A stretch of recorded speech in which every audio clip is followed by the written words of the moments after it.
Bella can't imagine life without Jacob now. Luckily, that won't happen. She's contemplating, I can't live without him now. He's so important to me, blah, blah. Keep going, because 5 seconds from now. She's considering settling for Jacob, and she wonders if it would even be so wrong. And it would only be a fraction of the love she's capable of, but she wants to make him happy. Oh my god! That is so fucking mean. That is literally just mean and bitchy and awful of her to even contemplate. It really, really is.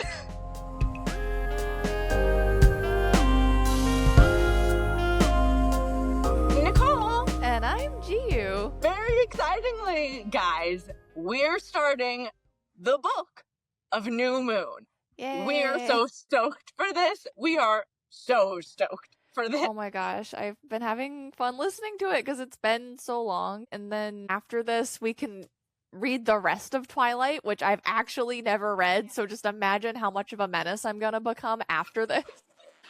Oh my gosh, I know. Yeah, no, now we're going to get to go on to the rest of the series. As Giu said, she's never read Eclipse, guys. So I am so excited to read Eclipse again. And then we have Breaking Dawn, and we'll get into it when we're covering the book, but I've actually never finished Breaking Dawn. Oh shit. It's going to be breaking ground for both of us. But today we are covering New Moon. Woo! Yeah, cheers!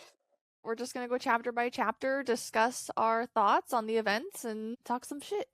And our feelings about them. Yes, I think that we should just start because I have things to say. Me too. Wait, one thing before we start, I need to show everyone my Bella shirt. My Crown Bowling shirt. If you want one, the link will be in our description. If you also want to dress like a 70-year-old woman, I'll put a coupon code there too. I love that you made the shirt. Me too. I had to. This is pajamas actually, but it does look just like a bowling shirt, but it's comfy. That's even better, actually. That is a bowling shirt plus one, if you ask me. And matching shorts. So a whole little cute Bella set for myself. Oh, that's precious. That's absolutely precious. I want that. We can make it happen. We can make it happen. Yeah. All right. Anyway, let's jump into the book. It starts with the prologue, and I was just complaining to Nicole that I was like, nothing happens in this prologue. I know it's supposed to be like foreshadowing, but Alice is like, we might die here, and there's like enemies surrounding them, and Bella's running, and she forfeits any desire to live because she cares about something infinitely more precious. And I'm just like, okay, calm down. Drama queen already, like drama queen alert. Bella is the fucking most in the beginning of this book in particular. Like, Bella's the most all the time, but New Moon is really bad, guys. I know, I couldn't handle it already. I was like, girl, shut up. Like, oh my god, stop talking, Bella. Yeah. Chapter 1. Party. It opens with Bella seeing her grandma in a dream. She's having all these crazy dreams the whole book, and Edward's walking toward them, and Bella's freaking out because Edward's walking into the sunlight, and her grandma doesn't know that she's dating a vampire. How am I gonna explain this to Nana? And she keeps, like, I don't know, Bella's being very obtuse, like, immediately. She just keeps saying how, like, she was mimicking me exactly. She opened her mouth at the same time, and I paused for the awkward moment so she could go first. I'm just like, Bella, oh my god. And then Edward starts walking toward them, and she's like, oh, don't worry, Grandma. Like, why is my boyfriend just sparkles? It's just something he does in the sun. I have a quote here. She said, you may have noticed my boyfriend glitters. I love that so much. Yeah. No, it's pretty freaking phenomenal. And it takes her way too long to realize that she's looking at a mirror, and she's just the absolute fucking most about it immediately. She is. She reaches out to touch her grandma and realizes it's a mirror, and Edward's like, happy birthday, because she wakes up and it's her 18th birthday. She's practically decrepit now. The part where she's like, I looked in the mirror and I looked for signs of aging on myself. I was surprised that I hadn't visibly aged. And I was like, my God, I feel like now, not to age us, but now in my 30s, hearing an 18-year-old talk like that just fucking pisses me off. It's mental illness, I think. Oh my God, of course you don't have wrinkles. I don't have wrinkles. Right? It's like, I like my skin's still pretty good. I really wasn't worried about wrinkles at like 18. But I also didn't have a vampire boyfriend, so maybe that changes the rules. I mean, I understand why she's upset about aging and Edward not aging. It's just that she's being the absolute fucking most about it. It's like with her birthday. She's just the absolute most about everything. Like, she's overkill all the time.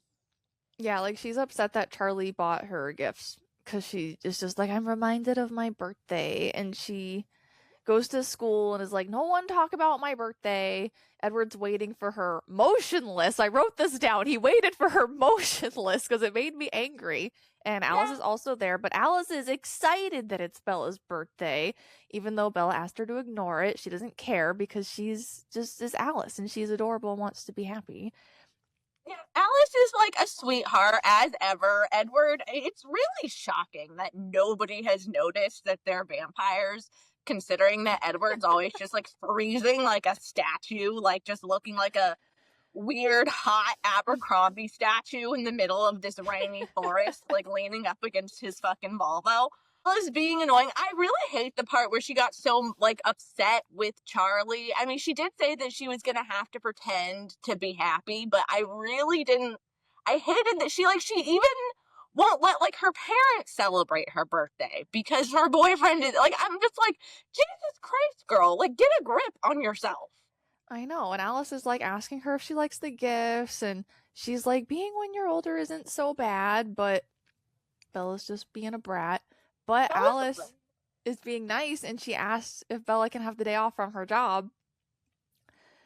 Alice called her manager and like arranged it because Alice wants to throw her the party, the titular party of the chapter.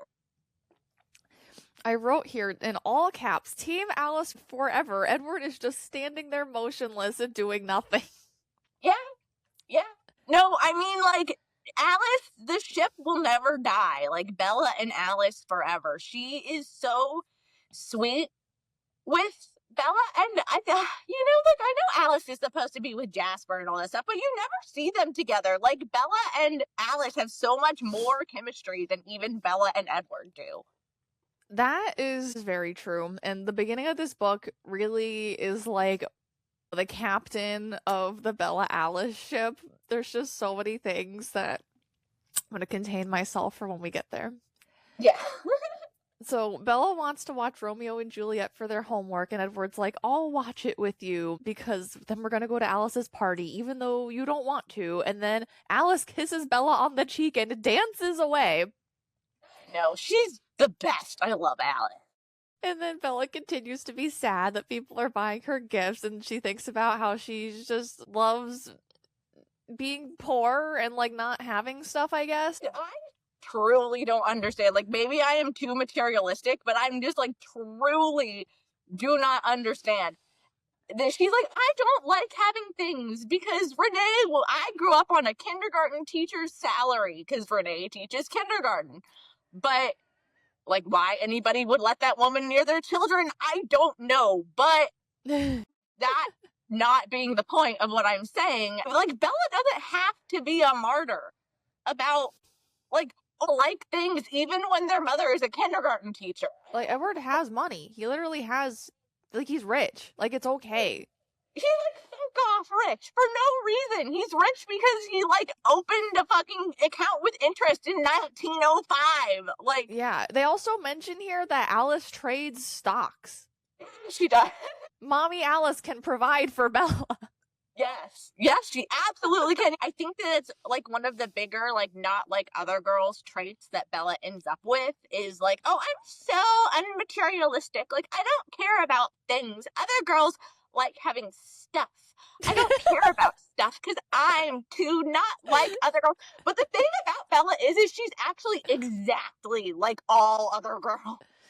Oh, yeah. No, this is just like the nerdy version of Not Like Other Girls, where it's like, oh, like popular, pretty girls like things, but I'm like low maintenance. So you should like me because it's not a lot of work to be with me because I don't have any standards.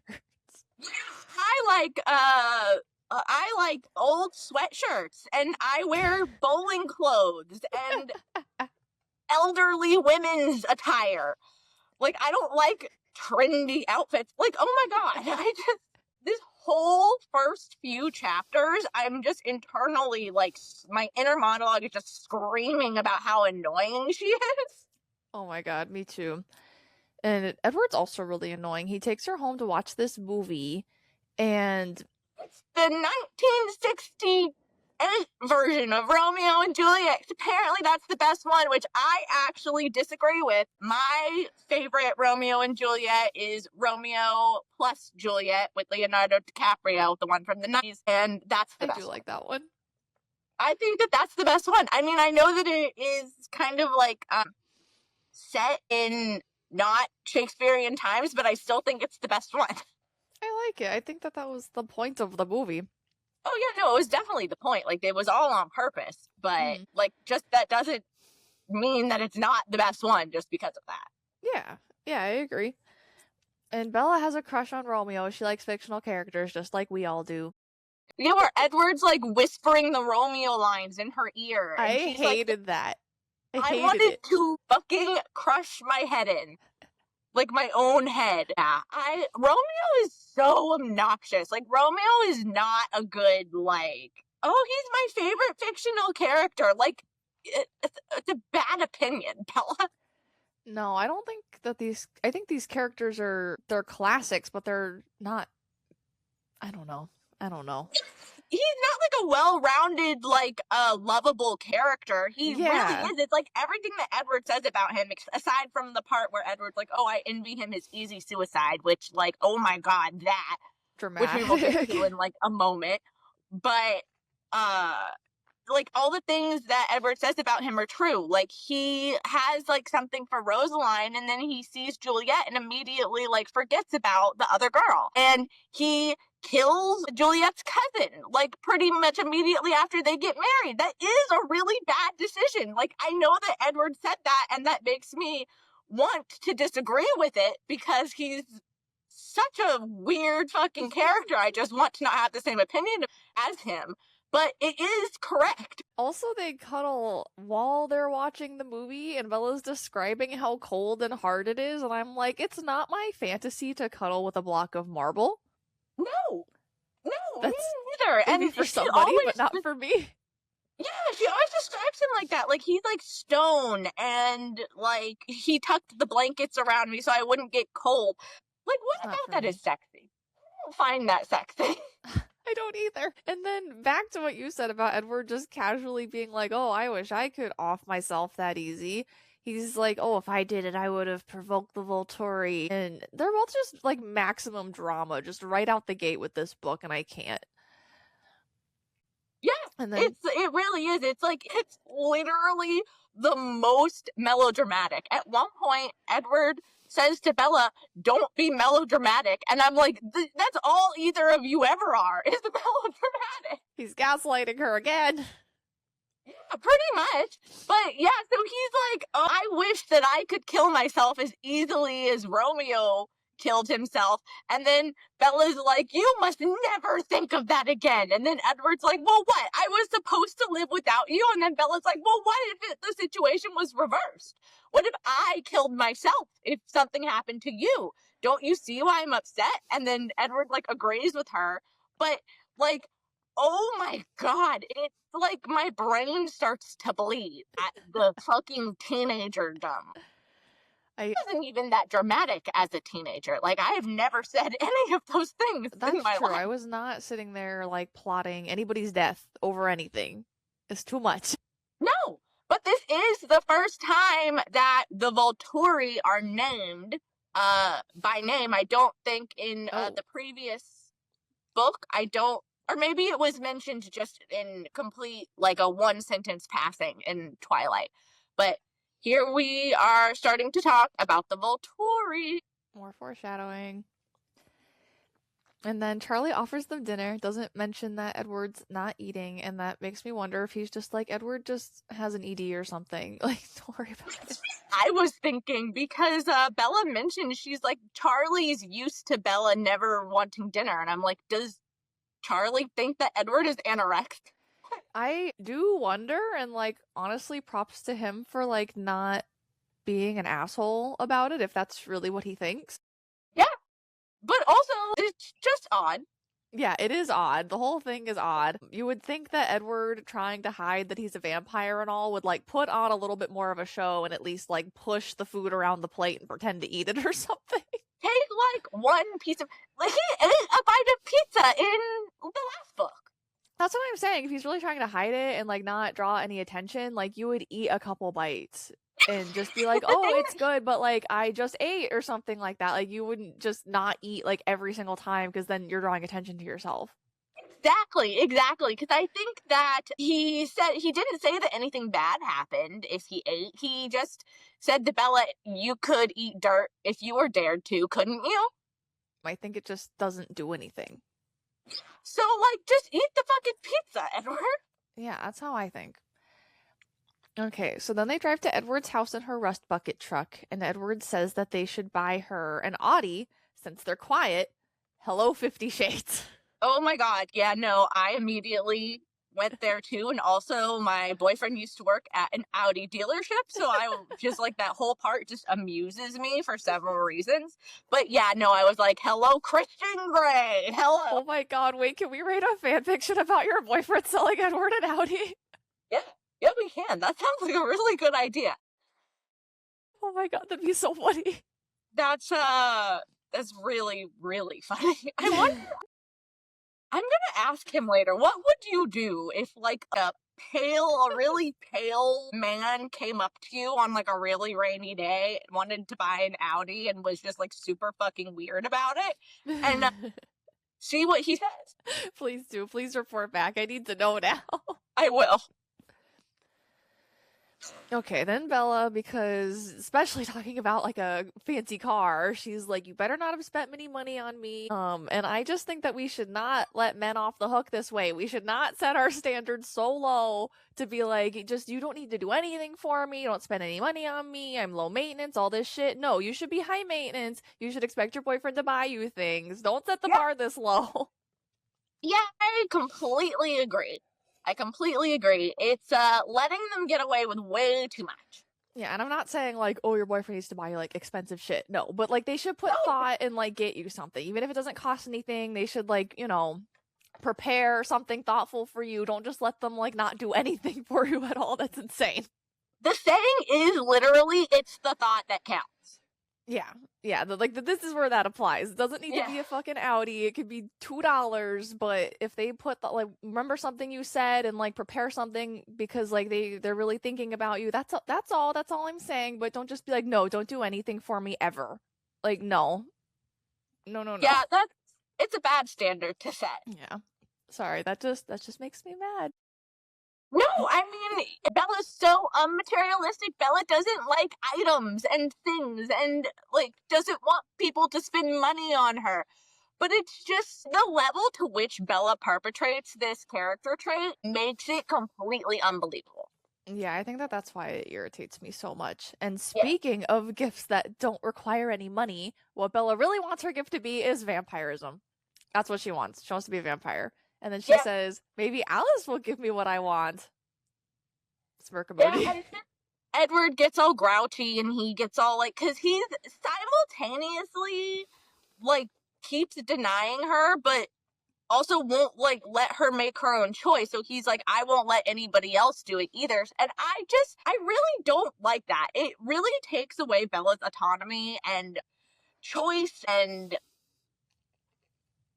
just rights to decide what she wants for her life. And I think that honestly is one of the things that drives me fucking crazy about Edward. I'm like, you're such a sanctimonious blowhard about literally everything, and you, like, refuse to let women make their choices. I don't think that Edward likes women very much. I think he thinks that he likes Bella. The only reason that Edward even thinks that he likes Bella is because he can't hear her thoughts, and how her thoughts make her just like every freaking other girl on the planet, except for that Bella is more self-sacrificing than most people, because she was basically raised in an emotionally abusive household with Renee. Yeah, that's true. The only thing about Edward turning her is he is involved. I think Edward should be allowed to make his choice because he has to do it to her to turn her Yeah, into but a the vampire. thing is, he won't let her try to convince one of the others to do it either. Because Yeah, no, they should be allowed to do it if they want to. Because that's like if she wants Alice to do it, that should be Alice's choice. If Alice wants to do it.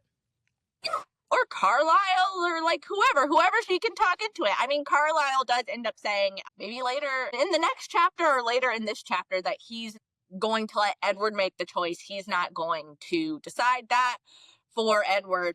But everybody needs to get off her freaking case. Yeah, she loves him. They need to be together forever. I mean, yeah, exactly. There you go. Okay, so when they pull up to the house, Alice decorates with all these lanterns and big bowls of flowers, and there's pink candles everywhere. And Edward just drove her there. I just want to point that out. And then Bella asks Edward if he's going to show up in the pictures, and he's like, ha. Yeah, because he doesn't show up in mirrors.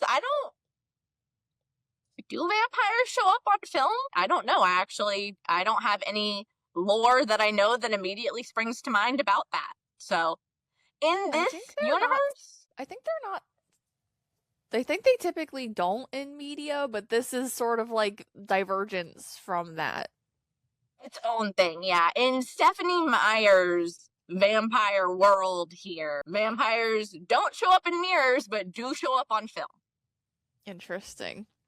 I think that those two things are mutually exclusive. Like, if Edward doesn't have a reflection, then he shouldn't be able to be captured on film. But what do I know, really? Yeah, I don't know. I didn't know the mirror thing. I just assumed she threw it all in the garbage. In the beginning, in the chapter with Nana, with Bella as Nana, the whole thing is that when she's looking in the mirror, she doesn't see Edward, but she does see herself. But that's like in her dream. I guess that's true, but I kind of took that to mean, in general, they wouldn't show up in mirrors in this universe, but maybe in a non-dream scenario they would. We might get it somewhere in the book. Well, I'm gonna file that one away and try and remember to ferret that out, because I honestly don't remember if there's ever another mention of one of the vampires, like, having a reflection in this series. But I could be wrong. We'll see. Might have it in the end of Breaking Dawn, for all we know. Hey, that's true. That's true. I've never experienced the end of Breaking Dawn. So Jasper, Rosalie, and Emmett get her this radio for her truck, and Emmett's already installing it, so she can't return it, which I also thought was just extreme. I'm like, I get that she doesn't want gifts, but they literally already bought it for her. And if she was like, no, you need to return it, that would just be kind of bitchy and ungrateful. So I think it's just Bella being Bella, I guess. And then Alice and Edward gift her something, and Bella gets a paper cut, and then Jasper lunges at her, and Edward protects her and knocks her into this table, and it shatters, and it cuts. All the vampires are looking at her, very angry. Then the chapter ends, and that's the end, is that she has 6 bloodthirsty vampires staring down at her. But I just would like to inject that Edward literally protects her from Jasper by throwing her into a pile of broken glass. So yeah, I don't know what he expected to happen. Into a table, and then the table breaks. But like, why? Chapter 2. Stitches. Carlisle, a doctor, is apparently fine with tourniqueting Bella's arm, and Charlie stitches Bella's arm at the house, which that's fine, and they shoo Edward away because of his bloodlust. But you really should not be like casually tourniqueting an arm. Like that's what you do when you're like, I don't need this arm anymore, and if I don't lose the arm, I'm gonna die. So I know logically that what happened here is Stephanie meant that they, put pressure on it, stop the bleeding so they could go stitch her up, but they literally say, oh, we're gonna tourniquet it. And I'm like, no, no, you're fucking not. You're a doctor. Yeah, you would definitely think that he would know. And Bella asks Carlisle how he can be around blood. From his years of practice is the answer. Yes, Carlisle is just such an angel vampire, a sweet angel vampire, that he, at this point, he barely even notices the smell anymore, is what he says. And every other one of them gives up. Like, Edward at first is being really, like, aggro and, like, very toxic masculinity-esque, and just being like, no, I can stay. Bella makes the observation. She says that she kept mentioning, like, he isn't breathing. He hasn't taken a breath since I cut myself. He's holding his breath. I'm like, it doesn't fucking matter, Bella. He doesn't have to breathe. It doesn't matter. Like, who cares? Yeah, just making it more dramatic than it actually is. It's like he wasn't doing that anyway. Like, he doesn't need to breathe. If he wanted to, he could, like, smell a good smell and just hold that in his lungs for 70 years. Carlisle also says how his vampire powers, like his sense of smell, can help save people. So that's why he is a good, knowledgeable doctor that doesn't tourniquet people's arms for no reason.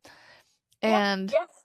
Oh gosh, the next thing that happens is Carlisle believes in God and hopes that there's a point to life, and Edward believes there's a God, heaven and hell, but no afterlife because vampires don't have souls. And I don't care if you believe in God, but this just felt very much like Stephanie shoving her beliefs into this book, and it didn't, like, that part seemed like so strange and like it didn't belong there. No, it doesn't. The way that she tries to incorporate God and her faith and whatever, like their faith in a weird way, it's very obvious from the way that she writes about it that she is like a very conservative, has very conservative Christian views. She is a Mormon. We know this canonically about Stephanie, and you can really tell because of the way that she writes these men, and like, you know that these are the ones that she loves because she has them thinking all the time about their immortal souls and stuff. The amount of dwelling on it in this very Christian-centric way that Stephanie has structured her immortal vampire creatures it's weird, because Anne Rice talks about a lot about religion and what happens to the soul and things when one does live immortally, but she does it in not such a Christian-centric way, and it works a lot better for the story.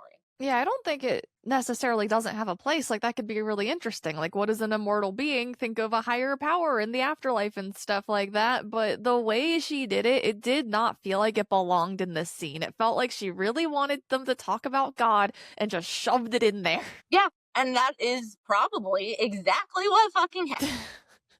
My God. And then Bella wonders if that's why Edward won't turn her, because there's, like, no afterlife.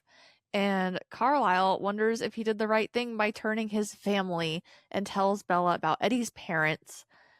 And Eddie's mom stayed with him until the end and commanded Carlisle to save him, and Carlisle wanted a companion, so... Freaking sent me. She's literally like, Carl's like, how could she know what I was? How could she know what I can do? Because she looked at him and was like, what others cannot do, you must do for my Edward.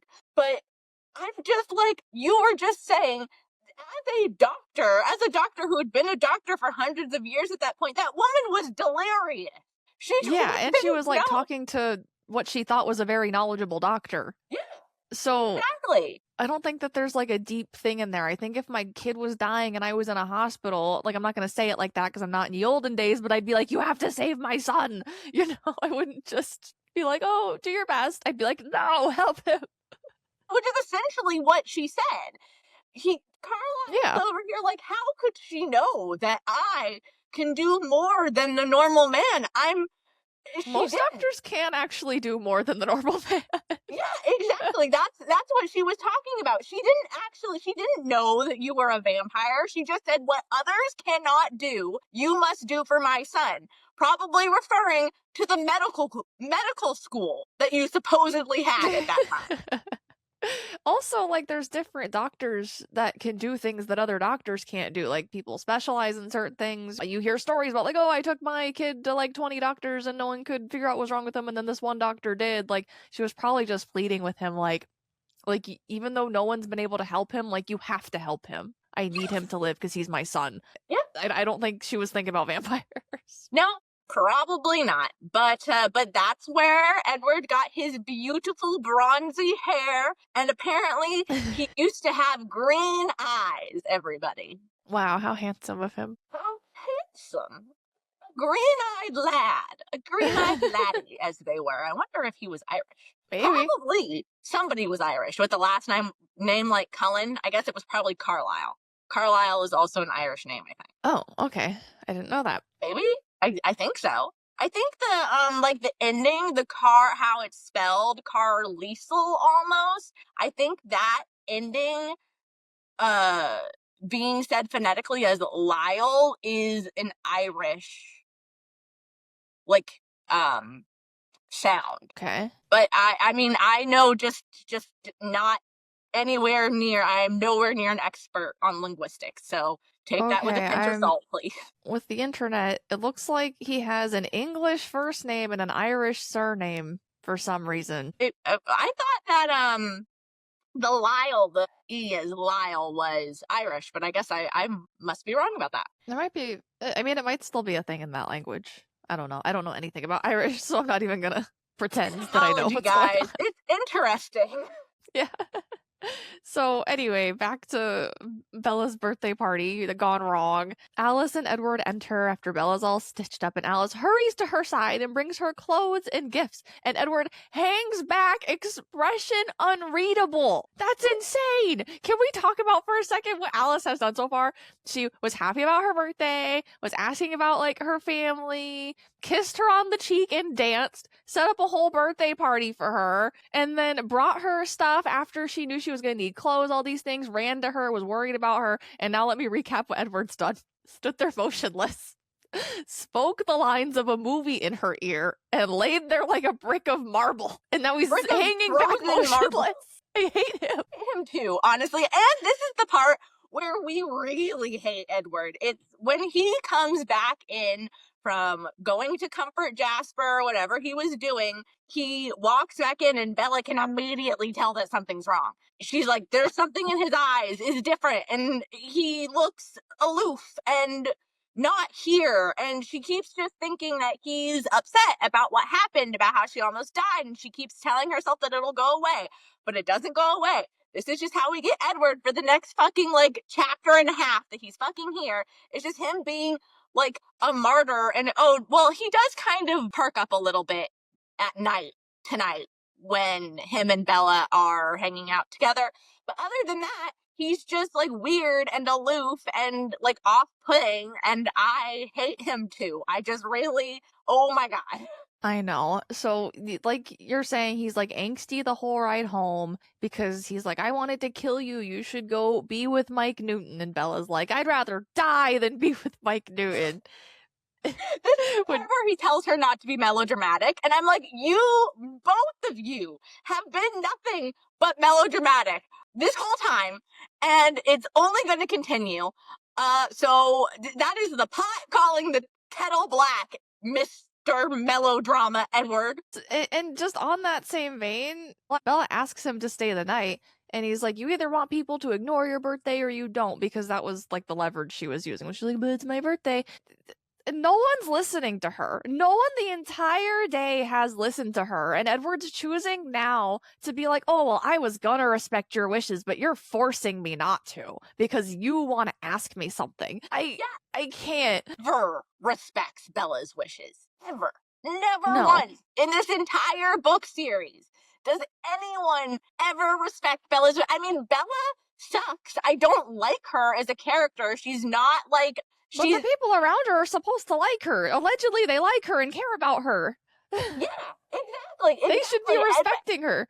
And no one ever stops to think about a single thing that Bella would want or like or anything. Yeah, like I think they're like, especially Alice is like trying to be nice, like doing all the birthday stuff, but Edward is literally just using it to gaslight her, because if he really wanted to be like taking her request 100% serious, he'd be like, "No, Alice, this is too much. We're not doing a party." Because obviously they listen to him. Like with the vampire thing, everyone's listening to Edward. They care about what he thinks and they will go along with what he says. So the fact that he switches up when Bella actually asks for something is strange. Annoying.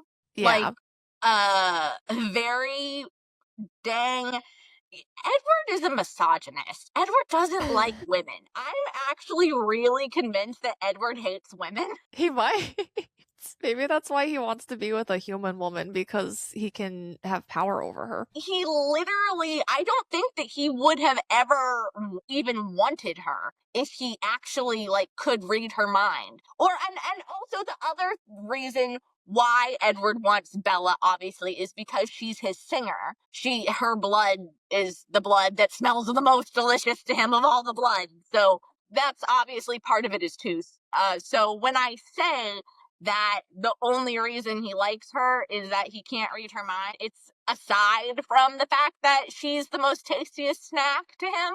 But I really think that the biggest reason is because he can't tell what she's thinking. So he convinces himself that she's special, but she's not. She is like other girls. Just like all the time. So they get there and they go inside, and Bella tells Charlie that Alice went overboard, and then they go upstairs and Eddie's already there, and they open gifts, and she gets a voucher for plane tickets, and she's happy that Eddie can go with her on her little trip.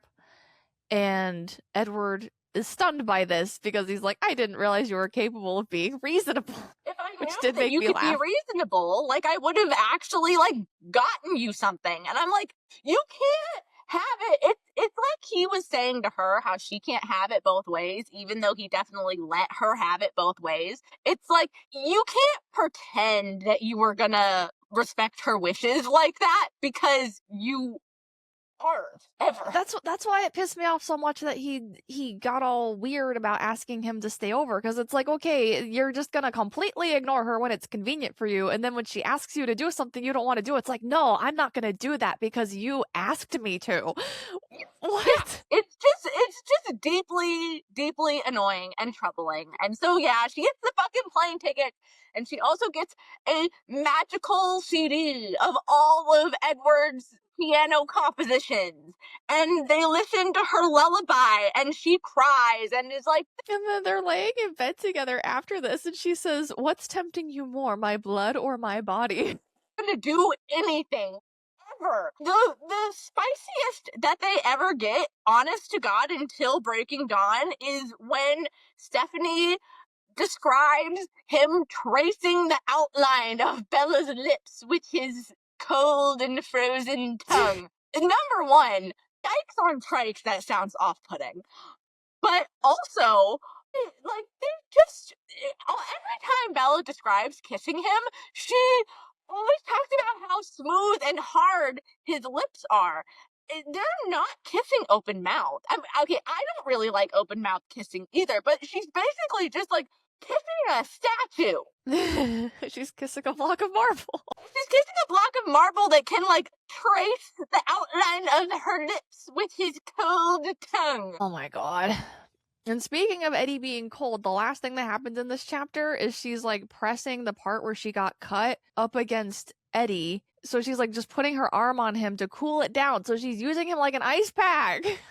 Significantly cold. Like, he's not just a little cool. Like, he's significantly cold. Well, it just sent me. I'm like, ah, yes. My ice pack boyfriend. I too was sent by that. I love nothing more than a nice, warm, cozy boyfriend snuggle. So, oh my god, does this sound off-putting? Just go lay in your freezer. Like, ah, yes, Edward. I don't know. Someone made the wing wang that you freeze. Someone likes it. You know, I don't think that is like still a product. I remember I don't looking think it for is that either. somewhat recently, and it doesn't seem to exist anymore. But yeah, and when this phenomenon was happening in real time, and you and I were children, we weren't that young. We were probably 18 at this point. That sounds right. Yeah, so something around there. But it was just like one of those products you see online that somebody had made a white, sparkly. Can I say, or do I have to say pleasure aid or something? I don't know. We could censor it. That's why I called it a wing. I'm gonna go for it. And we can censor it if we have to. I'll just put like an eggplant emoji over your mouth. Yeah, somebody made essentially a white, close to Edward's skin tone, supposedly sparkly, that you could put in the freezer and it would be cool. And I don't understand what about that is appealing to anybody. Oh my god, my eyes are watering because I laughed too. I also don't know. I don't want anything cold going down there. I don't want to cuddle with it. No, thank you. No. That's not my fantasy. No, me neither. I got the AC blowing on me right now, and I'm like, chilly. Woo! Chapter 3. The end. Oh my god, this chapter. Okay, I'm sorry. Let's go. Okay, the next day at school, Jasper and Alice are gone, and apparently Alice tried to convince him to go to Denali, but feels bad she ran out of their home and imagines running away with Eddie. And then Eddie says he'll meet Bella at her house after work, and him and Carlisle have male bonding time while Bella has a panic attack because of all the shit that's going on because she's worried about Edward and his family. Yeah, she walks into the house and Edward is just sitting there staring at sports. And Bella's like, this has never happened before. Edward doesn't care about sports. But Edward is using the sports as an excuse to not pay attention to Bella. So then Bella sits down and grips her knees and, like you said, starts having a panic attack because Edward is watching sports. I just think that's like a really funny scenario.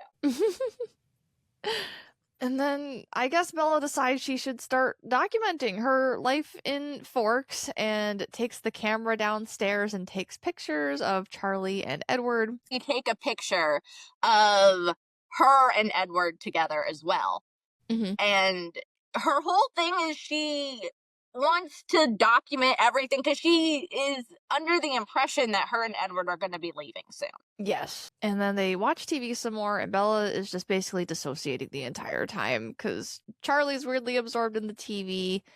And when Eddie says bye, they like don't look at each other. And she's like, "Can you stay?" And he's like, "No." So he's just still being really angsty. So this is just like freaking her out. She's just being the worst. Honest to God, this chapter, I hate this chapter for a lot of reasons, but this I do really sympathize with Bella for, because I just remember like when you know something's wrong and the other person's like not saying it, but you know that there is something wrong.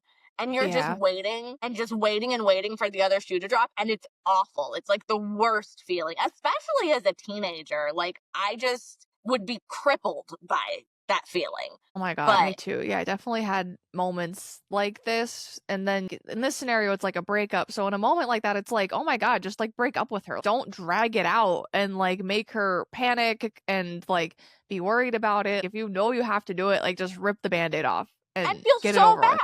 Yeah, because she feels so bad for like 3 days straight while Edward is just making her like feel worse basically by acting super weird. And it's awful. You're literally just like, why are you doing this? Why are you torturing her? Like, just go. Just do it. Because you know what's going to happen pretty much from the instant that he walks back. Well, okay, so I'd say that like the moment that I knew it was definitely going to happen was when he dropped her off after the party. Yeah, because he's being weird. And even this whole scene is just strange. Like, he's not really even looking at her, talking to her. He's just there out of some weird sense of obligation or something. And then for the next 2 days, does not talk to her. Barely. And is there, but not there. I'm like, you're making it so much worse. I Yeah, hate like he Edward. obviously knows what he has to do at this point, and making her wonder like that is not helping anything. Sadistic. Yeah. This is what I'm saying. He does not fucking care about her at all. He doesn't ever fucking care about her opinions and what she wants to do. And if anybody that actually cares about you will not make you feel like this for so fucking long. No, he should have been honest with her and said that they had to move. Just been like, sorry, I'm a vampire, you're a human, I know it sucks, but Yeah, and like even just the way he does the breakup annoys me too, but we'll talk about that when it gets there. But even just he could have just like, look, fucking I'm literally just not doing this.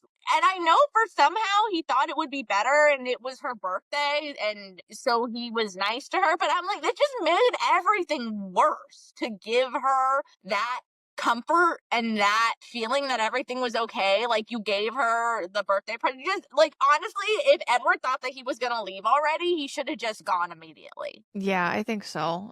That's a good point because he is like comforting her after and is like, "Oh, I got you presents." Like she's probably thinking like, "Oh, it's just like a thing that happened. We're putting it behind us. We're gonna move on." Because she's He gives obviously. her the lullaby on CD. He could have even still given it to her and been like, "This was your present, but I really care about you and I don't want my family to murder you, and that's why I can't be with you." Oh, anyway, Things that make sense, you know. We'll be here forever if we're gonna try and make this book make sense. yeah, So, we can't. We just have to keep going. So before we get to our scene with Bella and Edward, we get some cute moments of Bella at school taking photos of her friends, and her friends are fighting over the camera and are like, "Oh no, you're gonna like use all the film," which I just thought was cute. Every now and then they have cute moments where the teenagers are just being wholesome teenagers and having a good time, and that felt like one of those moments to me. yeah, I felt like, and especially because she gives Jessica the camera, and I'm like, Jessica, like, little do you know what is about to happen. Is justice for Jessica Stanley. Honestly, guys, like I'm starting a movement. Justice for Jessica Stanley. Chapter makes me so mad. We'll get there. Okay, so Bella gets her photos developed and is scrapbooking, and Edward finally talks to her, and she sends the photos to Renee, and then he meets her at the house and Well, drags her in. she's going to send the photos to Renee, but he grabs them before she can. And he's like, I'll send this for you and I'll still beat you back to the house. Which he does. Oh, yeah. So he drags her into the woods to talk, and Bella's very anxious. Like, she knows that something is not right. Yeah, no, I was talking about that feeling before when you know something's wrong. Like, this is the moment. Like, this is like, it's the fucking end of the world feeling moment of like the breakup. Oh my God, I hate breaking up. Oh my God. Oh Not my that god, it's anybody fucking enjoys awful. it. Especially like this is the Eddie equivalent of Can We Talk? Or We Need to Talk, whatever. Yeah, it's not fun. And I just like, I do think this is one of the few times that I do really identify with Bella because the way that she describes the way she's feeling is very accurate to what that feels like. And most of the time I don't say that because I don't agree with Bella almost ever. Yeah, that's a good point. Stephanie's depiction of like Bella being depressed is pretty accurate at this point. And Edward being an asshole, I guess teenager in quotation marks, because he's not really a teenager, but he's acting like one here. So Edward tells her that him and his family are leaving, and But he's doesn't like, get it at first. She thinks that she's going to. yeah, she's like, we're all leaving, and he's like, no, like Carlisle can barely pass for 30, but he's saying he's 33, which I just thought that was fucking stupid because it's very common in like the human world for someone to even look like 10 years older or younger than they are. If you met someone who looked 40 and they were like, oh, I'm actually 50, that's not that weird. So I just thought that was a terrible excuse. It's like, oh, he's 3 years older than he looks. Okay, most people don't look like they're exact to the year age. Most people look in an age range. Literally the worst excuse ever. It really is. And also people do look younger sometimes. Especially a doctor, like he probably has like knowledge of like different procedures he can get. Maybe he's like getting like his little peels or Botox or something. Like you don't know. Wait, they know how his skincare. He might That's be what I'm saying. Like 3 years, it's so bad. It's so fucking bad. Carlisle's saying he's 56. Like, then you'd have a problem. Yeah, no, it's just, I'm like, that is like so stupid. Like, you should have just kept it vague and been like, oh, we can't be here forever. Like, we're gonna age out of being here eventually anyway, so we might as well just go. Just, I can't. I literally cannot. Yeah, moving on. Moving on. So Bella's like, I can go with you. And he's like, no, I don't want you to come with us. And I'm tired of pretending to be human. And he's like, this is the last time you're gonna see me. It'll be like I was never here, or whatever the fuck he says. It'll be like I never existed. He's like, I'm not gonna put you through this again. And then Bella realizes all of them are gonna be gone, including like Alice. And he's the only one who stayed behind to say goodbye. So she can't she has even... a realization that Alice isn't coming back either. Alice didn't even say goodbye to her. That part I didn't like. And I'm like, I am positive that Edward, like, strong-armed Alice into not saying goodbye to Bella, because... I think so, too. I think he took that from them. Yeah. Alice would never leave without saying goodbye to Bella. Never. No. Also, I want to point out that in the moment that her boyfriend is leaving her forever, she is thinking of Alice. That's just a good point. Good point, well made, as Anna and Christian would say. Alice wanted to say goodbye, but Eddie said it would be better for Bella if she didn't. So he literally strong-armed her into not doing it. He admits that it's his fault. And then as Bella staggers home, she looks at the new moon. Ooh, they said the name of the book. And she trips and faints. And then Sam Yulee finds her later, like hours later. She lays on the ground for, like, an undetermined length of time. She just basically goes catatonic and just... It's dark when she gets up, though. She's there for, like, hours. And then then after Sam Yulee finds her and she gets back with, like, her dad and stuff, the doctor says that it's, like, the next morning. So it's probably been, like, 12 hours that she's been laying there. If Edward cared about her, like, he knows she's like this. Like, I know that he ends up, like, leaving a note or something, but I'm like, you still dragged her out into the middle of the woods. What's wrong with you? No fucking earthly conception. I was thinking that too. I'm like, why would Edward take her out into the woods to break up with her like that? That is vastly out of character, because he cares about her. And like you said, he knows how she is. Yeah. Even supernatural shit aside, I know that we're gonna get into, like, oh, there's a huge bear wandering around. Like, regular bears still kill people, and they're, like, in North America, like the northern part of America, you know what I mean? Where there's, like, woods, and, like, there is actually stuff out there that could hurt her. So I just don't think that Edward would have left her out there. I think she says at one point that Edward left her just into the path, like, right by the house. But even still, he knows how stupid and clumsy and idiotic this girl is.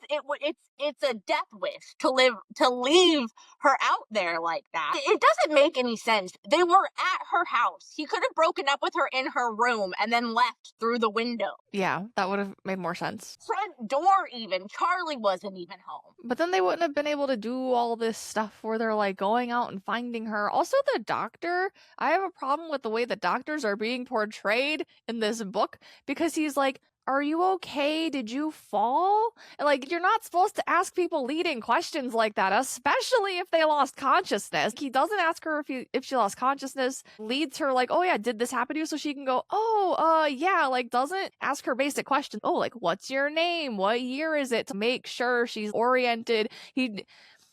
Stephanie did no research, zero. Like, I'm sure you could Google this in, like, 5 seconds to be like, what do doctors say to people after they faint? Like, I don't know. I'm sure it's out there.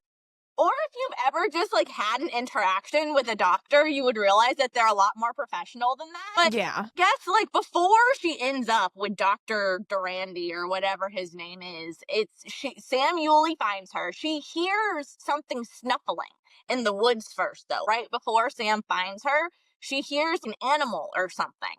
She's like, oh, that's a snuffling sound off in the distance. I heard that, like, weird sound. And then suddenly there's a light. Suddenly there's a man that says Bella and picks her up. And he's like, my name is Sam Yulee.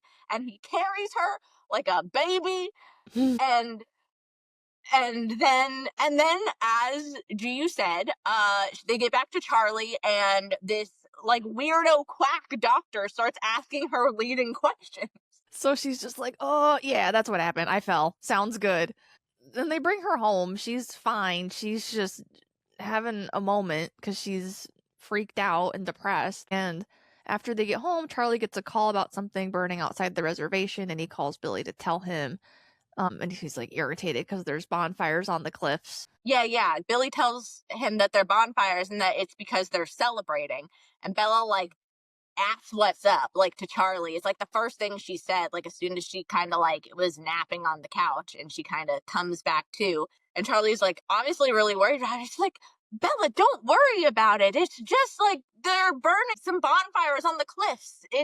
Like they're celebrating the news. And Bella just instantly understands that, of course, the only news that anybody could possibly care about, even though it is what they're talking about, is that the Cullens have left Fort. Yep. And because they really don't like the Cullens on the reservation. Nope. And then Bella's like, by the way, how'd you know where I was? And he's like, I found your note, in quotation marks, her note. And it almost looks like her handwriting. And then she goes to her room and sees a photo of her and Eddie and is like, Edward should have been more thorough when he promised that it would be like he was never there. And then October, November, December, and January go by.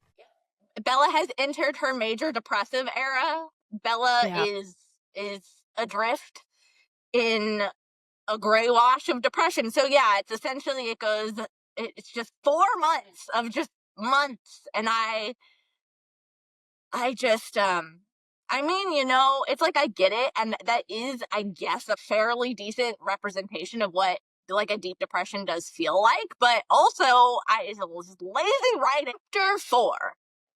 Waking up.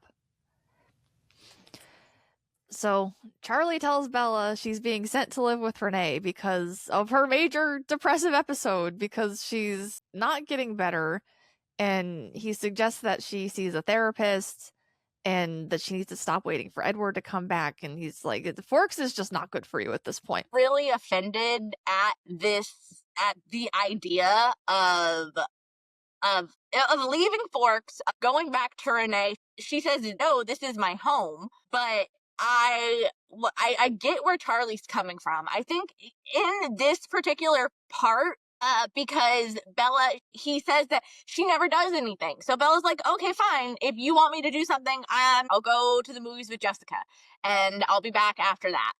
And Charlie says, no, I don't want you to have to try harder, Bella. I've never seen anybody try so hard in my entire life. It's Charlie really being in tune with Bella, and he has a hard time understanding her a lot. But I think because of the other thing he says, that when he suggests that she goes to see the shrink, says, when your mother left and took you, that was a really hard time for me. So I think Charlie is really trying to empathize with Bella here, because Charlie lost everything and his whole emotional world as well. So I think he's like, if I can get through that, Bella, like, you can get through this. And Bella just, of course, this is different because it's Edward. And if she told a shrink the truth, she would get locked in a padded cell because vampires. But I'm like, you could probably tell a shrink about your relationship and just leave like that particular part out. But yeah, she definitely could. She could just say her boyfriend moved away and left her and leave it at that. Say all the other stuff, just not the vampire stuff. Yeah, leave out the vampire part. She does make the very good point, though, that there's 1 month left of school left. It doesn't really seem reasonable to have her move, in my opinion, but I see why Charlie is saying she should move, but maybe not like today, maybe in a month.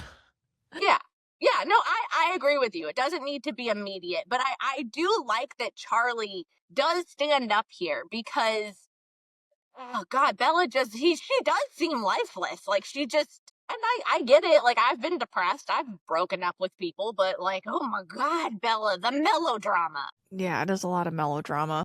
You can't make people talk to a therapist, though, but it is nice that he offered, because that means he's like trying to get her help. Like, hey, it's okay if you need help. Like, I'm going to do what I can to help you. Yeah, I do like that he does suggest the therapist, but doesn't push it. Yeah, yeah. He's doing his best. He's just trying to be a good dad. Yeah. So even though she's not recovering, she's keeping up her grades. She's cooking, working, and she doesn't like having free time. So she's just staying. She's just staying as busy as she can. Charlie said, like, I've never seen anybody try so hard in my life. Yeah. She's doing a lot, but nothing's helping basically. Okay, so Bella tells him she's gonna go see a movie with Jessica after work. And she's just mad because Bella's been ignoring her, but she agrees to go anyway. Yeah, justice for Jessica Stanley, guys. This is where it starts. Poor Jessica, she's so confused by Bella even attempting to talk to her again. Bella, I think it's been all 4 of those named months since Bella talked to Jessica. Yeah, that's gotta be awkward because they're going to school together. Like they're not seeing each other. Jessica sits next to her in calculus class. Wow, that's really awkward. Yeah. Like, it's less weird as an adult if someone doesn't talk to you for 4 months. You're just like, oh, they're busy. But, like, if you're literally seeing them every day, that means they have not spoken at all. Bella's just been catatonic. She's been completely catatonic for 4 months, yeah. And then Bella wants to see a zombie movie instead of a romance movie because she can't handle watching her little romance things, thinking about Edward right now. And then Bella just wants tonight to be over as soon as possible because she's pretty much just doing this to be like, look, I'm trying even more now. Living, Dad. Yeah. Oh my God. This is what I mean. Like justice for Jessica Stanley, because Bella treats her so badly. Like, I don't think that she's even necessarily doing it on purpose. She just has decided that Jessica is going to be her prop for this excursion that she's going on to make Charlie get off her back. So she literally is planning in her head, like, oh yeah, if I get her talking about this, then I don't have to pay attention. And the reason that she asked Jessica specifically is because Jessica is fucking chatty. That's why. She's like, Jessica never stops talking, so I won't have to talk. Yeah, she, like, asks her about, like, going out with Eric and, like, all this different stuff just to, like, get her talking. Yeah, I mean, I don't know. Justice for Jessica. She was wronged in this situation. It's gonna get a lot worse for her tonight, though. Yeah, and Bella ends up being upset at the movie because there's not enough people getting murdered and there is romance in it still.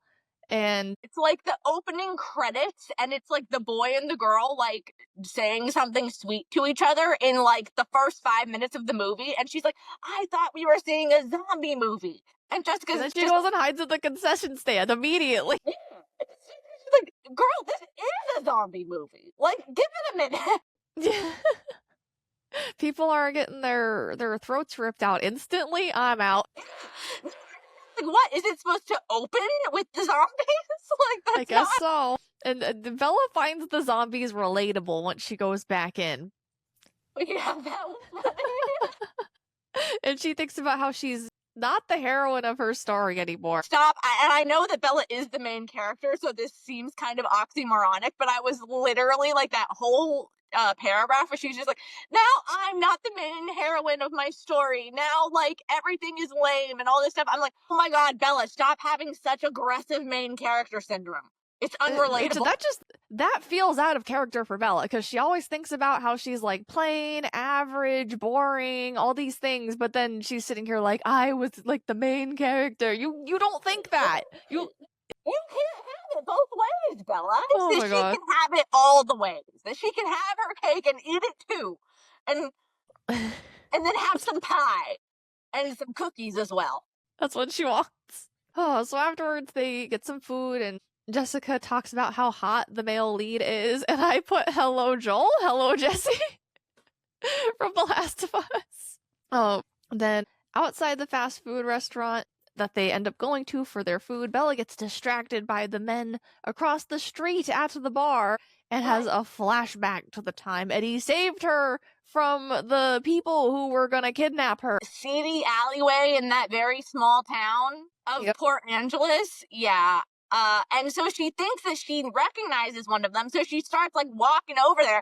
Jessica's like, girl, the fuck are you doing? Like, excuse me, you can't just, like, walk up to random men, like, on a dark, unlit street. Like, when did you get your woman card revoked? You should know this. And just thinks that she recognizes one of the guys. She keeps, like, walking towards them, and then suddenly she hears his voice in her head. She's like, oh my God, I heard Edward's voice. And she has like an internal crisis about hearing Edward's voice. And can she make it repeat? So she walks a few more steps closer to these poor, unsuspecting, probably very nice men that have been cast in this villain role in Bella's imaginings. And these poor guys just want to like have a drink afterward. Yeah, and Bella's just like, oh my God, they're gonna me, and I need to walk closer to them to make my psychotic, like, head voice. I can hear Edward so perfectly and crystal clear, and because he doesn't want me to kill myself. But I'm not trying to kill myself. I'm just walking towards these men. But she hears him in her head again, and she's like, oh my God, thank God. It wasn't a hallucination. Just hear Edward's voice when I put my life in danger. It's actually totally sane. It means that I'm not hallucinating. Yeah, she's just full-blown mentally ill. But why is she like, I'll just like put myself in a situation where I might get kidnapped by strange men, and that's a good idea. I think that Bella is just mentally ill at this point. Wow. So she's just completely losing it. The whole thing, the whole thing about all of this, even with the motorcycles that we're about to get into in the next chapter and everything, is just that her brain makes her hear his voice when she puts herself in danger. He doesn't actually know any of the stuff that she's doing. And I just know that because I finished the book. We'll obviously get there. But this is... I just love how Bella's whole thing about this is that, oh, I'm not hallucinating. Because, or no, maybe she even thinks that she is hallucinating. She's like, but it's not just me imagining it. It's that I can hear his voice crystal clear. And so she wants the hallucination. Yeah, because that's literally all she has of him at this point. And she doesn't care if it's the mental illness. She will do anything to even have like one little sliver of being closer to him, even if it's completely fictional. Completely psychotic as well. Yes. But as she gets closer, she's realizing that these are not the same men as before. They are just some random men looking at her strange, like, why is this girl staring at us? And then she walks away and they go to Whack Donald. Even in the book, even in the book, Stephanie writes, like, they're probably just regular nice men. I think they do change that in the movie, which I won't go off about, but like in this scenario, I think that they're literally just like guys having a drink at a bar. Yeah, they're just like totally regular guys. They're probably fine. They probably have kids. Yeah, and if they're not, then they still, at least in this moment, were not preying on Bella and they were minding their own business. So yeah, no, that's a good point. Even if they are assholes, in this moment, they're leaving everybody alone. Yeah, they weren't doing nothing in this moment. So at McDonald's, it's awkward because Jessica's like, Bella, what the fuck was this? Jessica's so fucking mad, and I don't blame her because I would be incensed at this point. I'd be like, the fuck did we even, what was the point of any of this? And Bella keeps trying to engage Jessica in conversation again, and Jessica's just like, not fucking having it. Like, she's over it. And then on the way home, she turns up the radio so they can't talk. And she turns it back to her station because Bella is so, like, whacked out that she changed Jessica's radio station to hip-hop. And Jessica was like, since when do you like rap? And Bella was just like, I've always liked rap, and just turns it up super loud. Which I just found the funniest fucking mental image, which is why I had to bring it up. So Jessica puts back on her own music and turns it up so that Bella can't talk because Jessica's fucking done. Yeah, she's like, I want to go home and I want you to shut up. So that's what they do. And then Bella just feels sad because she heard Edward's voice, which is something she's been avoiding, but she felt sad anyway. So did anything even happen? No, I really hate how she's like, I've been trying to avoid the pain, oh my god, blah, blah, blah. And then she's like, and then the pain came, but it was manageable this time. But then, like, the next day, she's gonna have another, like, breakdown, and it's, like, not manageable again. I don't know. It's like, decide whether she's getting better or not, Stephanie. Yeah, she's having some ups and downs right now.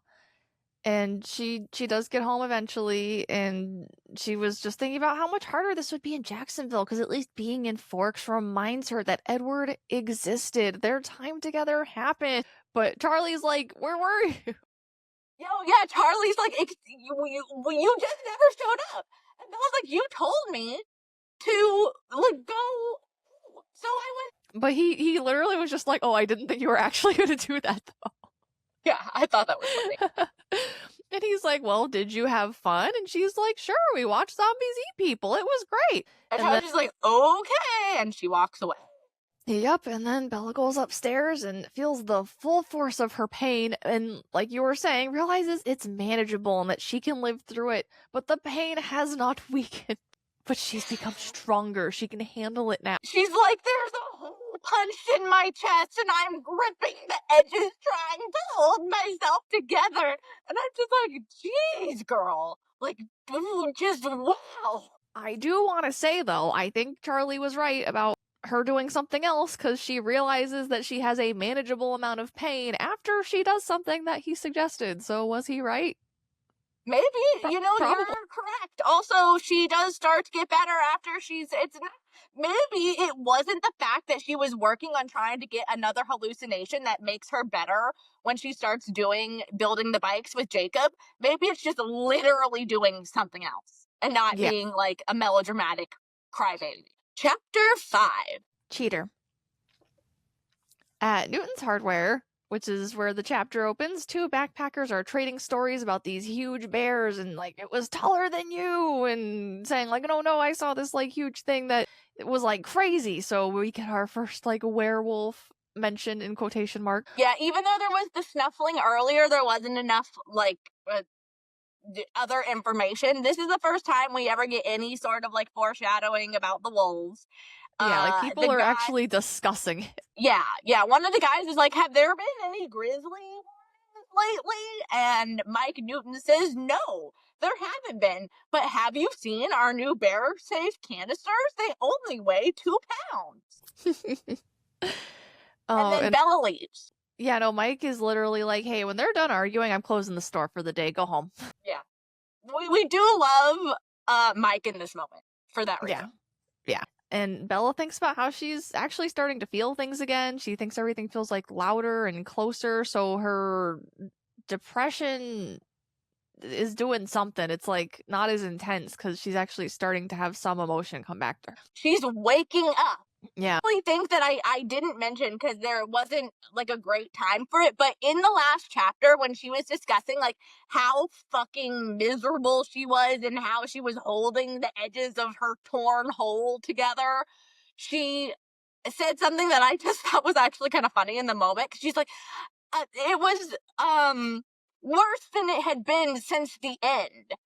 And the end in that reference referred to the end of their relationship as the impetus for her pain, but also the name of the chapter in which that happened, which was called The End. Oh, interesting. Yeah, good catch. I didn't even notice that. So after Bella, she's driving, and if she's thinking if she could get over the pain, she would just be so grateful that Edward spent any time with her at all. And she's looking in the mirror, and she's so pale that if she was seen from a distance, she might look like a vampire.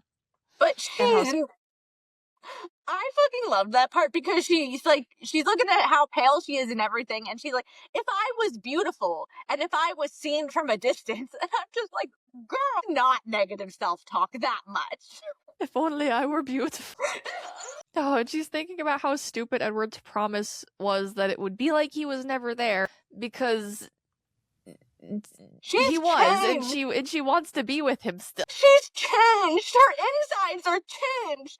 They're not changed, almost beyond recognition. And how could Edward? And since he's not able to keep his promise, she's not going to keep her promise of staying safe. Because when he left, he was like, you have to take care of yourself, and she agreed. But now she's rethinking that. Yeah, and also she did agree to that, but I to anything that you promised somebody you broke up with. It's stupid. Okay, so I'm not saying that Bella nobody should ever take the road of unaliving themselves or doing anything to hurt themselves ever. It's not the answer to being depressed. It's not a good solution to any problem.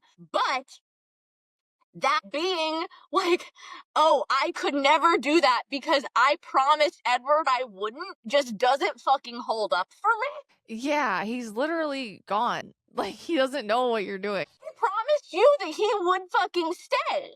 Like, in the hospital at the end of the last book. Yeah, that's a good point. So since she's rethinking her life choices, she drives until she gets to the Marx's house and sees the rusted motorcycles and a for sale as is sign out front. And she has a flashback to Charlie telling her never to accept a ride from a motorcyclist because there's just so many motorcycle accidents in the area. Yeah, fair point. There's a lot of motorcycle accidents in this area too, and I also think motorcycles are stupid.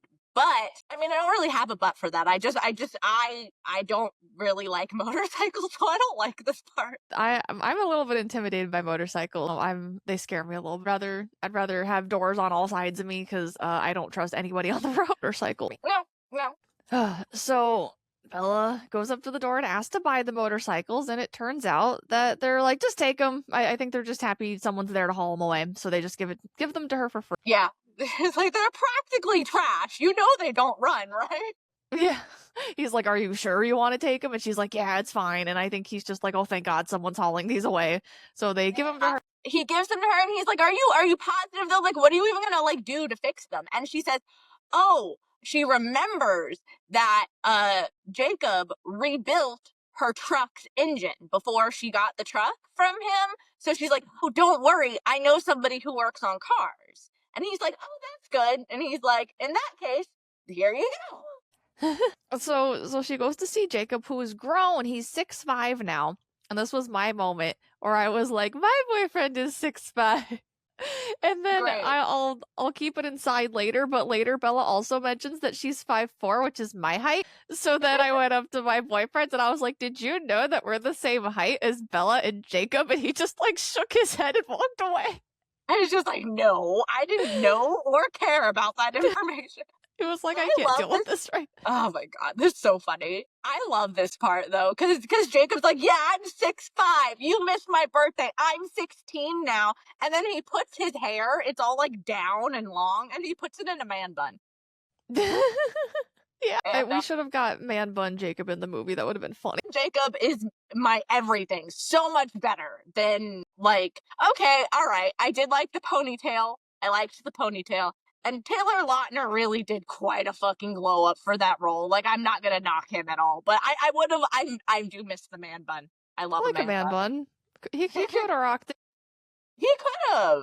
Yeah. So Jacob is like showing her the Volkswagen he's working on, and he's excited to help Bella and she offers to pay him, and he's like, no. And she's like, okay, then you can have one of the bikes once it's fixed.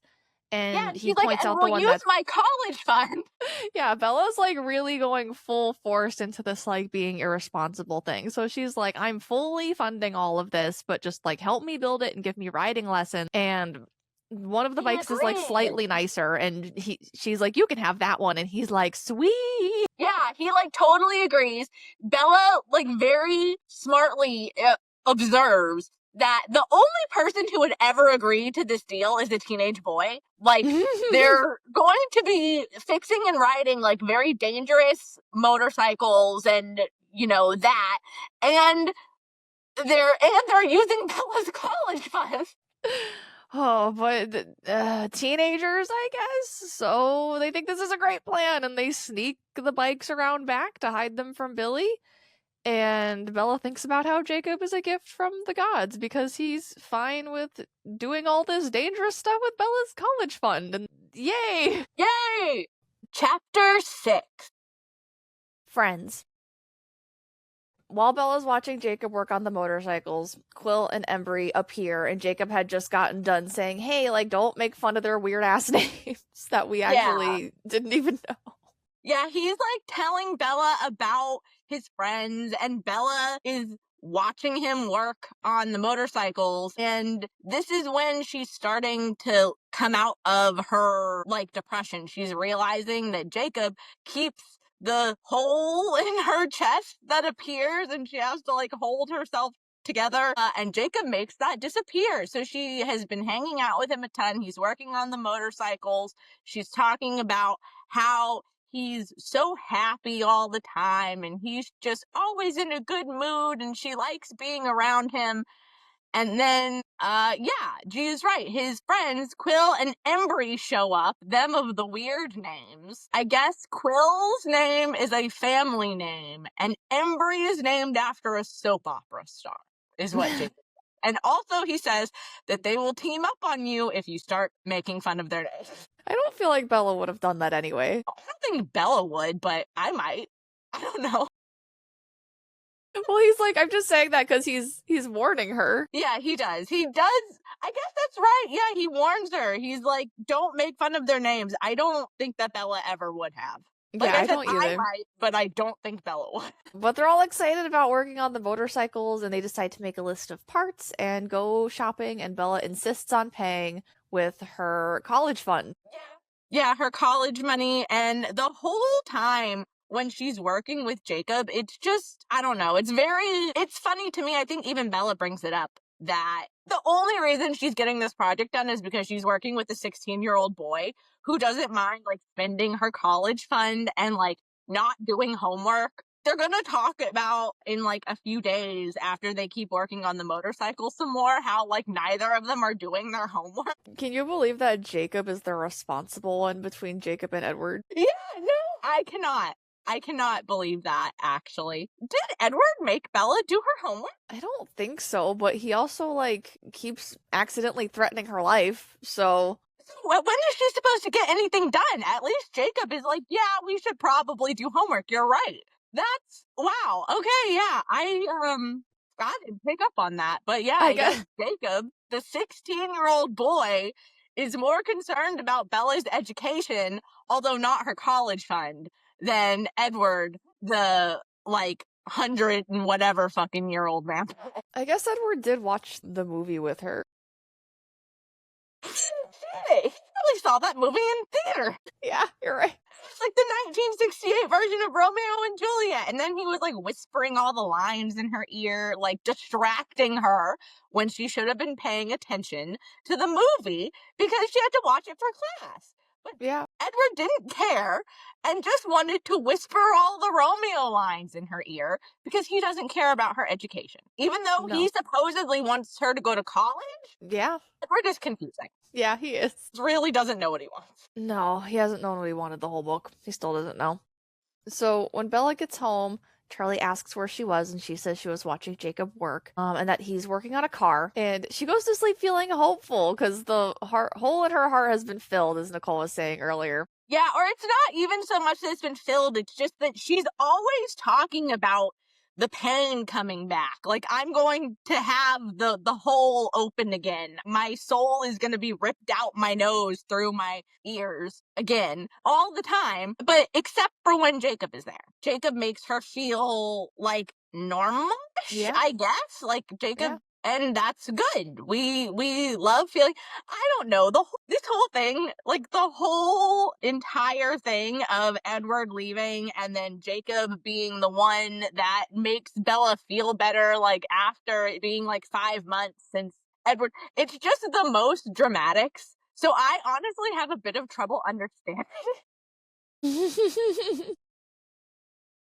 Like, the way Bella talks about it doesn't really make, like, a lot of logical sense. I mean, not that Bella ever makes logical sense, but and then I just think about, like, what Charlie must be thinking in these moments where Bella's been fucking catatonic for months. Like, she's been, like, absolutely unreachable. And then she starts hanging out with another, like, hot boy, and she comes back to life. And I just, like, I don't know. I just think about that sometimes. I'm like, you are just watching your daughter be the most pathetic, boy crazy version of, like, any girl ever. And how do you feel about that, Charlie? Accurate depiction of a teenage girl. Yes, but, like, listen, I was a teenage girl. I get it.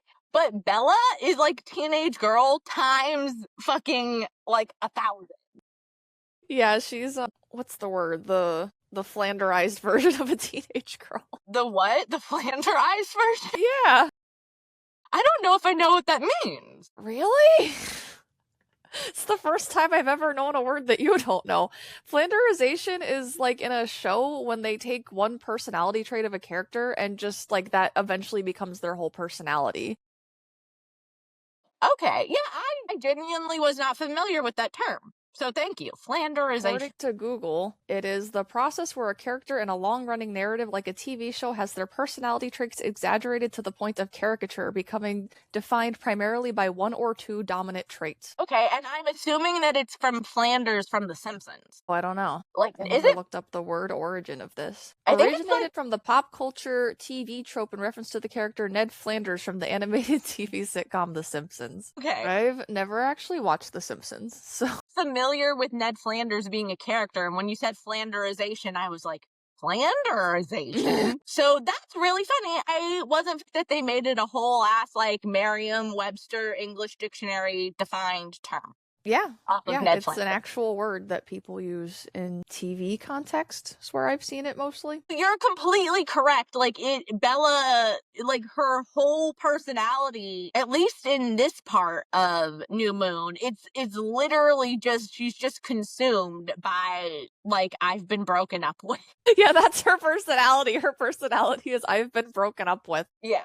Okay, so the next morning, Bella asks Charlie if it's okay to hang out with Jake, and Charlie's gonna watch sports ball. And then sports ball!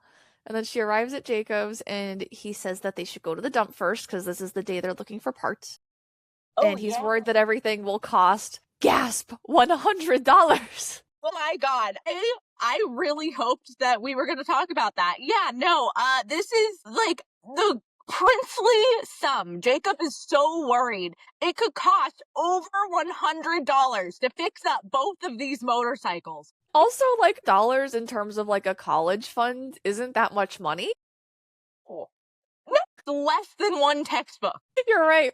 And then Bella fans herself with the checkbook. Yeah, Bella is our 17-year-old princess of using checks in the year of our Lord, like 2007, which I think is weird a little bit. Although I was thinking about it a little bit more in depth last night, and I was thinking that if when we were, like, looking for apartments, so that was in, like, 2013, 14, 15, and people were still taking checks for, like, rent in that era, then I would think in 2006 it probably was more common than I'm remembering. I guess I was, like, just a literal child back then, and I don't really remember how prevalent checks were, but I still think it's fun. My brain's loading. The fact that you had to think deeply about that says how out of place the checkbook is. That's why I started laughing in the middle of you explaining. But I've had to pay for tuition with checks, like, back when I was, like, going to trade school.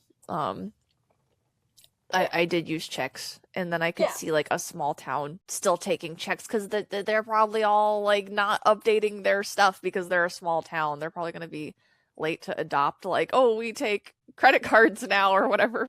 Credit and debit, and yeah, some places probably didn't even have card readers. And, like, you're right. It was so out of place for me when I was reading it that I ended up literally thinking about Bella and her checkbook for, like, 30 minutes. That's hilarious.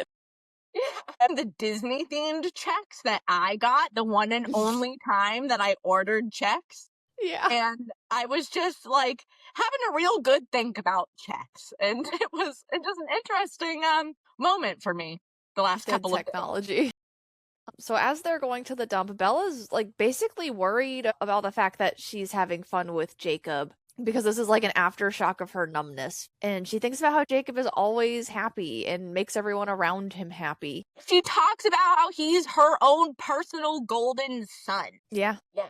And we were having a discussion about this as well, like, during these chapters, because I think that these are the chapters that the people who do ship Bella and Jacob really focus on as the basis of their shipment of Bella and Jacob. I think that when I was reading the book originally, and even now, and you as well, I think we both listen to what Bella says, like, with her own internal voice, and believe that, because you should believe women when they say things, especially when their inner monologue says things, because women don't tend to lie, at least to themselves. But Yeah, that's a good point. It's not even, she yeah, is saying that's it a good out loud, but then also in her head, she's continuously thinking about how Jacob is just a friend. And I think later she is going to straight up tell him, like, yeah, we're just friends. And as a woman who's said that to men, like, I typically mean that when I say that. I don't think I've ever said that to someone and been like, oh, but I'm secretly pining for them and I hope they call me on my bullshit. Like, no, you would just say it. You would just say it. I think we just take Exactly. her serious, but I think there's like this underlying, well, she's gonna realize that she likes him and then they're gonna be together once he is persistent enough, which was kind of weird to read about, knowing that a female wrote this, because that seems more like a male fantasy than a female fantasy.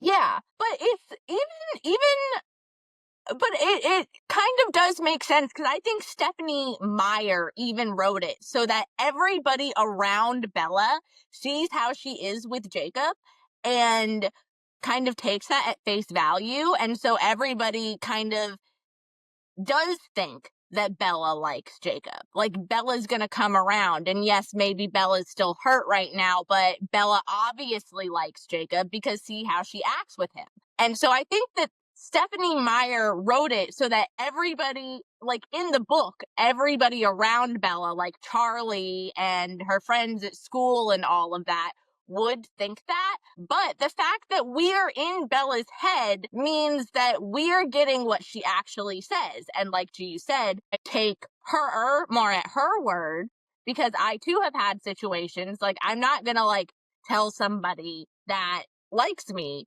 that much that I don't like them and be lying. Yeah, like if I liked someone, I would think I would just tell them, unless like there was a really good reason for me not to do that. But in the situation where, like, 100% this person likes you, you like them back, I'm just gonna lie for no reason. Why? Yeah, no, that's not going to happen. So yeah, I think that this is definitely where, like, the Bella and Jacob shippers get it from, like, these chapters. I don't agree, because I think that we should listen to women. Yeah, and you made a good point that, like, she's literally thinking in her head to herself, I don't like him.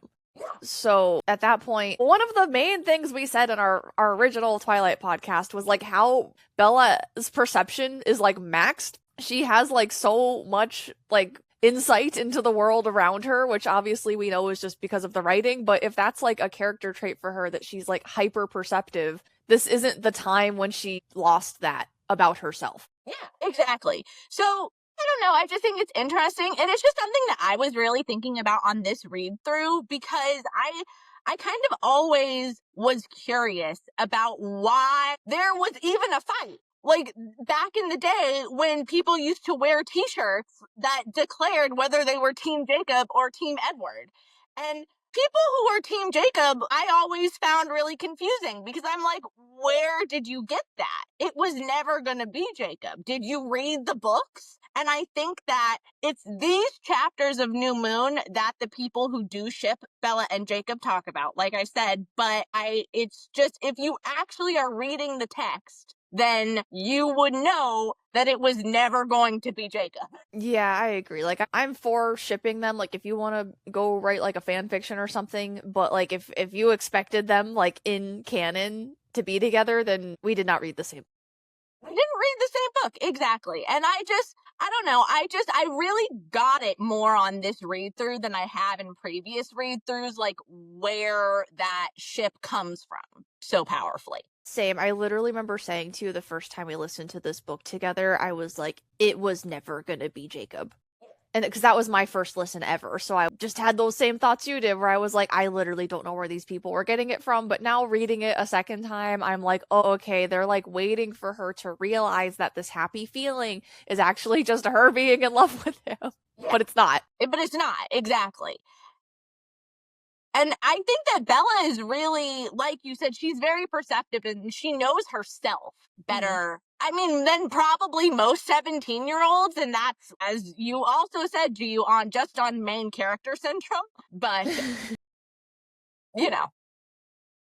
I thought this was funny. Jacob comments on how Bella's car got damaged when the radio was taken out, or when she, in quotation marks, took the radio out. Yeah, he's like, who took this out? There's a lot of damage. And she's just like, I don't know, like somebody, it's fine. And she literally like ripped that thing out of the dashboard with her bare hands. Yeah, and she's surprised that the mere mention of an item that's like even slightly attached to the columns doesn't send her into a panic. So good for Bella. She's healing. Well, Jacob is there, so I don't know if she's healing or if Jacob is just patching the hole. Yeah. And then at the dump, apparently, according to Jacob, they get lucky, because they find stuff they need there, and then they go to a parts store 2 hours away, and they're talking in the car, and she thinks about how she does genuinely enjoy talking to him, and Jacob does most of the talking and then says it's her turn to talk, but she likes listening to him. Yeah. And she also thinks about how his friends are more interesting than her friends in Forks and just like Forks in general, especially Quill, who is funny. He's like, oh, Quill likes you too, but she's like, oh, well, he's too young for me. And Jacob is a little bit upset by this because he's also younger than her. Yeah, he's like, he gets all mad and in his feelings about it. He's like, well, he's not that much younger, just like a year and a couple of months. Yeah, and so she realizes they're not talking about Quill anymore at that point. Yeah, this is definitely, Bella's picking up. Bella, at least for Bella, she's not lying to herself about how Jacob feels about her. She does pick up on what's going on. Yeah. And they debate on the actual age based on maturity difference. So not like their actual age, but like what is like your true, in quotation marks, age based on like all the stuff you can do to be a human. Yeah, like maturity difference and like, can you change a tire? Can you keep your size was one of them, just like how tall are you? Yeah, I thought that was funny. Bella ability to bookkeep. Yeah, because Bella does the bookkeeping for her house. Which is probably why she knows how to use a checkbook. But, oh my god, let's, like, not get me started on a rant about how the only reason that Bella knows how to do that is because she was parentified at a young age by Renee, the worst mother in the world. Yeah, that's a good point. I will get to my feelings on Renee. Yeah, no, we'll come back to Renee at some point. By the time they get home, he's 30 and she's 23. And Jacob continuously is just naming stuff in his favor so he can be older and therefore have more of a chance with her. Yeah, pretty much. What? It's kind of sweet. Like, no, okay, so obviously we're going to get to the reasons why Jacob feels this way about Bella eventually. One day we will get there. But he is kind of sweet to her. Like, I do like when they hang out. They are, like, just, I don't know, very sweet to each other, and they're, like, very much best friends. And that's why people ship it. But because you can't say that about Edward. Edward's not sweet to her. He stands there like a block of marble. You cannot say that about Edward. Edward is not very nice to Bella. That's true. Jacob is way fucking nicer to her than Edward is literally ever. It's like the two kinds of people. It's like the people over here who want like the broody dangerous guy, but it's a fantasy, so it's okay. And then the people on the other side who like actually want a nice guy. Okay, fair point. I think Jacob is so sweet, but I guess I'm just way more for the broody dangerous. That is your type. Yeah, it is. It is. But it's funny because in real life, not so much. It's the fantasy that does it for me. Yeah, because things are different when it's a fantasy. You're in complete control of your fantasy. Like, that's part of what makes it appealing. Yeah, you're right. You're just explaining to me all of the things that I already know, but it's so true. It's just like my current boyfriend has way more in common with Jacob than he does with Edward. But yeah, but then you have that in real life, so why do you need to read about it? Exactly. I can read about, like, the assholes. Oh, man. I do love me a fictional asshole. I'm probably somewhere in the middle. Like, they're both too far on either extreme for me. Makes sense. Okay, so when they get back, Bella watches Jacob work until Billy and Charlie call for them and they run to the house. Yeah, because Charlie almost comes out to the garage, but, like, they run out first. And they're laughing and stumbling down a path and like acting very coupley, and Charlie is like, oh my god. And Bella thinks that her laugh has hysteria in it. Yeah. Because she hasn't laughed for so long that she says that her laugh as she's stumbling down this path with Jacob is tinged with hysterics. And girl, you're not well. She knows that, but just sometimes it's really apparent. So then they all eat dinner, and afterwards Bella drives Charlie home, and he just asks what they did, and she's like, they looked for parts, and she watched Jacob work, which is technically true. She's just leaving the part out about the fact that it's a motorcycle for her. Yeah. Yeah. And he wants to know when they'll see each other again. And he's obviously looking pleased, but trying to hide it after she tells him tomorrow. So he definitely thinks that there's something going on between them at this point, which, like, is fair with the way they've been acting. It definitely is. And Charlie, I think, is just so happy to see Bella, like, being somewhat normal again, that he's pushing the way.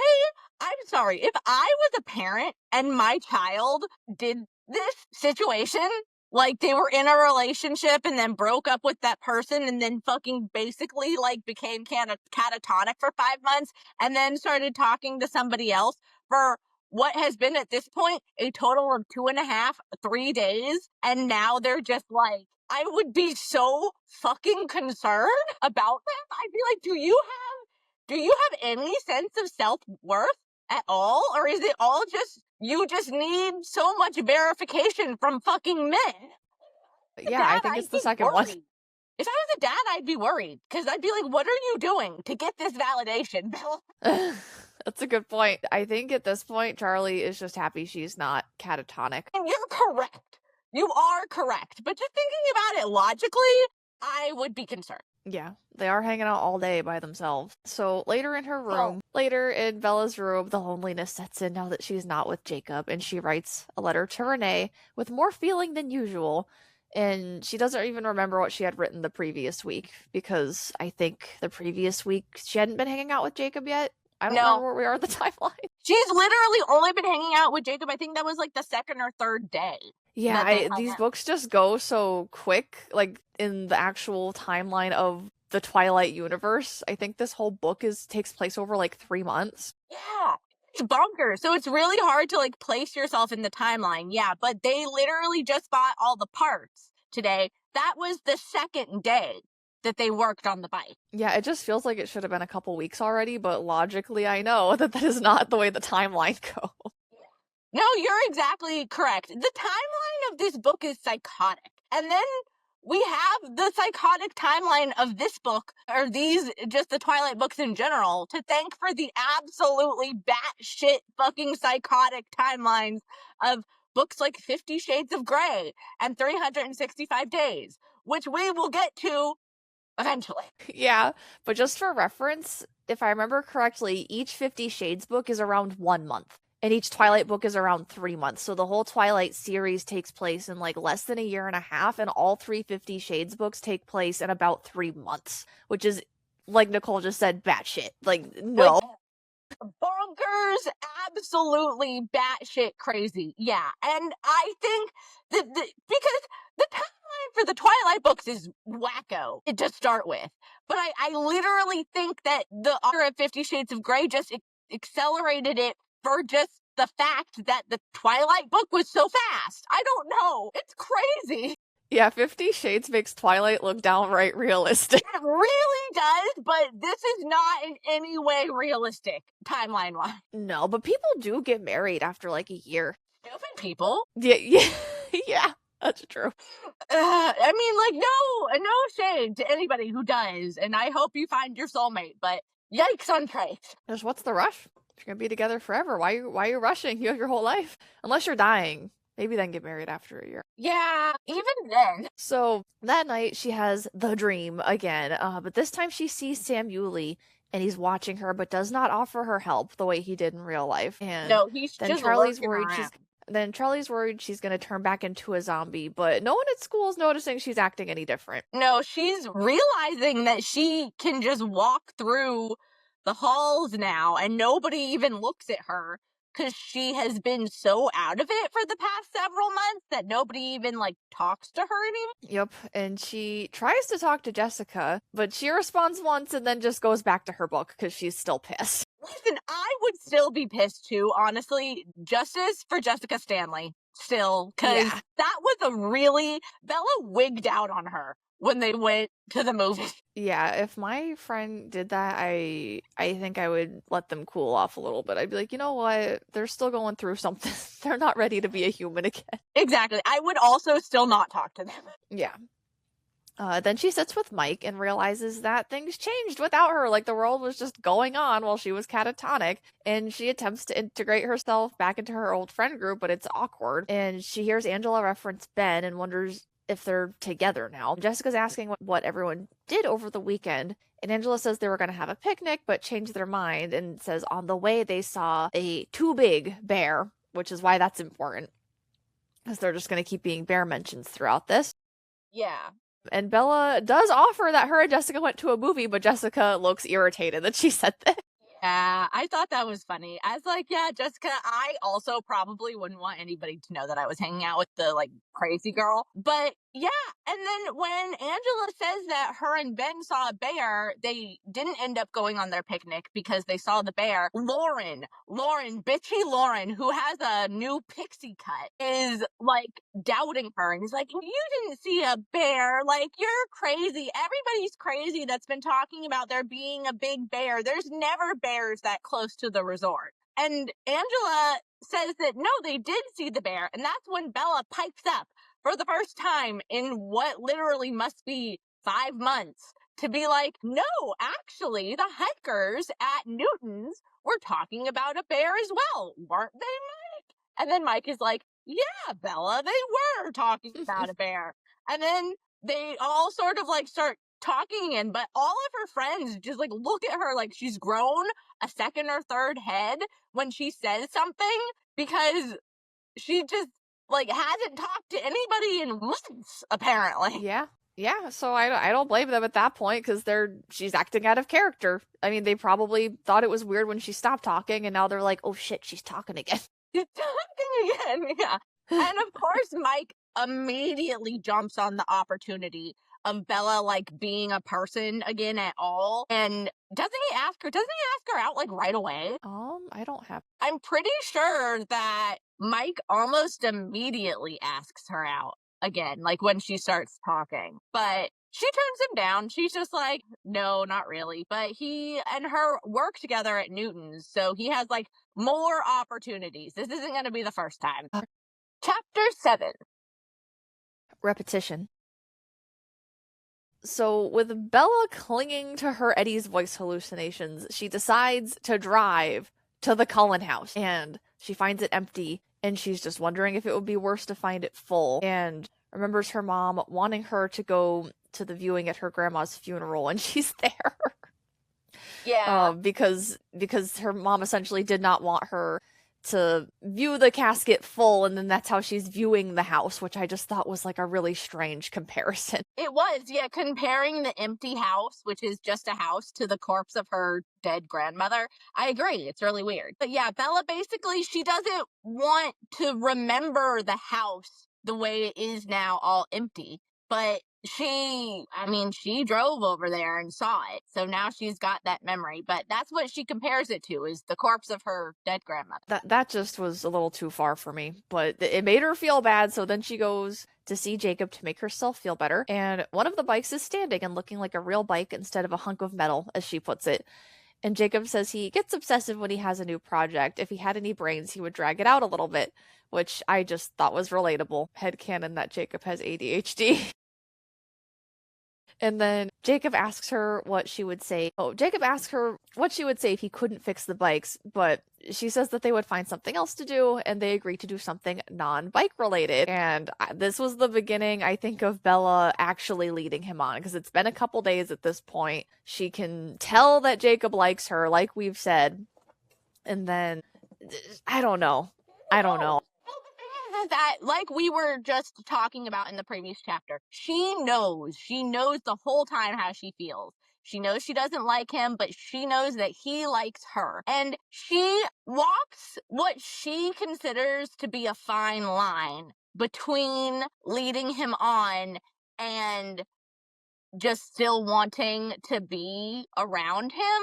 But I actually don't think she does that good a job at it, because she definitely is still leading him on. Even though she's making the thought that she doesn't want to lead him on, that doesn't mean that that's not what she's doing in that Yes, moment. exactly. Yeah, because we know what Bella's thinking at this point, but Jacob doesn't have that extra context in her brain. He's just like, I've been hanging out with pretty girl. We get along. I asked her to do something that doesn't involve me being useful to her, and she wants to do that thing with me. So, of course, he's gonna get the wrong idea. Yeah.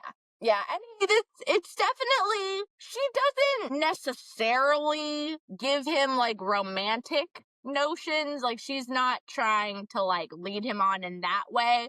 But just the fact that she knows how he feels, and she doesn't outright address it. Like, they're gonna have a conversation about it in a couple of chapters, and she will tell him, but she still continues to act like this. She doesn't change her actual behavior at all. Yes, exactly. Yeah, I think them hanging out like that would be completely fine if Bella didn't have the idea that he liked her. If Bella wasn't operating with the full knowledge that Jacob likes her as more than a friend. Yeah. Yes, exactly. So later, Bella goes home. She got an email from her mom commenting on every last detail of her previous email, and she sends another one about her day in excruciating detail. And then the next day at school, Bella's friends are being nice to her again, except for Jessica. And Mike asks her on a date to the movies, but Bella says she doesn't want to, like, do a date, and they agree to go as friends. And I said, good job, Bella, because at least she's not leading on somebody. I was confused again earlier about the order. I thought as soon as, like, Bella started talking again, Mike asked her out. I mean, essentially it is as soon as she starts talking again. It's like 12 hours later. It's basically immediately. Yeah, exactly. It's like, it's just that the timelines in this book are weird, and I forget sometimes exactly where things happen. All good. It is basically immediately. It's literally, I exaggerate a little bit by saying 12. It's like not even 24 hours later at this point. I think it's like 12 to 18 hours later, because they were at lunch the last time. Oh yeah, and then this is like, I think this is like earlier in the day. Yeah. Okay. This is not like anyway, one of their yeah, the first times. timelines. Then the next night, Jacob watches Bella make lasagna and they do homework. And Charlie is not surprised anymore that Bella is hanging out with someone, so he's getting used to that. Yeah, he's getting used to Jacob. This is one of their 2 nights a week that they're doing homework, and Bella made lasagna. Bella and Jacob are hanging out again, and they watch Monster Garage, and then Bella has another nightmare later. And yeah, I thought that was interesting that Charlie walks in on them watching Monster Garage and doesn't comment on it. I guess she has been, like, watching him work on the cars, so maybe he's not that surprised by it at this point. Well, I guess you're right. I don't know. I don't know. I picked up on that, like, little detail too, the Monster Garage, and I was like, it seems like a weird show for Bella, for sure. Yeah, it just seemed like I had to say it by name. Then later, Jacob calls and says the bikes are done, and Bella says he's the most talented and wonderful person she knows. And I put a note here that... He calls and says, Bella, we have a date. And then she's like, no, that means the bikes are done. But I just think it's funny, like, that's the thing he says. He's like, we have a date. I put a note here that Nicole also knows how to give really good compliments, just so everybody knows. And then they take the bikes to La Push, and they see, as they're driving, 4 men on a cliff, and one jumps off, and Bella just panics, and then Jacob has to calm her down and inform her of what cliff diving is.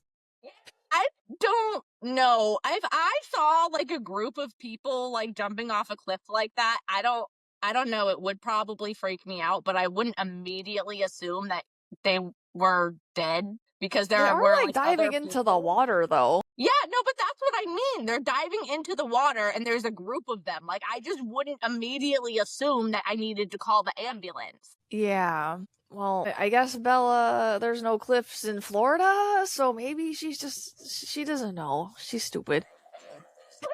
Saying Arizona, all I want to say is say it like Jackie Daytona from What We Do in the Shadows, and just say Arizona. So Bella pretty much immediately decides that she needs to now dive off of a cliff. No, she sees them doing it, and she's immediately, like, little adrenaline hallucination junkie Bella now is, like, immediately like, I want to do that. I bet that Edward would scream at me for minutes and minutes if I jumped off a cliff. And then Bella asks who the guys were, and he's just like, that's the LaPush game. And apparently, Sam Yulee is a glorified hall monitor who takes his position too seriously, and Jacob does not like him. No. Bella He's can like kind of tell there's more going on than that, though. You can, yeah. Jacob, is this the part where Jacob starts saying, like, part of the reason that he doesn't like Sam Yulee is because Sam Yulee looks at him weird? I think so. Jacob says that Sam expects him to join their group one day. And for some reason, they treat Jacob's dad as like the leader of this group, and Jacob just doesn't understand any of this. Yeah, and apparently it has something to do with Billy's grandfather, whose name was Ephraim Black. He was the last chief of their tribe before they didn't have chiefs anymore, which I don't know why they would have stopped doing that, but okay. And now the whole tribe kind of looks at Billy like he's a leader, but nobody like acknowledges it necessarily. And so Sam Yulee and the LaPush gang, who do nice things, they're not like a bad gang, like G said, are like glorified hall monitors on the reservation, looks at him really weird and expects something of him, and Jacob doesn't understand why or what that is. And then Jacob also mentions that Embry and Quill have been avoiding him and missed school and just came back looking terrified and wouldn't tell Jake what happened. And Embry used to hate Sam more than Jake does, so that's very out of character. And this is a pattern that has continuously happened, and Jake's dad is vague about it and just is like, I'll explain it later. Yeah, because I guess there was somebody else that Jacob used to be kind of friends with, that the same thing. All of a sudden, he just started hanging out with Sam Yulee and the gang out of nowhere. And now Emery's doing it. And Jacob is also really hurt because Emery and him have been like friends for a really long time. And Emery like won't hang out with him and Quill anymore and just is following Sam around like some kind of like puppy, and Jacob is really upset about it. Puppy, you see what I did there? He's following Sam around like a puppy. Har, har. Funny. But yeah, and he just doesn't really know how he feels about it. He doesn't like them. He feels just weird about everything to do with them, and we're having a lot of foreshadowing right now, guys. Yeah, absolutely. And then the last thing that happens in this chapter is Bella and Jacob hug, and Bella distinctly feels friendship and reminds Jacob that she's 2 years older than him. Chapter 8. Adrenaline. Jacob teaches Bella how to drive, and the bike jerks and falls on top of her immediately. Yeah, he's trying to show her how to use the clutch, and he compares the clutch to a grenade, and he says, don't let go of this. Pretend that I pulled the pin out of the grenade, and you're holding the lever for dear life. Hold the fucking clutch, girl. But Bella can barely keep the bike up. It keeps trying to fall on top of her. And I'm really feeling that, because that's kind of how it's kind of how I think that I would feel if I tried to drive something like that, just because I'm not very big and I have no muscles to speak of. Yeah, I don't think you should drive a bike if you can't pick it up. That's my hot take. The hottest of hot. Oh, yeah. So when this happens, she sees Eddie, and she's like, ooh, I might have found a way to trigger the hallucinations. And then part is so crazy because she keeps getting up on the bike, and Jacob's like, are you sure you want to do this? Like, are you positive? And she's like, yes, I must. That's exactly what she's thinking. She's like, I think I found a way to conjure the hallucinations. I can trigger them and have them whenever I want. Also, I think she gets up and starts riding again, and then as she's riding, she's like, oh, Jacob didn't tell me how to brake. So she just slams on the brake and loses control again. And well, he did. I just thought that was dumb. I think Jacob would have told her how to brake. He did absolutely fucking tell her how to brake. They had a whole discussion about it, actually. She's like, the brake is like here, right? And she like did something with one of her legs, and he's like, you should probably not use that brake until you get more used to it. And he shows her the hand brake, which is on one of the handlebars. I don't know which one. I have never ridden a motorcycle in my life, but the brake that she should have used was on one of the handlebars, and he definitely showed it to her. But then she when she was driving, forgot about it, and then she stamped on the rear brake and basically flung herself into a tree. You'd think Jacob would at least give her a helmet. Like, I could see Jacob because he knows what he's doing, but Bella's literally never ridden a motorcycle before, and she's super accident prone to begin with. How I know that Bella's whole thing about this whole bike deal was that she wanted Jacob to do the work, and then she was going to pay for it, and then she wanted him to give her riding lessons. Did Bella know that Jacob could ride a motorcycle? Where was it ever mentioned that Jacob can ride a motorcycle? I think he said that Quill has a dirt bike that he rides sometimes, but those are not the same thing. And Jacob is apparently really good at riding motorcycles to the point where he doesn't think that either of them need a fucking helmet. And a meltdown about that at the beginning of this chapter. I just was like, why wouldn't they at least put on a helmet? Like a bike helmet. I think that might be a testament to Jake not knowing what he's doing, because Bella's literally never ridden a bike before, ever. And she can't even, like, walk properly most of the time. But Bella's loving this. Bella is loving it. She in her brain is like, adrenaline plus danger plus stupidity equals hallucinations. So when Jake's like, are you alright? She literally screams at him like, I'm great. I do kind of love adrenaline junkie Bella, even though it's for like a super crazy psychotic reason that I don't love. But I love adrenaline junkie Bella. It is really entertaining. And she's bleeding, so Jacob convinces her to go to the hospital. She's like, it's fine, I'm an easy bleeder. Yep. From her forehead. But he does convince her to go, even though she's like, not that big of a deal. This happens to me all the time. And then they go home first so Bella can hide / change her dirty clothes so Charlie doesn't see. And then they drive to the hospital and they mention that Jake isn't wearing a shirt, but I don't think he took it off, so that means he's been shirtless this whole time. No, he did. He took it off to give it to Bella so that she could use it to staunch her bleeding head wound. Oh, okay. I was like, why did they point this out? Oh, yeah. He took it off for her, but they never mention it again. And apparently he just shows up at the hospital shirtless. So that's interesting.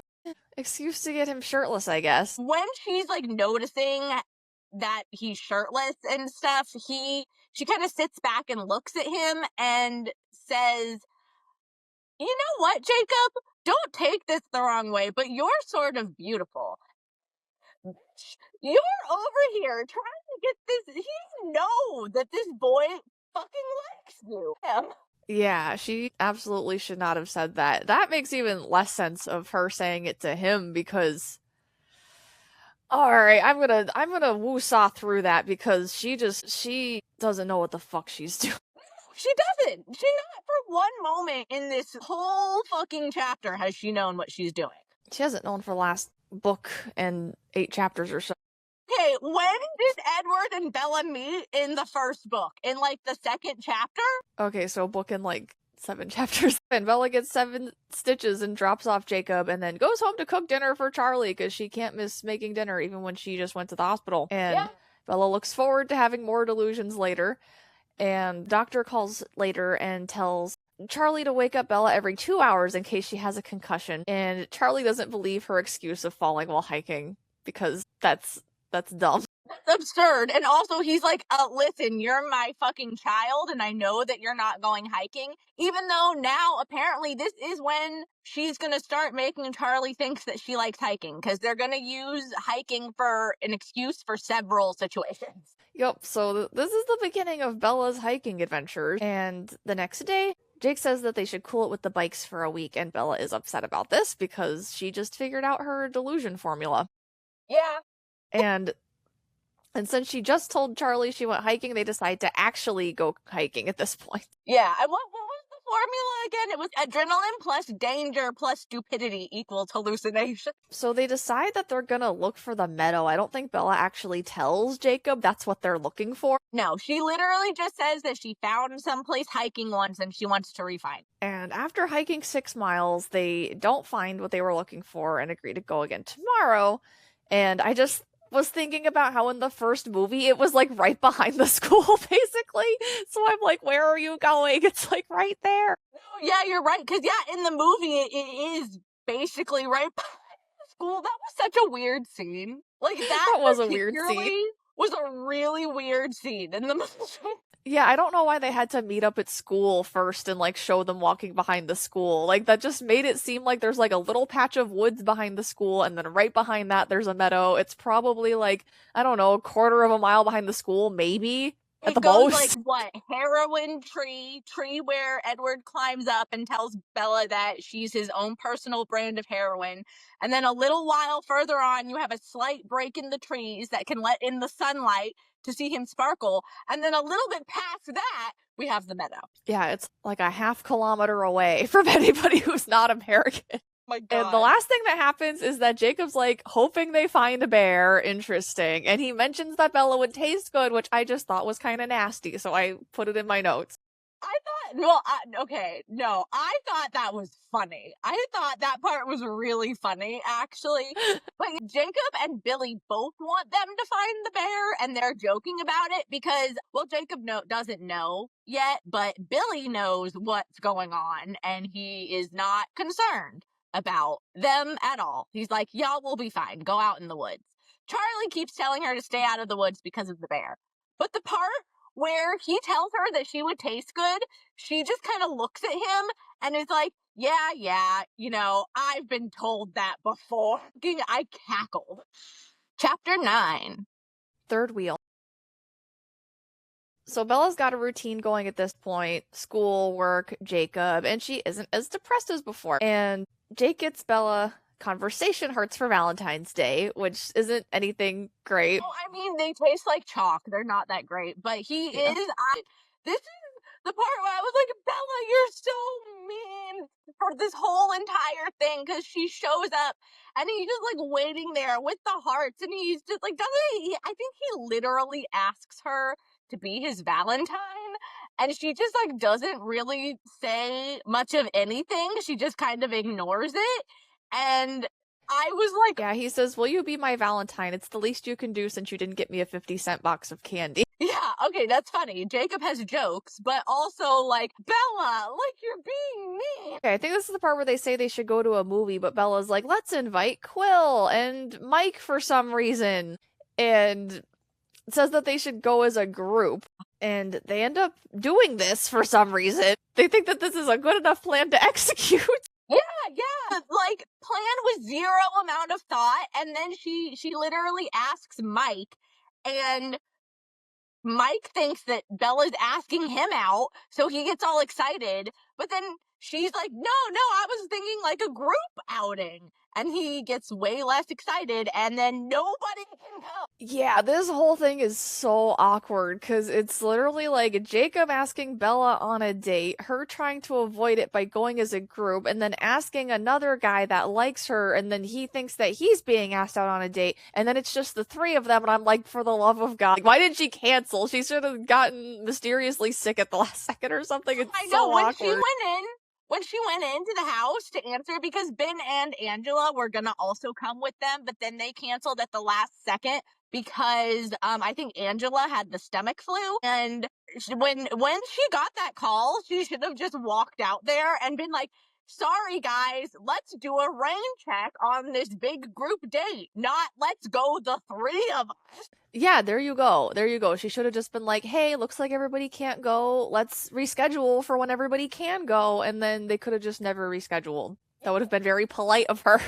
They didn't have to go on this super, like, the most awkward date that you've ever been on. Because like you said, Jacob likes Bella, and Mike likes Bella, and Bella doesn't like either of them.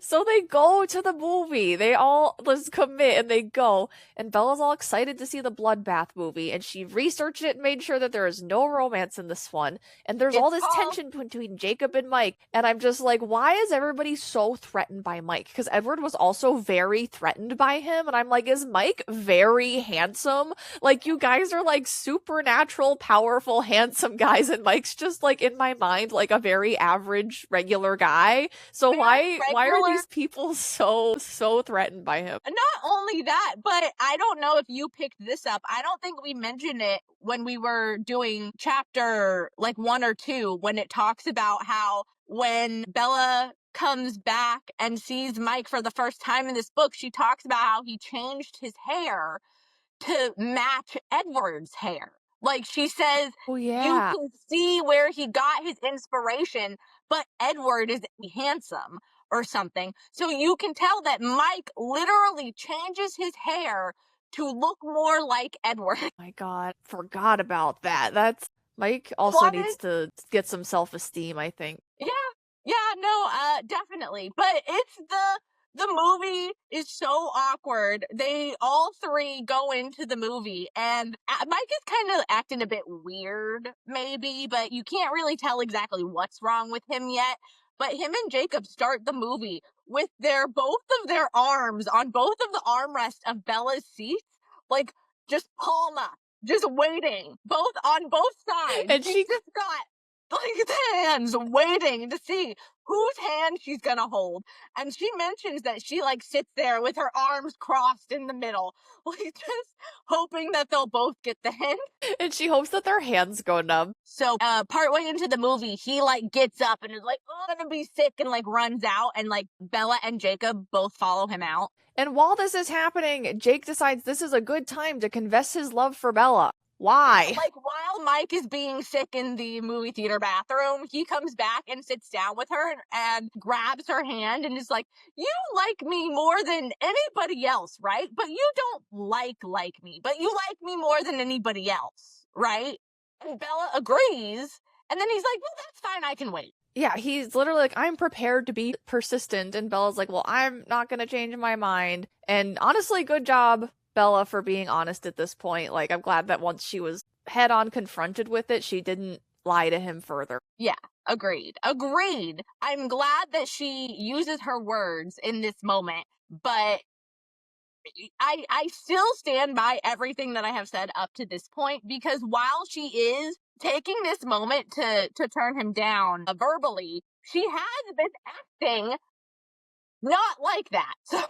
That's true. Oh, it has only been like 3 days, though. How early should you say something to somebody when you figure out that they may or may not like you? So true, Giu. You make a really excellent point. Once again, it's been a matter of hours. So yeah, it's like, I think the problem is that Bella has a history of leading him on. She led him on in the first book when she was like batting her eyes to get information out of him. So she's already predispositioned to do that. I don't know. But on the way home, Mike throws up in a popcorn bucket and Jake's all stressed out because he showed up in a car that he just finished. And Bella thinks about how if Jacob has any hope left, then she wasn't clear enough with him. So I'm like, okay, good. I'm glad that she's like getting to the point now where she's ready to put her foot down. Then after dropping Mike off, Jake tells Bella, this will sound corny, but I'll never let you down. Hello, Rick Astley? And Bella says to call her later. Never gonna let you down. That's never gonna Jake's theme song.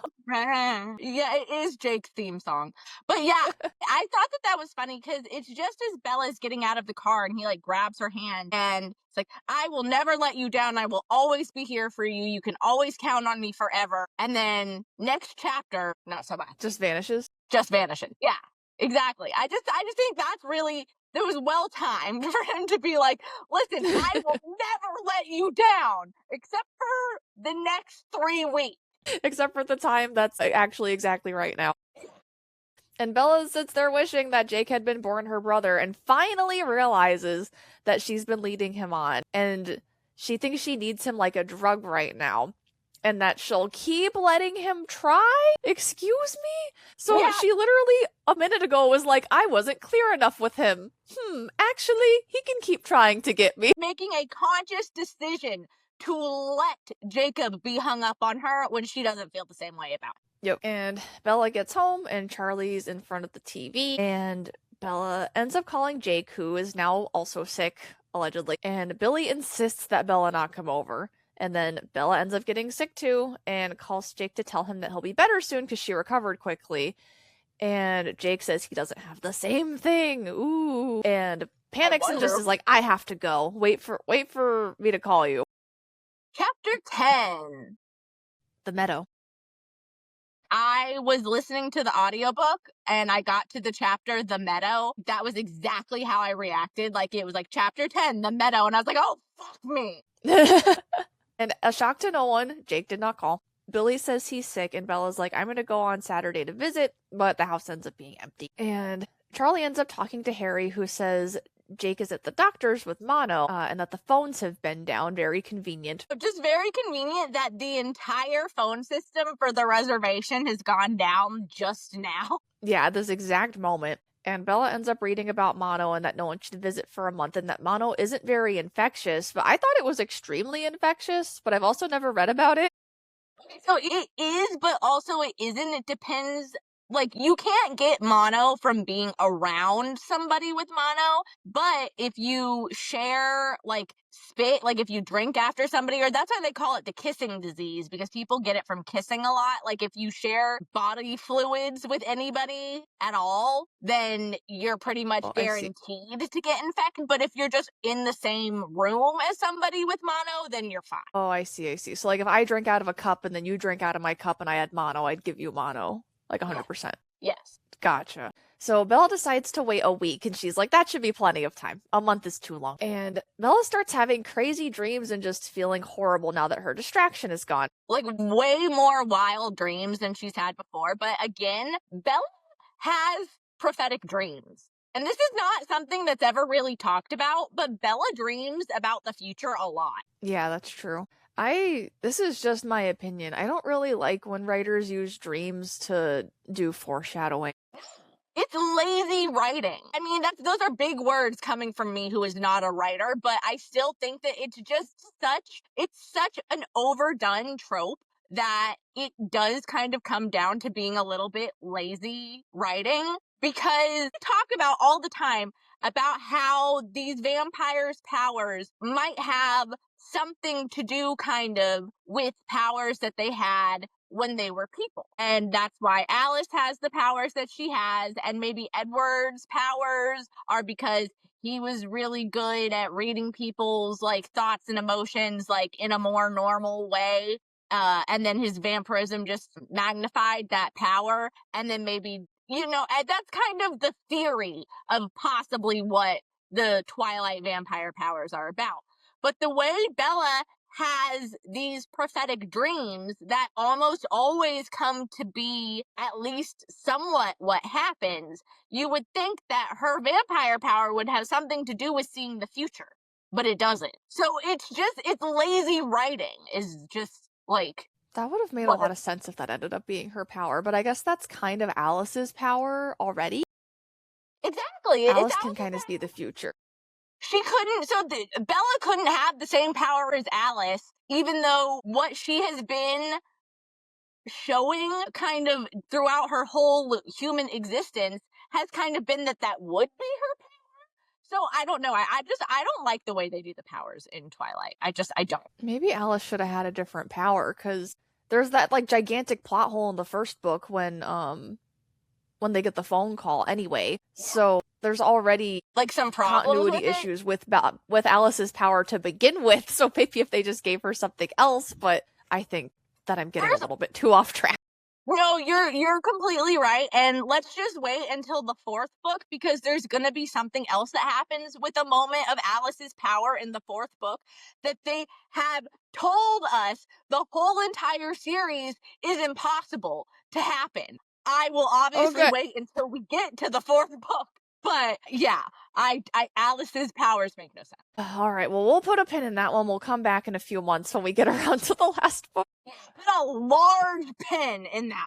So Bella ends up calling Billy to visit, and he says that Jake has another virus that's not mono, and that she's going to Port Angeles with friends to go to the movies, and Bella pretends to be happy, but also she's thinking that Jake didn't call her, so she's a little bit like, what the hell? Yeah, she's like, what the fuck? What do you mean, what other friends? Since when does Jacob have other friends?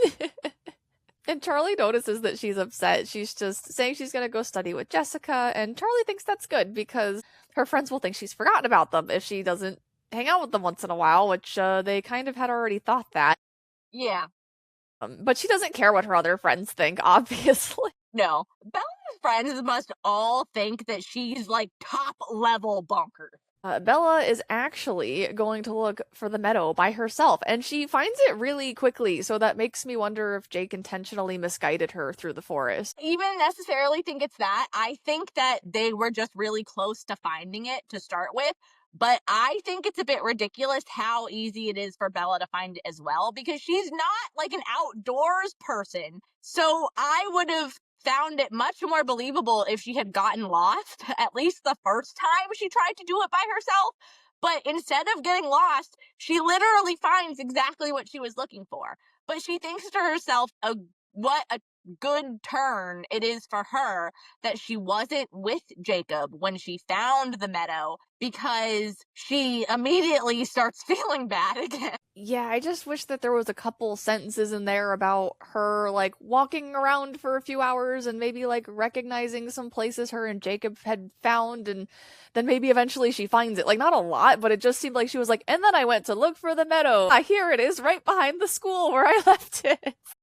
Behind the school. Now I wonder why we couldn't find it before. You just walked straight from gym class. But yeah, no, in all seriousness, I don't like that either. I think that at the very least, they should have had her have more trouble in the woods, because she has no trouble finding it on her own. And I just don't believe that her hiking around with Jacob a little bit made Bella into a woodsy girl. Yeah, I don't think so. They literally went hiking exactly one time, and now she's like, here it is, yay!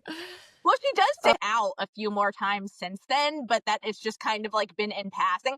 It's like one of the few times in the book where time passes between every little scene that we're getting. They have done like a few more woods excursions between those times, but I just don't think it would have made Bella into a master navigator. No, I don't think so. But when she gets there, she just feels empty and disappointed because it doesn't have what she came there for. I think she thought she was gonna find Edward there or hear some more of his voice or something, and she's actually glad that Jacob was not there because now she doesn't have to hide that she feels like she's in the abyss. Yeah. She's like fully losing it again. She's like doing the thing where she holds her sides to keep the hole from spreading. And yeah, the whole thing is a bit silly, Bella. Yep, But then, and then you want to say it? I was gonna say, but then she sees somebody walk out of the trees, and she's like, "Oh, that's weird." And then it was like a pale, beautiful person. So she gets really excited because she thinks it's like gonna be a vampire, and it is a vampire. Guys, it's Laurent. Yay! Laurent, missed you. He's back from Alaska. He was living with another ethical vampire group, and she's just excited to see another vampire, and he's surprised that they didn't take their pet with them when they left. Aren't we all, Laurent? Aren't we all? And then she starts hearing Eddie's voice in her head about how she should lie about the Cullens being fully gone.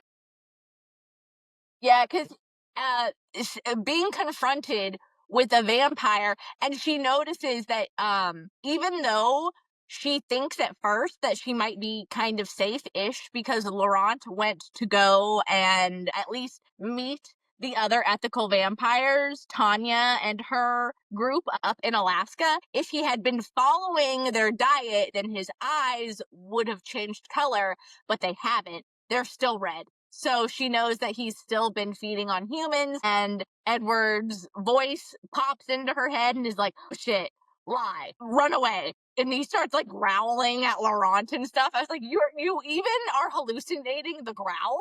Again, Bella's perception abilities coming into play here, and she just asks exactly how he would react if he was there. Yeah. And Bella asks conversationally about Laurent staying with Tanya, and he mentions that he likes Irina even more than Tanya. And he starts getting closer to her, and Eddie's continuously growling at this point.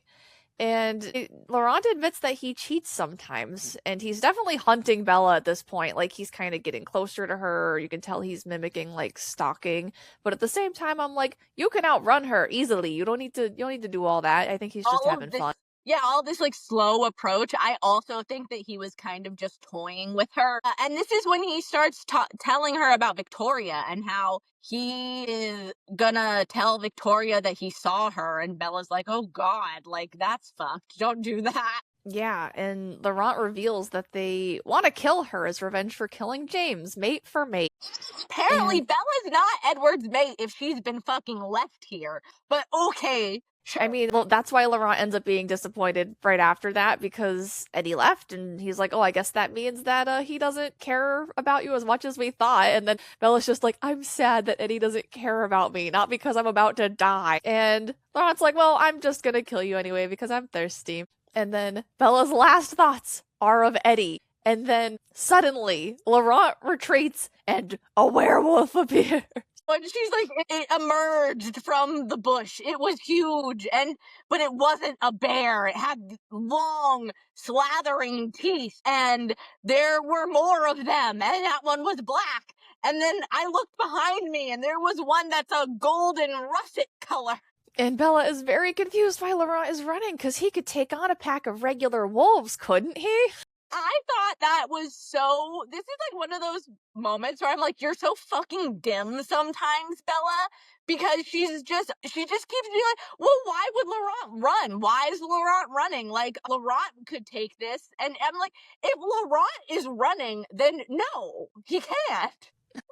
And she's like, I'm definitely getting eaten by these wolves, but they just run past her and keep going after Laurent. And then Bella sprints away and gets to her home hours later, which just pissed me off because I'm like, you just got to the meadow in 3 seconds, but it took you hours to get home. It's because she got lost on the way out, she says, but still, it was annoying. I guess. So Charlie's already home, and Bella admits that she went hiking and says she saw the bear. And Charlie says that he saw Jacob with his friends and that he looked different, strange, bigger, upset about something. When Charlie's telling her that, where he's like, it's like that kid gets bigger every time you see him. And then Bella goes to bed and just thinks about how her scent is going to lead the vampires to their house and put Charlie in danger, and hopes the wolves got Laurent so he can't tell Victoria that the Cullens aren't protecting her anymore. Well, the wolves do get Laurent by Laurent. That was the last time any of us will ever see him, because Laurent is wolf food now. Oh, yeah. The last time any of us will ever see Laurent. Good night, sweet prince. And then the last thing that happens is Bella has a nightmare about what Victoria has planned for her, because that was something Laurent had mentioned in the meadow when he saw her. He was like, she had some evil shit planned for you. You should be happy I'm the one who found you. So Bella's letting her imagination take that one away. I do agree. Let's not imagine what Bryce Dallas Howard will do to you, because it will be bad. Chapter 11. Cult. So Bella is in a catatonic state again because Jacob hasn't spoken to her for a week. And then Bella realizes Sam has gotten to Jacob and that it's not Jacob's fault that he's been ignoring her, though.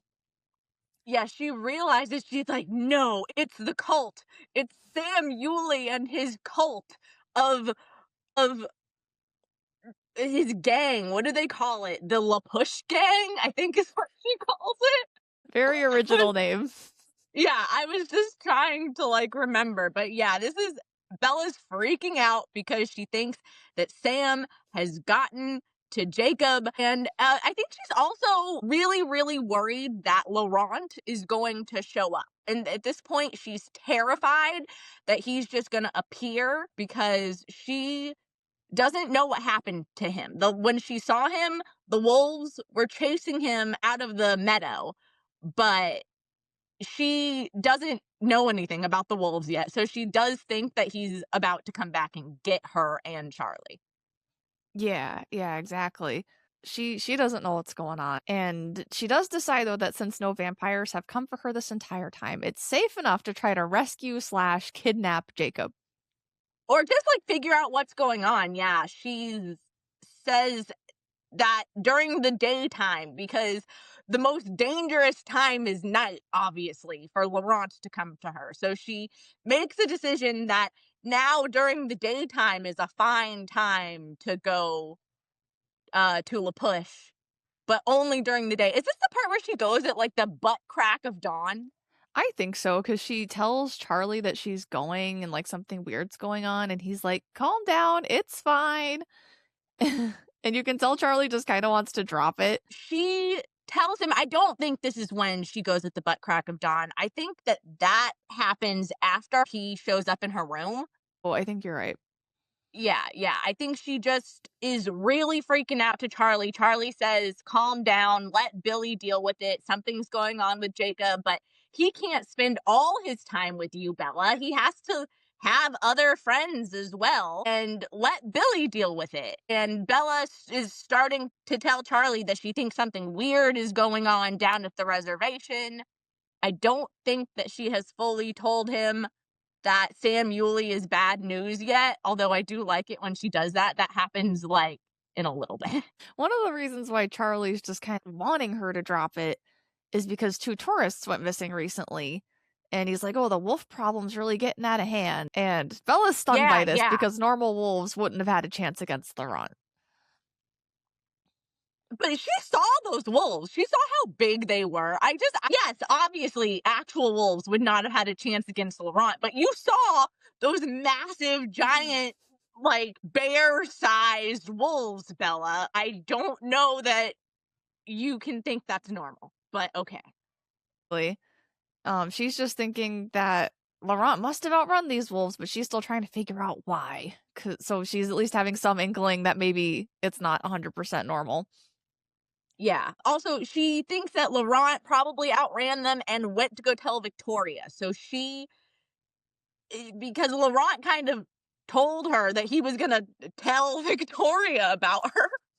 Yeah. So Bella's terrified. We're all terrified. Victoria is definitely the most threatening of the vampires. Yeah. At least for now. Yeah. Then Bella goes to see Billy, who says Jacob is out with his friends, and Bella's like, is he with Embry? And this just ends up confirming Bella's theory that Sam has gotten to Jacob. Yeah, because Embry has already been sucked into the LaPush gang. And Bella, she just immediately starts freaking out. I think this is the part where she really starts spiraling about Sam, because she's like, Sam has gotten his clutches into Jacob. Jacob was afraid of Sam, and now he's in the gang, and something weird is happening. And she just basically starts to spiral about that, like, really hard. And she just decides to sit in front of Jacob's house because he has to come home at some point. And she ends up seeing Quill walking and offers him a ride at some point. Like, I think she leaves at some point and sees him. And then they end up heading towards his house. And Bella asks about Jacob immediately. She doesn't try to hide it. And Quill says he saw him from a distance and that he was looking for him in the forest. Yeah, so Bella's immediately like, oh crap, like that definitely means that Sam has gotten to him. Embry and Sam have gotten to Jacob. Jacob is in a cult now, and Quill is really worried. I do love the part where she sees him walking down the road, and she's like, thinks to herself about how large he's gotten, and she thinks to herself, what are they feeding these Quilliute boys? Protein. And I just think that part is really funny. Quill has not joined the pack yet. We must wait for Quill to join the pack. Yeah, not quite yet, but he does say that Jacob never leaves Sam's side, so confirmed. And they speculate about what could have happened. And after that, Bella does go back to Jacob's house to wait, and she ends up figuring out how to pass the time by doodling for exactly 10 seconds, and then Jacob knocks on her window, and he has cropped hair now. Yeah, he's got like short hair, and he's behind him are like all the rest of the 4 wolves, and she talked about how they all look like identical brothers. Practically, they all have short hair, and they're all massive and russet copper colored. And I'm just like, way to very pointedly point out the Native American thing, Stephanie Meyer. The way she talks about Jacob and Billy and like the whole group of them sometimes starts to rub me the wrong way, especially because there's something really particular that she does with Billy's vocabulary. Like, when Billy talks, if you like sit back and read his lines like in a very stereotypical like Native American way, you can like just very much tell what she was trying to do. Because at one point he's like, they were out late last night, Bella. Let him rest. Like, I don't know. It's just like the cadence of his voice. It's very Like, it's not a great look at how stereotypical it is. That's rough. I feel like considering just the little snippets we know of the Twilight Illustrated guide, that's unfortunately not that surprising. Yeah. Yeah. I was really picking it up whenever in this chapter and the next following chapters Billy talks. I'm like, way to write him with a fucking accent, Stephanie Meyer. Like, it's just weird. I don't really like when authors do that because I think I don't feel like it's ever done in a very kind and racially sensitive way. And I definitely don't think it's done in a kind and racially sensitive way in this. Yeah, especially as a white person trying to write a Native American or anyone outside of your race, it's gonna be near next to impossible for you to do that in a racially sensitive way. Like, you probably Yeah, just shouldn't. she basically writes him sounding almost exactly like Pocahontas's dad. It just rubs me weird. And like the way she talks about the pack of wolf boys also rubs me a little bit weird. But we never accused Stephanie of being like woke or racially sensitive or progressive or anything really. Probably opposite, actually. Yeah, Oh, unfortunately a bit the opposite. oh, yeah. Well, one day when we get to the Twilight Illustrated guide, we can rip our hair out at that point. We will have a lot to say. Yeah. Yeah.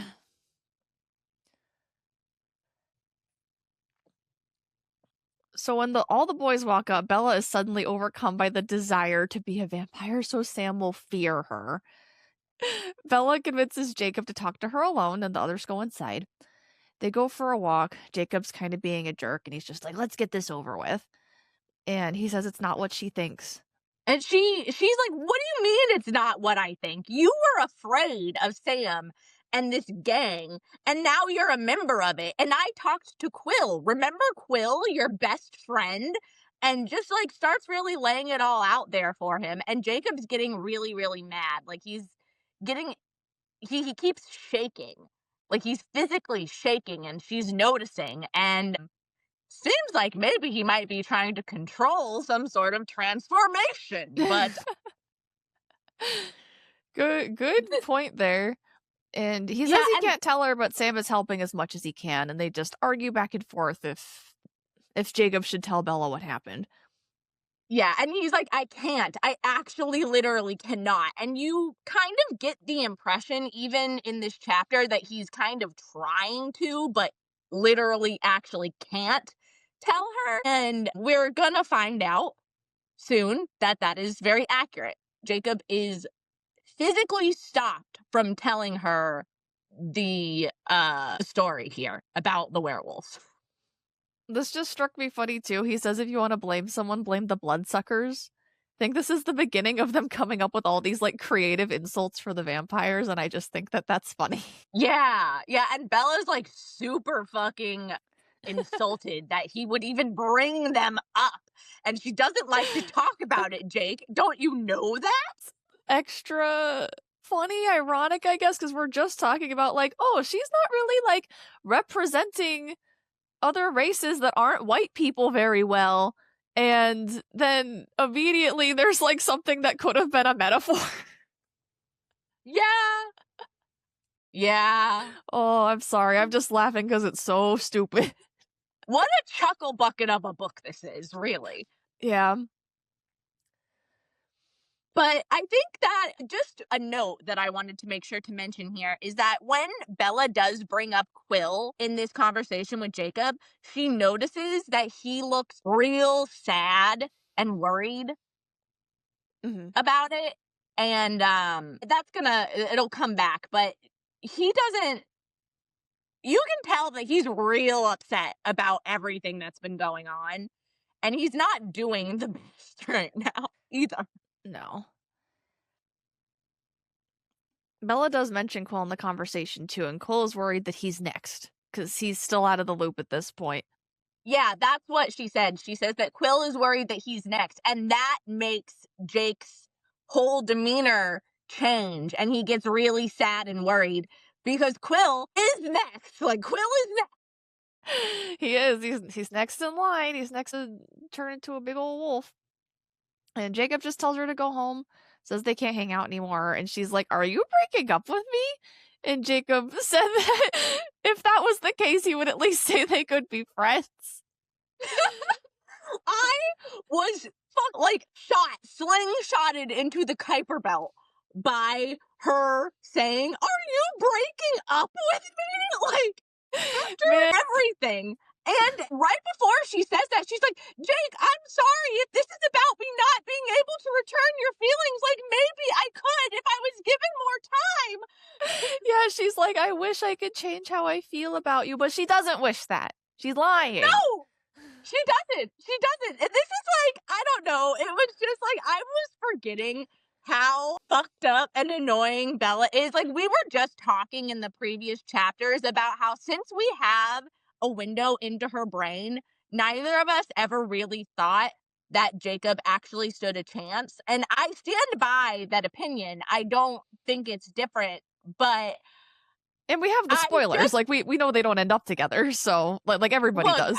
Yeah. Exactly, everybody does. But the way I kind of forgot what a bitch she is, and like, you're right. I think maybe I was blocking it out. The willful leading on of Jacob that Bella like just keeps fucking doing consistently through this whole fucking book.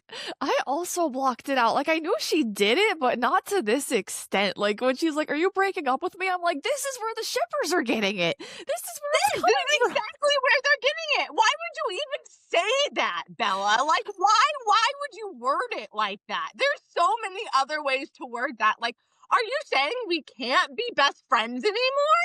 Are you saying we're not friends anymore? Like, there's so many other ways to word that than, "Are you breaking up with me?" Yeah, that really is like gonna fuel in Jacob's mind like they had some kind of romantic relationship, because that's just wording you would use with a romantic relationship only. Like, you typically don't say, like, if you stop being friends with someone, you say stop being friends, or we're not friends anymore. You don't say I broke up with my friend. It's just not how people talk. Like, it's just gonna continuously give him the wrong idea. Even in this moment, she's like, I want to change how I feel about you. I just can't.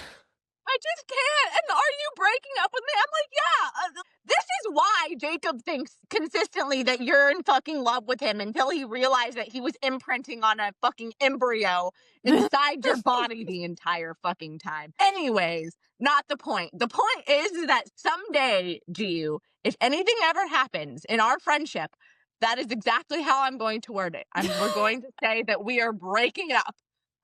Well, we've already established that we're getting married, so we have.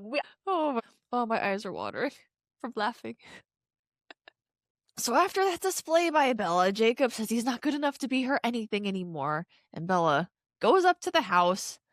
And after Jacob goes back, and Billy comes to the door and says that Charlie is on the phone and that because she needs to go home, basically. Yeah, because she's just been standing there. Like, Jacob says that thing about not being good enough to be anything to her anymore, and then he goes inside and slams the door, and Bella just stands there in the rain for like an undetermined amount of time, but what must have been at least, I don't know, like 30 or 40 minutes until, like you said, Billy comes out and says that Charlie has been on the phone and that he told Charlie that Bella was on her way home and she better go now. And Bella says that the pity in his eyes made it real. Oh my god, you know what? She's selling me on Bella and Jacob on the second read through. Like, I wouldn't say I ship it, but I truly didn't understand, and now I'm like, yeah, maybe she does need to realize she's in love with him. Like, maybe. The only thing that keeps me from probably joining you is the fact that I just can't get over the fact that, obviously, this is spoilers for 2 books from now, but the only reason that Jacob is even in love with her is because he's imprinted on a fucking egg. That's true. Yeah. If we just stopped at like the end of this book and then like Yeah. Yeah, you're right. If we stopped at the end of the book and that was it, then yeah, then I would get the Jacob shippers for sure. Does anybody actually ship Jacob and Renesmee? I was wondering that last night because I've been reading fan fiction, not of them. Oh my god, no, of like Alice and Bella. But however, A much better pairing. A much better however, I was just like scrolling through the tags and I didn't see any Jacob Renesmee. But then like later I was like, wait, I wonder if that's there though, because I wasn't going out of my way to like search the keyword Jacob or anything. So I'm like, it might be there, and I just am ignorant to the fact that people actually want this. I truly don't know. I don't know if anybody on any level was ever okay with that. I think that might be a thing that people just ignore. But Yeah. I don't know. I guess we'll see more firmly when we actually get to Breaking Dawn. At home, Charlie asks what happened, and Bella just tells him Samuel Lee says Jacob can't be my friend anymore, which is almost true. Right. This is the part where Bella tells Charlie that she thinks Sam is bad news and he's doing something really weird with all the boys on the reservation, and it's a cult, Charlie, and she just tries to get him. I did notice that Bella very much tries to kind of like get her police chief father to like look into this when she has no idea what's going on. I just said she has no idea what's going on at this point. I was just like, way to use your connections, Bells. Jeez.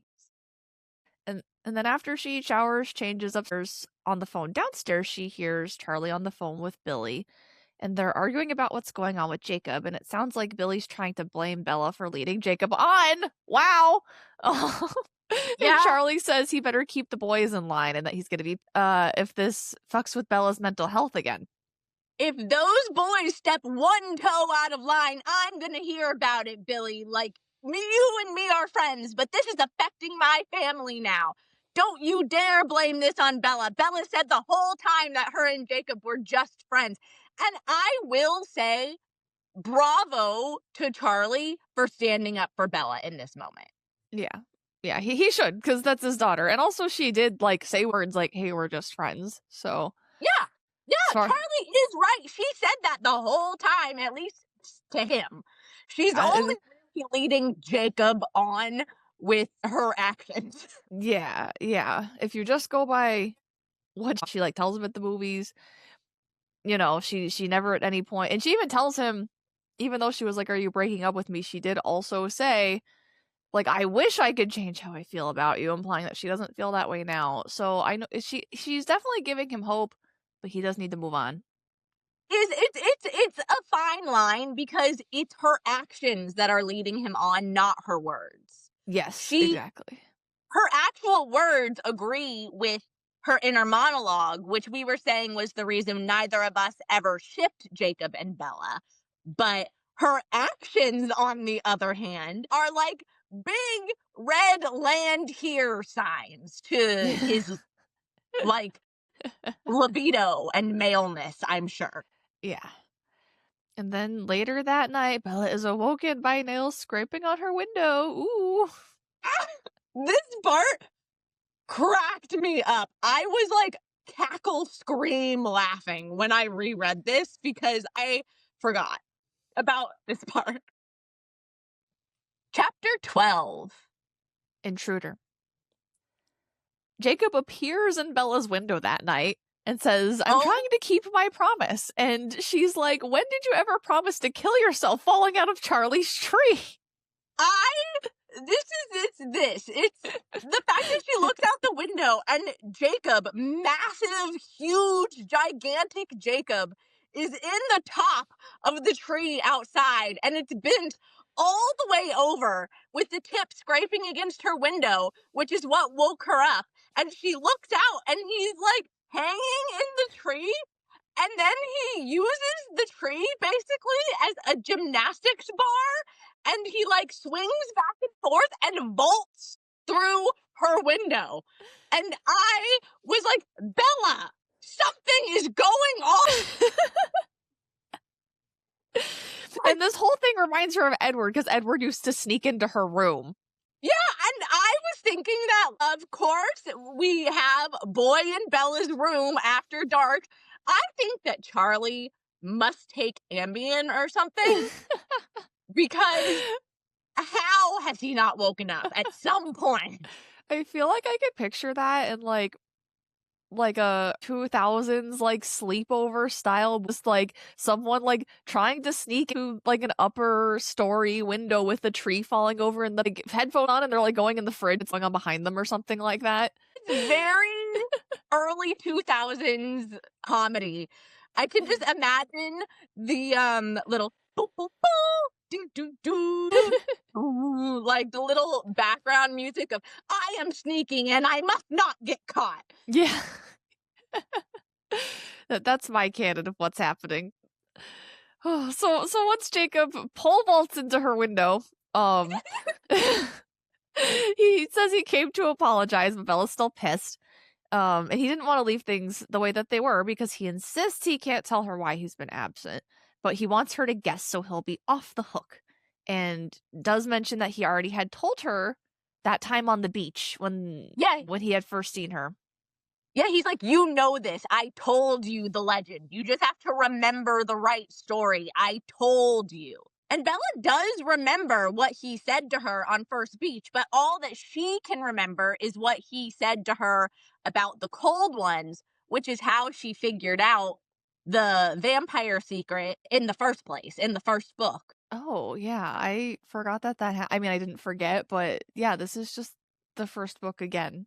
Yeah, pretty much. There's a lot of things in this book that mirror almost exactly what happened in the first book. Yeah, I think it's supposed to be like that though, because it's supposed to be like it's Edward, but nicer. But not, yeah, and I agree. I think it's very purposefully mirroring the first book, but it is just something that I noticed. And it's something that she makes a point to point out too. Like with a lot of the dates at school and stuff, she's been talking about how her year is really mirroring the previous year. And then Bella suggests they run away together, but he's like, it's not something I can run away from. And that it turns out Sam is incredibly cool, and Bella is just so confused by this. Skeptical. Bella is skeptical. And she says she'll try to put some effort into remembering. And it makes sense, actually, that she remembered the cold ones part. Like, that was the thing she latched onto about Edward and, like, did research about and figured out. Yeah. And the rest she just, that's whatever. It's like just the stories that Jacob told me. Yeah. But I just think that it's kind of funny because even Jacob in the next chapter, after she's obviously going to figure it out at the end of this chapter, and then she goes to talk to him, and he's like, of course, that was the only part you remembered. So then Jake says to call him and let him know if she doesn't want to see him anymore. And he gives her a rib-crushing hug, and she's like, breathe, which I just also thought was very like Y2K humor, but in a delightful way. And I agree. I also like the smushy, like the rib-cracking hugs that Jacob gives Bella. It's not the first one. It's not going to be the last one. Jacob just tries to kill her every time he hugs her now. That's relatable. My boyfriend also doesn't know his own strength, further proving my theory that he is secretly a werewolf. Your boyfriend is also massive, just like the wolves. He's literally as tall as they say Jacob is. Yeah! Oh my god, you're right. He is 6'5", isn't he? My god, strikes girl! Me funny. How? Yeah, he's a werewolf. He is a werewolf. Yep, he can't hide it. I'm onto him. He's fully a full 13 inches taller than you, isn't he? Can I math? Yeah. Yeah, because you're like an inch shorter than I am. Yeah, I'm the same height as Bella. Yeah. Wow. Okay, you guys have to cosplay Jacob and Bella. Oh my god. That would be so funny. I think he would do it for me. I don't know if he'd enjoy it, but he did dress up as Ken at the Aqua show when I dressed up as Barbie, even though he didn't like it. And he did not complain. Okay, well, because he loves me. We love a man that just does what he's told and doesn't complain. My poor That's really boyfriend. cute. I didn't know that you guys dressed up for the Aqua show, though. That's super cute. Oh, yeah, people liked it, but he also doesn't really like to be perceived. So I'm like, this is like the opposite of not being perceived. Your boyfriend and I have that in common, but here I am.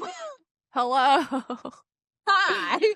Okay, Jacob leaves, and Bella has a dream later that night that she's in the forest near La Push with Jacob, and he tells her to run, and she realizes she's had the dream before when she realized that Edward was a vampire, so more similarities going on. It's the same dream, except for altered, because this is now the dream that instead of figuring out that Edward is a vampire, she's going to figure out that Jacob is a werewolf. So she dreams about the wolf in the meadow, and it has the same eyes as Jacob, and she wakes up screaming and just werewolf. Werewolf! I thought that this whole part was just like, I was just chuckling. Like, Yeah, it it was was a little.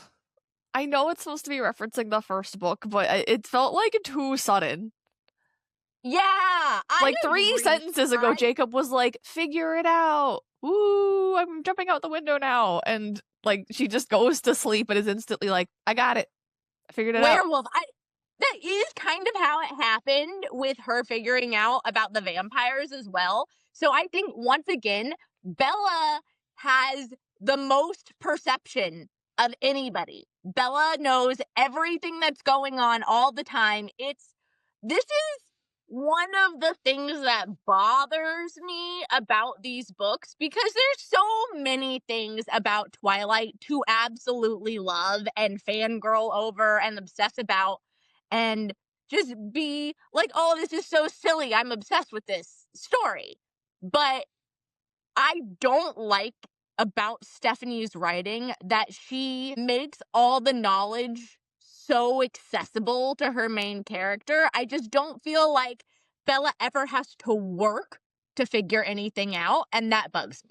No, it's just there as like this plot device to just keep the plot moving because we don't want to like put too much effort into like weaving these storylines where it's like, oh, let's just make it available because we just really need her to figure out that he's a werewolf right now so we can move on to the next part of the story. So she figures it out. She had a dream and she figures it out immediately. And then she realizes her only close friend isn't human, and she wonders what this says about her. She realizes that the wolves in the forest were a pack, and she needs to talk to Jacob right away. And I guess this is when she goes to him in the middle of the night, and she runs downstairs into Charlie. Yeah, this is when it's the butt crack of fucking dawn. Like, the way she's talking about it, it's probably, what, like 4 or 5 a.m.? Yeah, that's what it sounded like. So she runs into Charlie, and he's like, do you know what time it is? So he tells her there was another attack and that there's a reward for killing the wolves now. And obviously Bella's reaction is to panic, and she's like, "They're gonna shoot the wolf." They're going into the woods with guns, and she's like, I really have to go tell Jacob, because even though she thinks that his wolf pack has been murdering all the campers that have been missing, and so she's really upset about that, she also thinks to herself that she can't let them just get shot without at least warning them. So she's like, I have to get to La Push. And the chapter ends with Bella comparing the struggles of the werewolves and vampires and thinking about how hard the vampires have to work to not kill humans, but the werewolves are allegedly just out there murdering people. Yeah. I would like to say, Bella like thinks about like what this all says about her, and I really don't know why fucking Bella is surrounded by fucking monsters, and it does say something about her. That's true. Like, all of the other people in Forks are just living their lives. Like, they're not having these problems that she's having. No, like vampires, werewolves, like all these mythical monster boys becoming obsessed with her. This is a very Bella problem. Chapter 13. Killer. So worried that Jacob is a killer, and also that Charlie might kill Jacob, Bella goes to Jacob's house, and Billy is there, and he lets Bella go to Jacob's room, but he's still sleeping, and he assures her that he'll tell Jacob about Charlie and the search party that's going after the wolves. This is the point where I was getting really upset at the way that Stephanie Meyer writes Billy's dialogue. It was in this part where he's talking to Bella a lot that it's really noticeable. Okay, that's a good catch because that did go over my head. But again, not that surprised. I wish it had gone over my head. Oh, I'm so sorry, but yeah, like I said, just not surprised after like what the little bit I've seen about the Twilight Illustrated guide. I'm just like throw my hands up. We actually did talk about some of the points that they made in the Twilight Illustrated guide because they like adjacently came up in the Twilight graphic novel. So we did actually talk about that in one of our podcasts a little bit already. If you don't want to wait for us to talk about the Twilight Illustrated guide. Yeah, because it's on the list, guys, but there's a lot of books to get through first. So Bella goes to the beach to look for the big piece of driftwood where she and Jacob had their first conversation.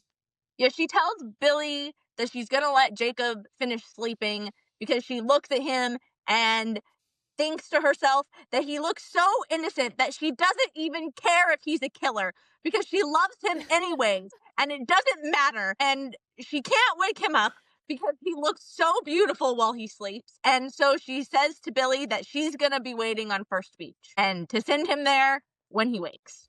Oh, she decides that Jacob is her friend, like whether he kills people or not. And I think that actually makes sense because Edward also killed people. He was also a murderer. She justifies it to herself by saying that Edward never killed innocent people. Edward always only killed what he considered to be bad people. Like, even during his Edward the Ripper days when he was drinking human blood. But there's really not that much of a difference, Bella. You're basically just justifying it to yourself. Yeah, that's how I feel. I'm like, I know, but that's like some Death Note logic. So It's exactly Death Note logic. Yes, exactly. Fucking beautiful reference. Well done. And then while she's on the beach, Jacob, and he's pissed she came over and says that he already knows about the Rangers and the Hunters and that they'll start disappearing soon. And she asks Jacob, could you try to not be a werewolf? Yeah. That's her solution to the people not getting murdered.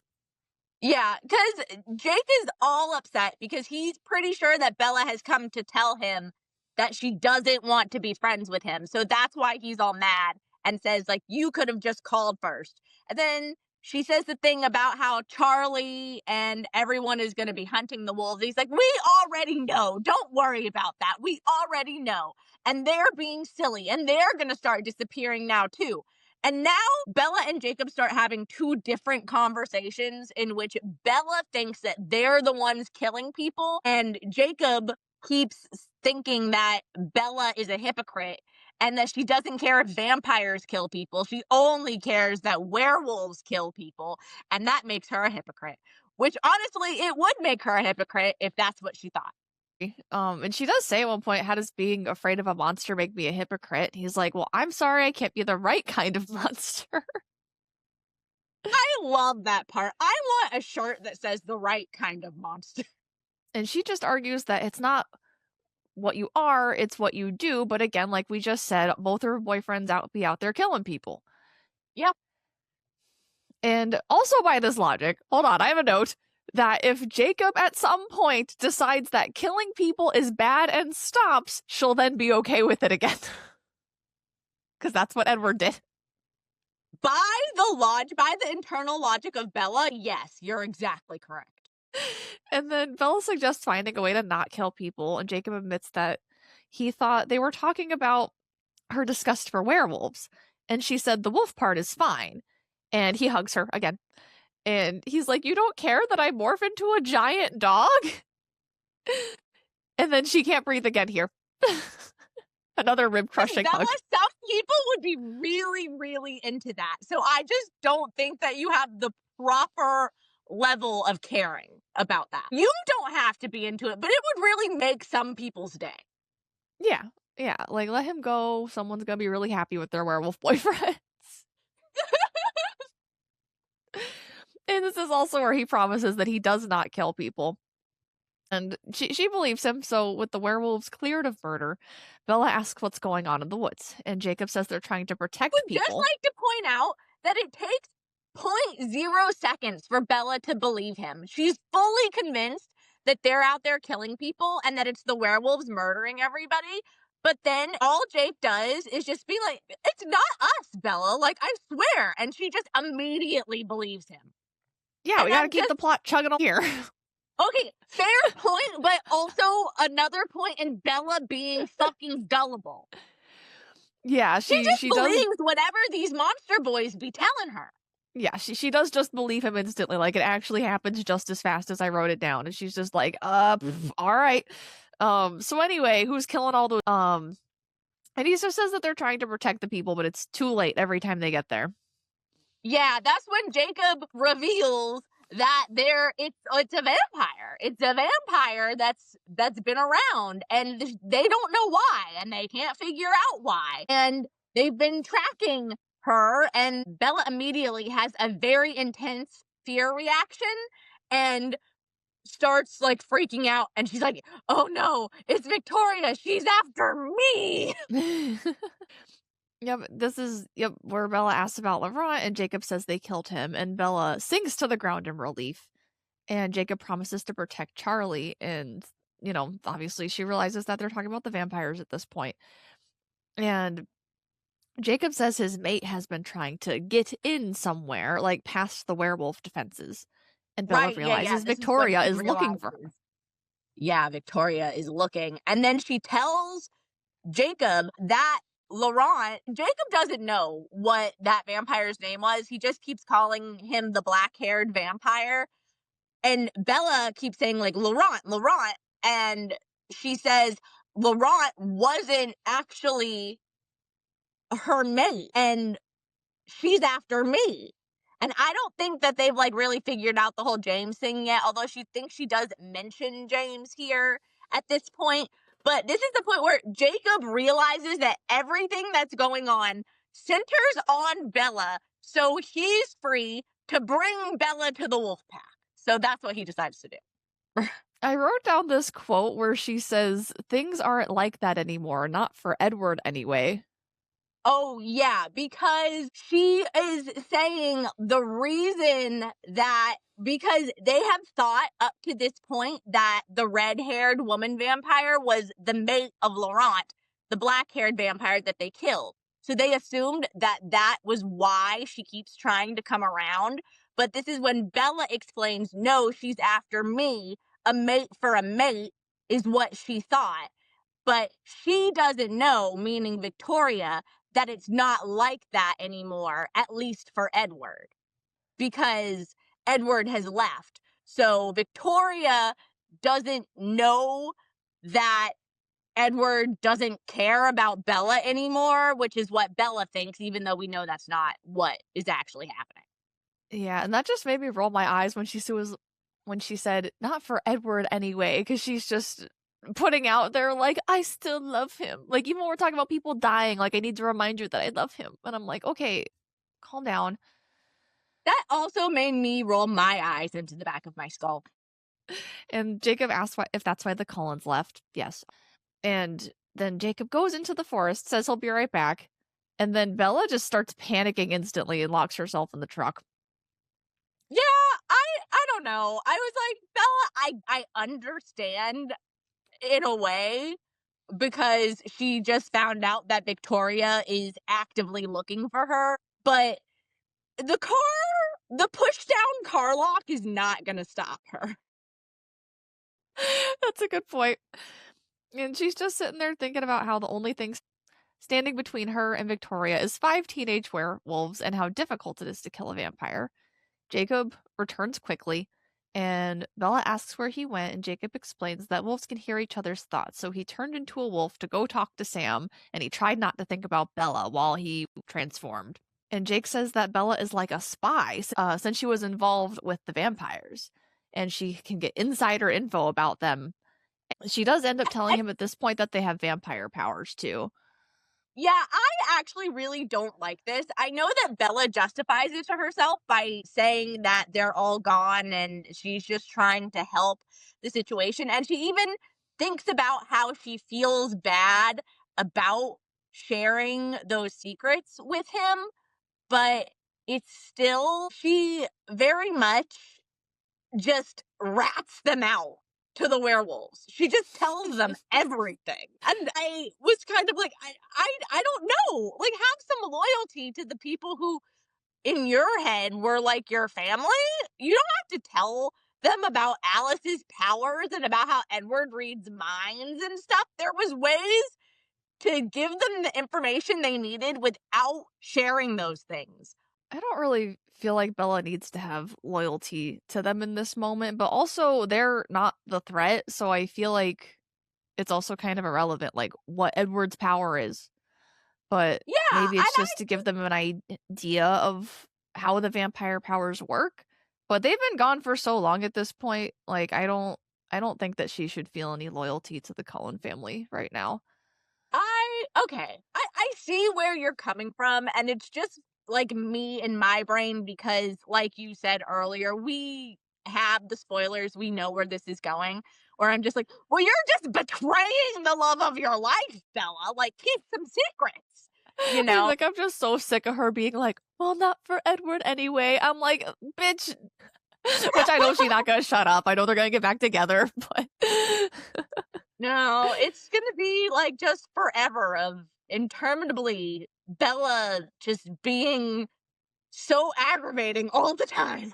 Jacob does ask if she has ever thought she'd be better off without Edward, and she just shuts that conversation down so quick. She's like, nope, we're not talking about this. She's like, I literally cannot. I will not talk about this with you. I don't like to talk about it. No. And just shuts Nope. it down. And then the other werewolves arrive. Chapter 14. Family. Bella expects wolves, but it's just 4 really big, half-naked boys. Maybe there's only 4 of them in this scene. I think it's 5 plus Jacob, right? That Or is sounds Jacob the correct. 4th? I feel like it's 5. I literally wrote in my notes that she, like, in quotes, like that she's protected by 5 teenage werewolves. It's just 4 really big half-naked boys. So I think that Yeah. 4 of them just came out of the woods and Jacob's already there, right? Yes. Okay. So right 5. right now in the wolf pack, we have Embry, Jared, Paul, and Sam. Okay, yeah, and then Jacob. Okay. And We're not then crazy. Jacob. We aren't. We know what we're talking about. Occasionally. So the boys are mad that Bella's there, and one says, I'm sure the leech lover is just dying to help us out. Again, I like the vampire insults. The leech lover really got me. Like, that's a good one. I liked leech lover. And then Jacob and Paul turn into wolves so they can fight about this argument even better. So Paul basically is yelling about how, of course, Jacob would involve his stupid girlfriend, the leech lover, and all of that. He's really, really mad about it. And then he starts transforming and he turns into a wolf. And Bella's like, oh, fuck.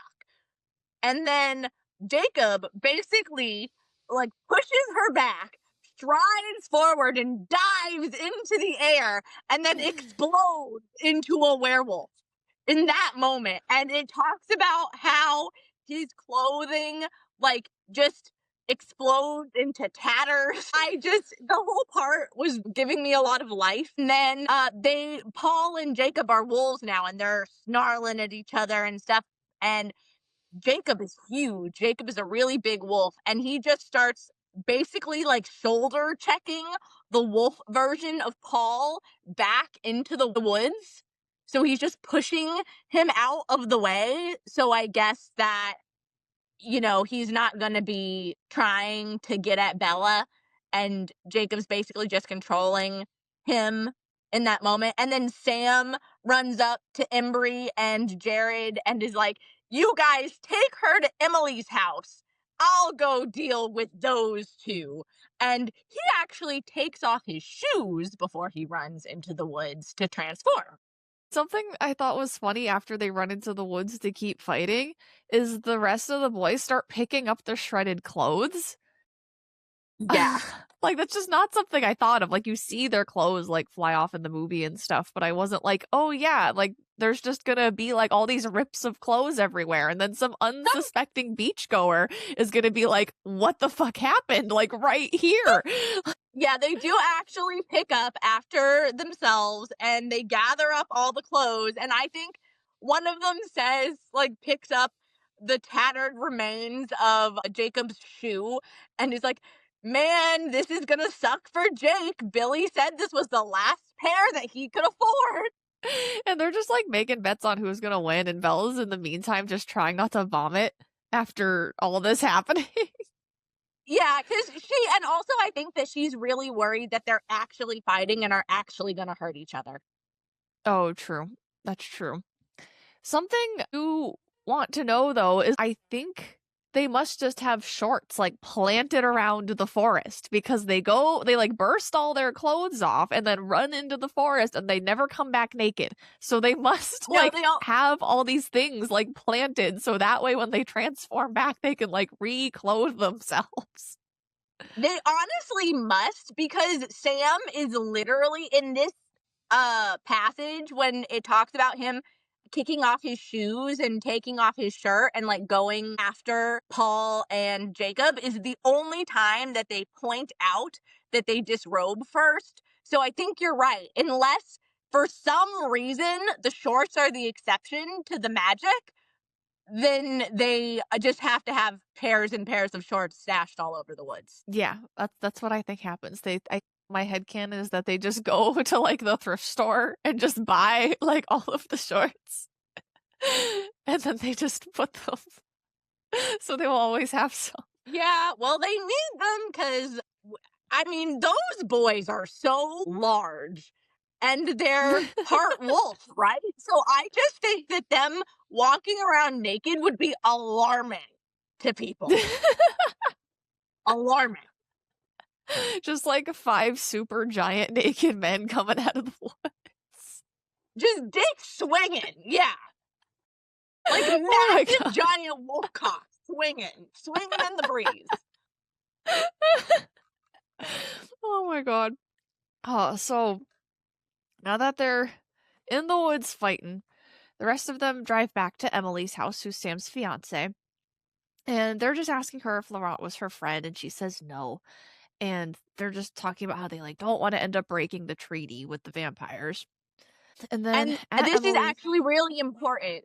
This is really important, actually. Bella asked, what are the rules of the treaty? And the rule is that if the Cullens bite somebody, anybody, if they bite a human, then that breaks the treaty. That becomes important for the next couple of books. oh, that was a good call.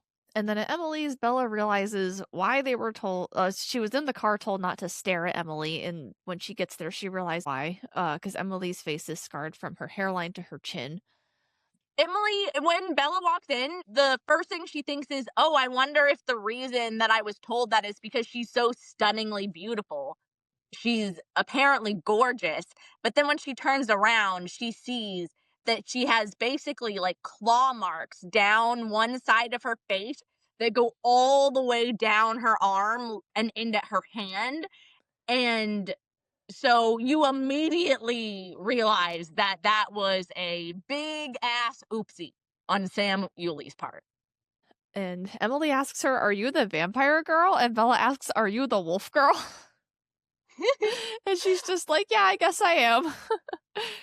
Yeah, And I actually love Emily. Emily is like a very sweet character. She's immediately when they walk into Emily's house, Emily's just there cooking for all the wolves. Like she's making muffins. She makes several dozen eggs all at once. You can tell that she's the pack mom.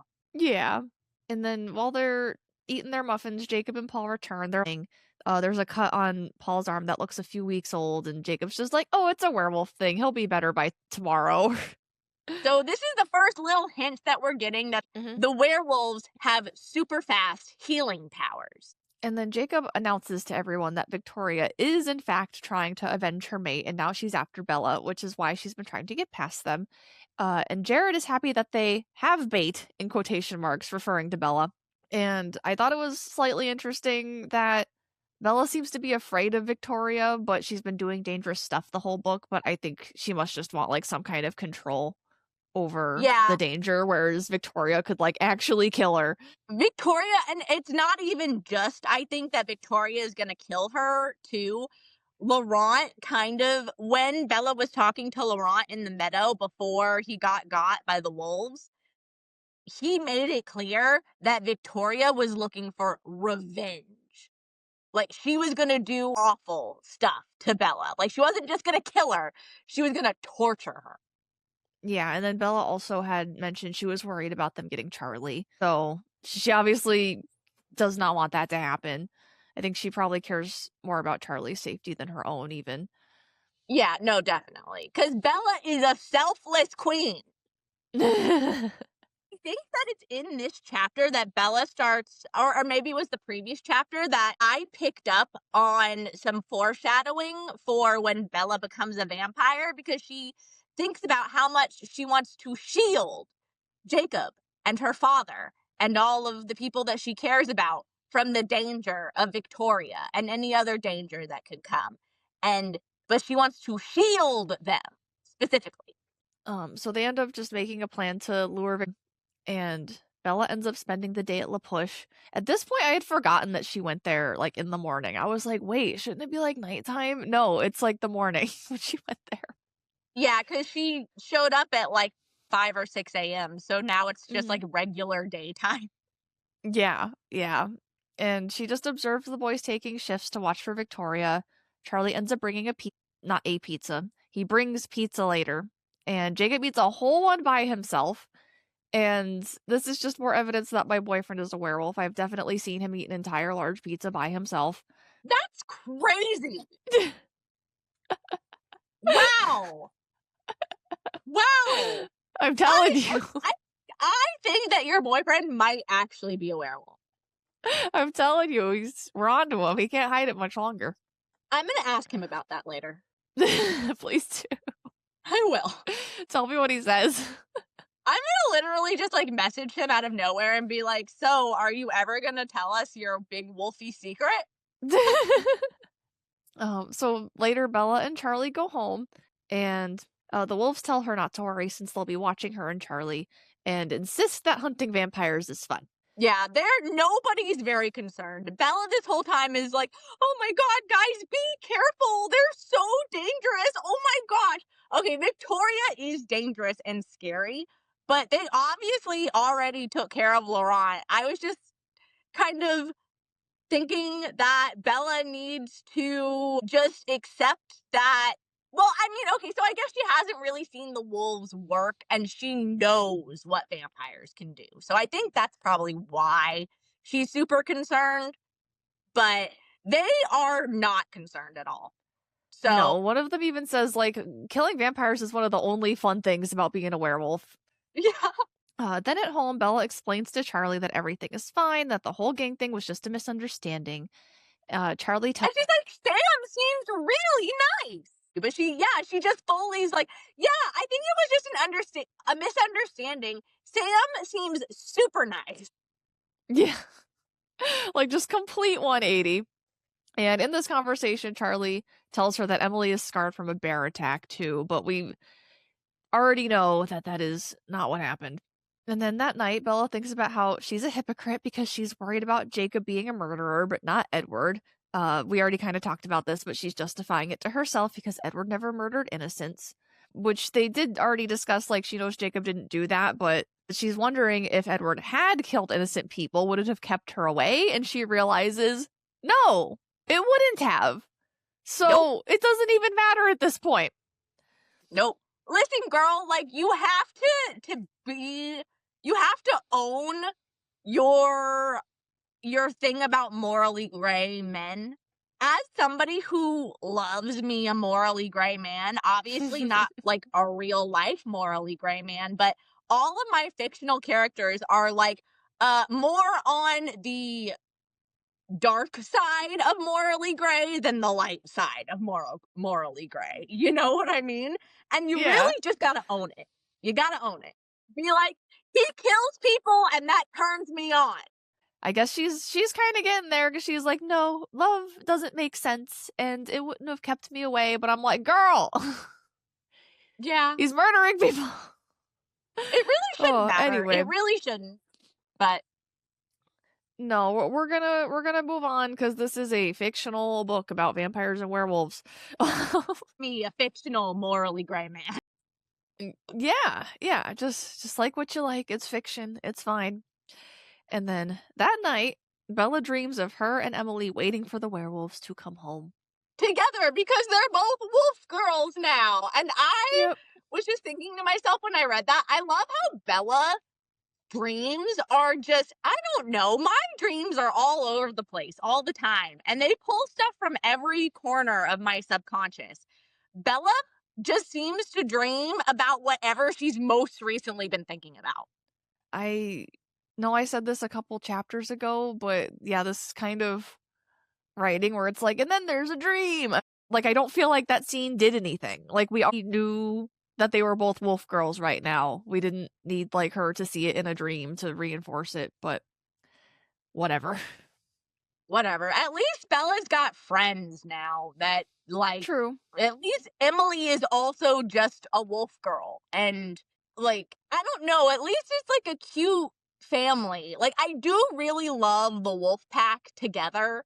As much as vampires are greater than werewolves, in my opinion, I do the family atmosphere of the wolf pack, and especially just like how cute they all are together, and how Emily like makes them all food, and they just spend the whole time like ribbing each other and joking around and stuff. I think is very cute. Yeah, I do like that. They're less serious than the Cullens.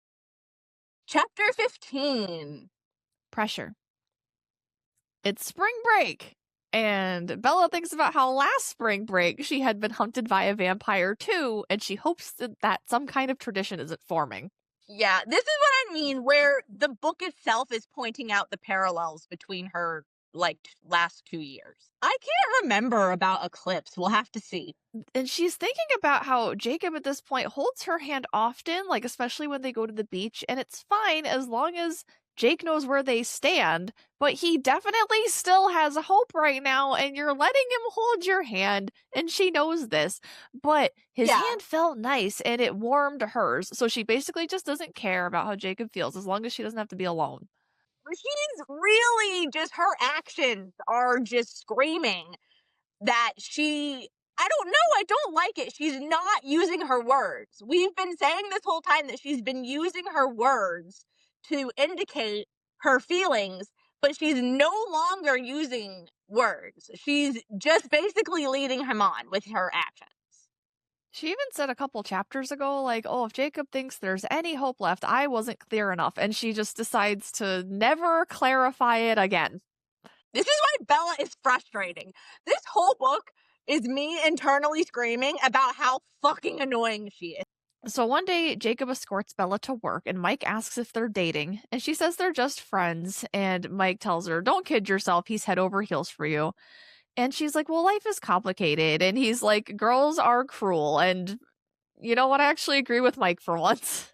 I actually agree with Mike too. I'm really glad that you wrote that down because I was going to bring that up too, that he said that girls are cruel, and that I agree that Bella is cruel specifically also. But I really liked when Mike just brought up the whole thing to her because he's like, are you dating that guy, the sophomore?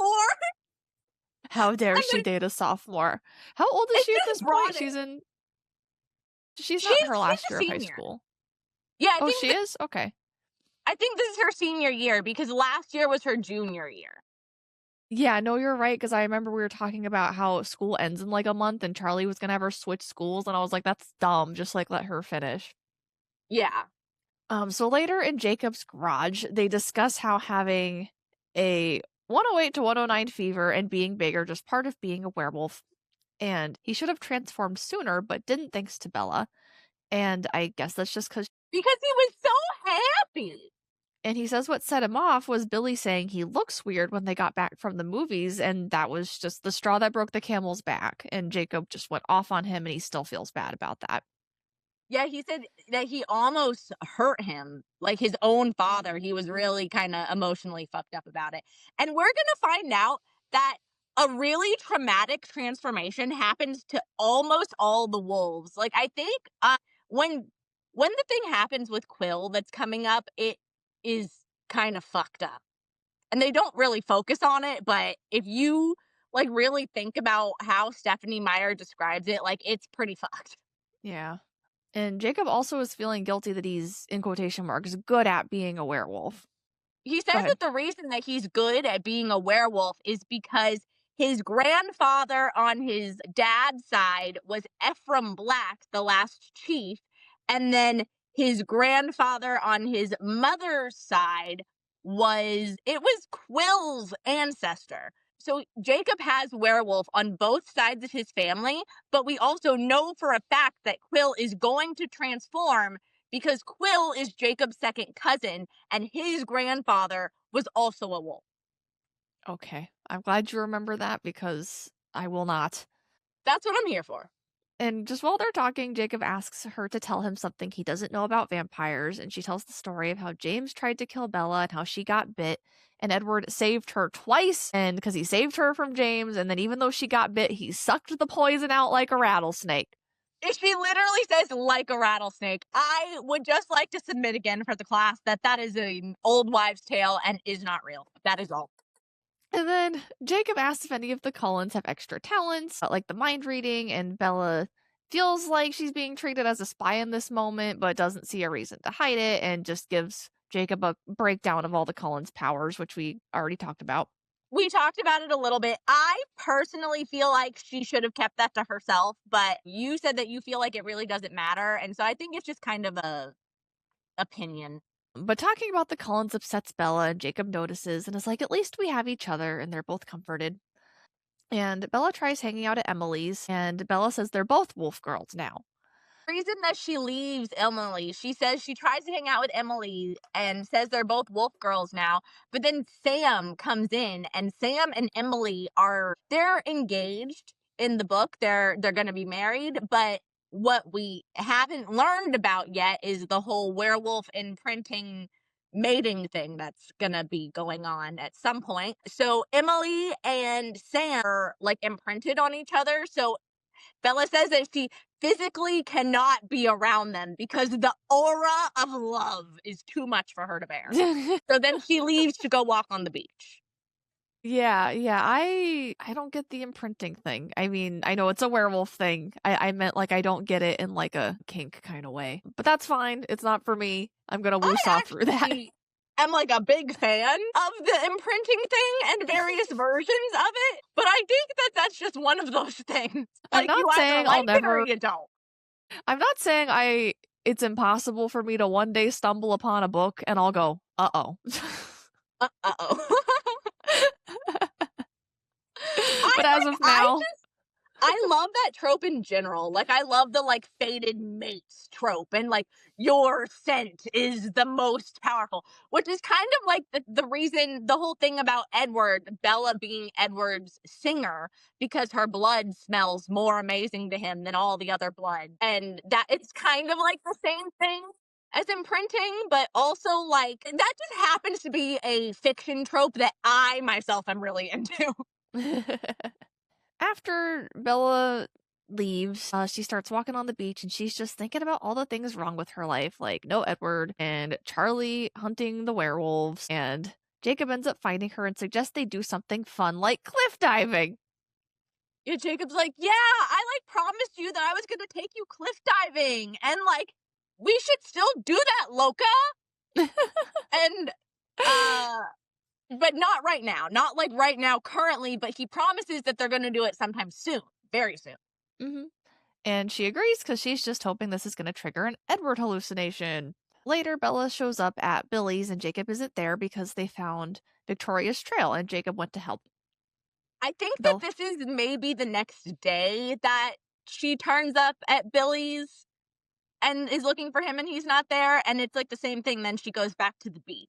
And Bella decides to go wait at the beach. So, yeah, she just went back, like you said. Yeah. And then she decides she should just go to the cliff by herself. I'm sorry. I have something I have to say about this part. Go Because for it. Bella just starts looking at the cliff and she's like, why should I have to wait for Jacob to like have fun? And starts thinking that to herself. But as she's thinking that to herself, it's like storming. The pressure title of this chapter is storm pressure. It has to do with the pressure of the storm. And I think that while she's talking about it, she's talking about how the air feels really weird. It's got that very still, charged feeling that the air gets before a thunderstorm.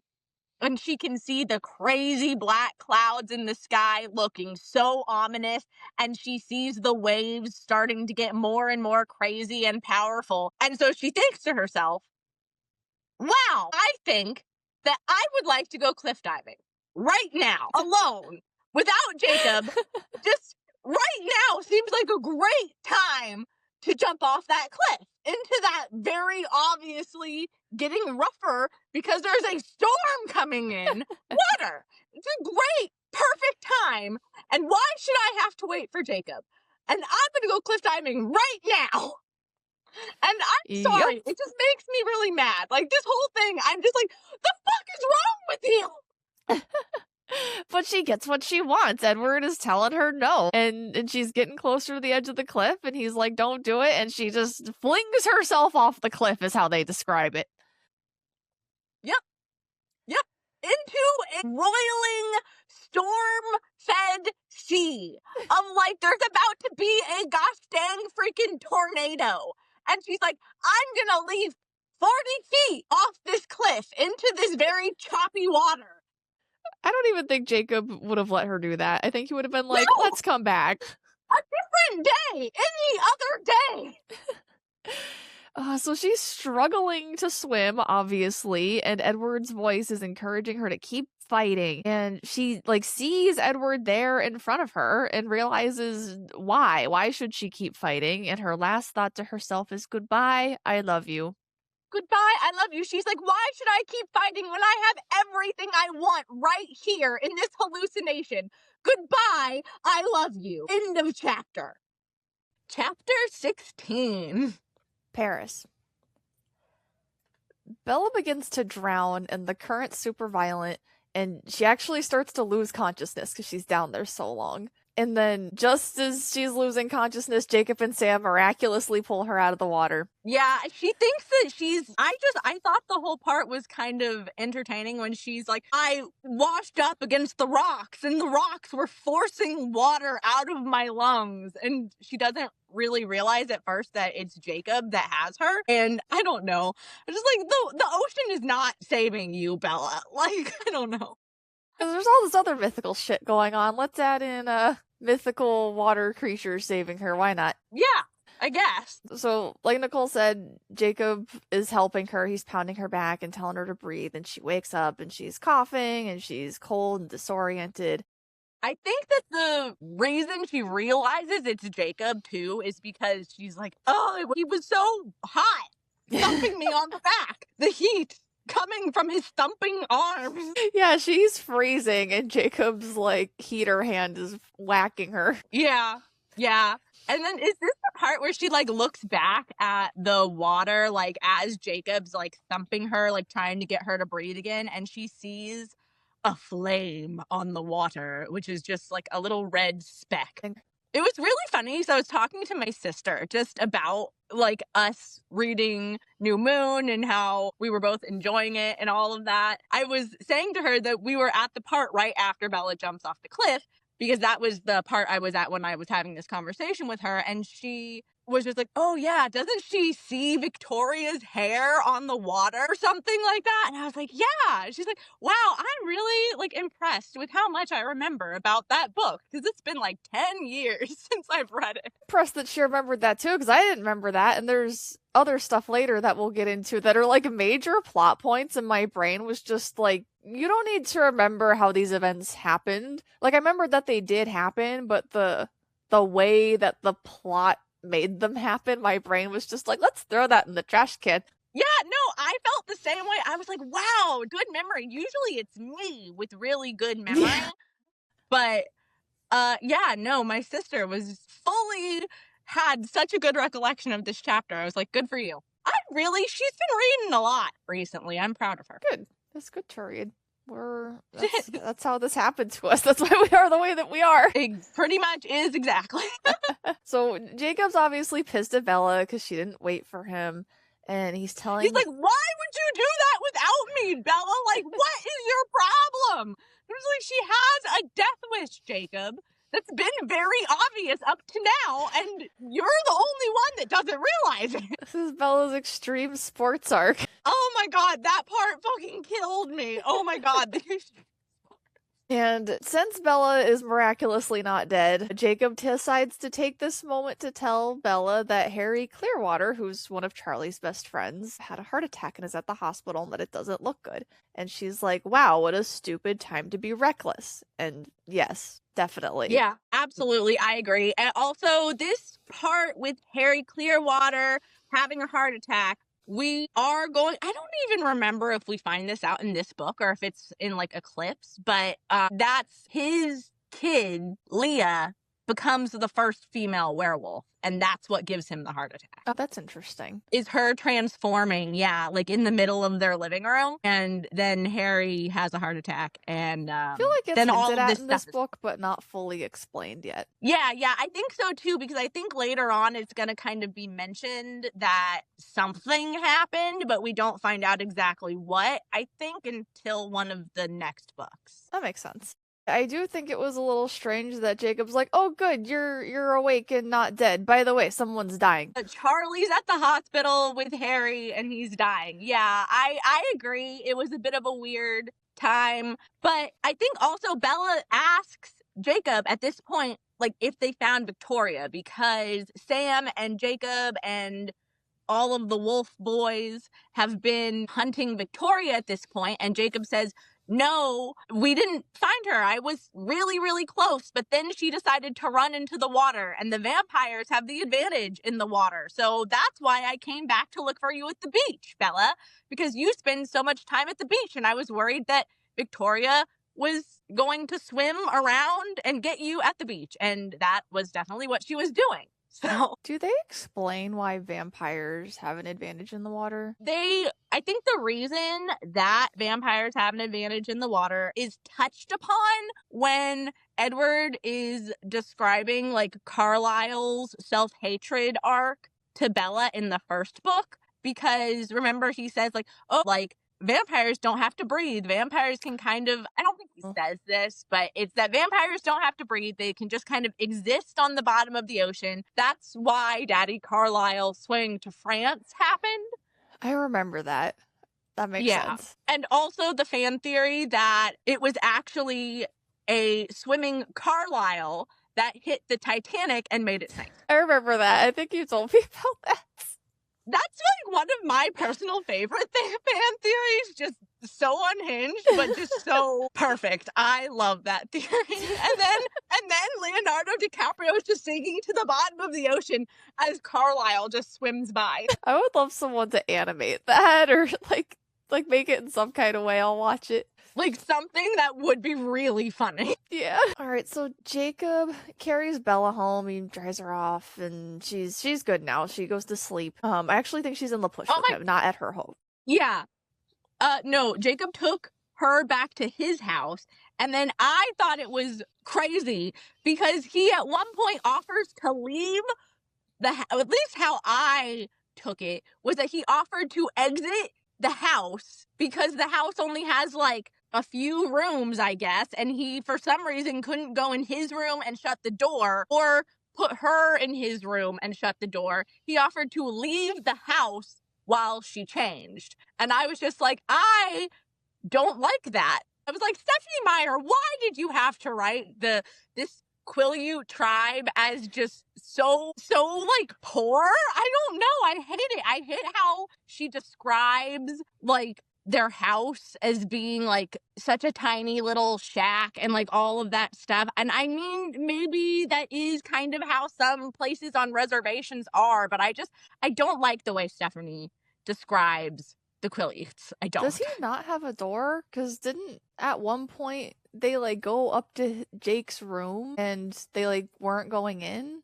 Or maybe I just imagined a door. I don't remember anything being said about him not having a door. I do remember, though, that earlier in this book, she went into the house while he was sleeping and walked into his room and, like, looked at him sleeping on the bed and then decided to go somewhere else. I don't know. Maybe he doesn't have a door. Yeah, I remember that, but I'm just trying to imagine, like, how many rooms are in this house. I imagined it in my head as a regular house, but now I'm wondering if I just hallucinated the extra detail.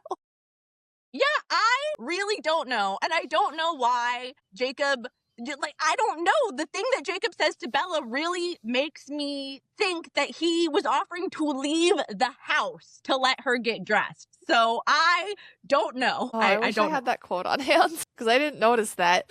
Yeah, I couldn't, like, find it in, like, a matter of seconds. So Bella falls asleep and has another dream. She sees a staged balcony and a girl on the balcony talking to herself, reminiscent of Juliet. And Bella wakes up and wonders, could someone like Paris, and, you know, he's kind, reliable like Jacob, and Bella needs that. And even if her heart belongs to Edward, could she love someone like him?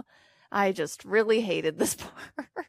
I really hated this part too, because of course she's so melodramatic, and she's like, if my heart is lost away following Romeo, would I be able to build a life with Paris? Would Juliet have married Paris just to keep the peace? What if he was kind and he was her best friend? And I hate this part. These chapters are so firmly in the side of Bella being such a bitch to Jacob. I know, she's literally just like, should I settle for Jacob? Should I, like, absolutely settle and never ever be happy, but, like, he'll be happy, and so that'll be okay? Then I hate it. I hate it. I hate the way she thinks about him. Just the idea of settling for him. Number one, like, she's like, oh, I need him. He makes me feel like it's not the end of the world. But what does that do to him? Fucking loves her, or apparently, like, in this moment, that's what we think. And so I'm just like, why are you so awful? When I was listening to this book on audiobook and I was in the same room as my boyfriend, I just literally out of the middle of nowhere just, like, stopped listening to it and was just like, I must take this moment right here to let you know, boyfriend, that I fucking hate Bella Swan. She's so insufferable in this moment. Like, imagine this happened. If this happened and they got married, and then years later, Jacob finds out that Bella's settled for him, that'd be horrible. I know, it'd be just really unkind to Jacob. And Jacob is nothing but kind and helps her meet her needs. So it's just really fucked up that her whole thing is, oh, should I settle for Jacob? Because that's just so incredibly not what he would want. No. If you've written a fan fiction about Bella settling for Jacob and then him finding out later, please send it to me. I will read it. Yeah. And then she's also thinking about how she could give up her hallucinations for him. Oh, yeah. She's just like, I would have to tell him everything. I would have to fully let him know how broken I am and how I've been trying to kill myself in order to hallucinate my ex-boyfriend's voice. And it would be his right to definitely know all of that before we got into a relationship. And I'm just like, what? Like, what the fuck, Bella? Why would he want that? Yeah, no, you need to keep that to yourself. Like, please, keep it all the way to yourself. So when she wakes up finally, Billy and Sam tell her that Harry has passed away. Yeah, they pull up just as Jacob and Bella are waking up because they both fell asleep in the living room of Jacob's house. So then Billy and Sam come and say that Harry Clearwater died, which is very sad. And Jacob thinks Bella should be home when Charlie arrives, which makes sense. So he drives Bella home, and she's just thinking about how she can't imagine life without Jacob now. And I put a note here, well, luckily that won't happen. Yeah, luckily the rest of the book happens, but I hate this part when she's contemplating, like, oh, I like can't live without him now, and like, you know, he's so important to me, blah blah blah. Keep going, because 5 seconds from now. Yeah, this is where she's like really considering settling for Jacob, and she wonders if it would even be so wrong. And it would only be a fraction of the love she's capable of, but she wants to make him happy. Oh my god! Like, that is so fucking mean. That is literally just mean and bitchy and awful of her to even contemplate. It really, really is. I know, I just can't. I guess we already kind of discussed how we feel about that. Hate it. I really do. Number one, it's fucked up to lead anybody on like that in any sort of situation, but especially your best friend. Yeah. Who's in love with you, and you know that. Yeah. Remember flashback to a few chapters ago when she said if he thought that there was any chance they'd be together, she wasn't clear enough? Yeah, exactly, exactly. And now we've completely moved to the other side of the freaking scale, and it's been a couple of days at this point. It's been a matter of, I think, maybe 1 week since she thought that.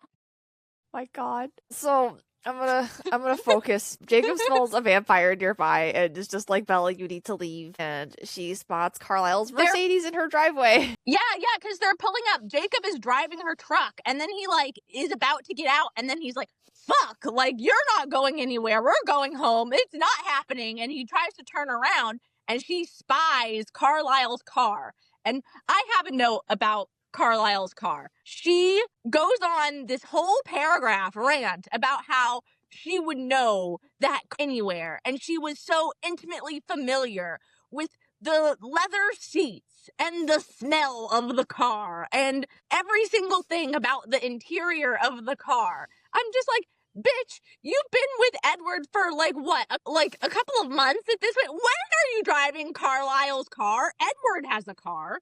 That's not Edward's car. Are you guys going on picnics or something with the whole family in Carlisle's car? Like, for what reason would she be that familiar with it? That's a good point. Yeah, they're always in the Volvo.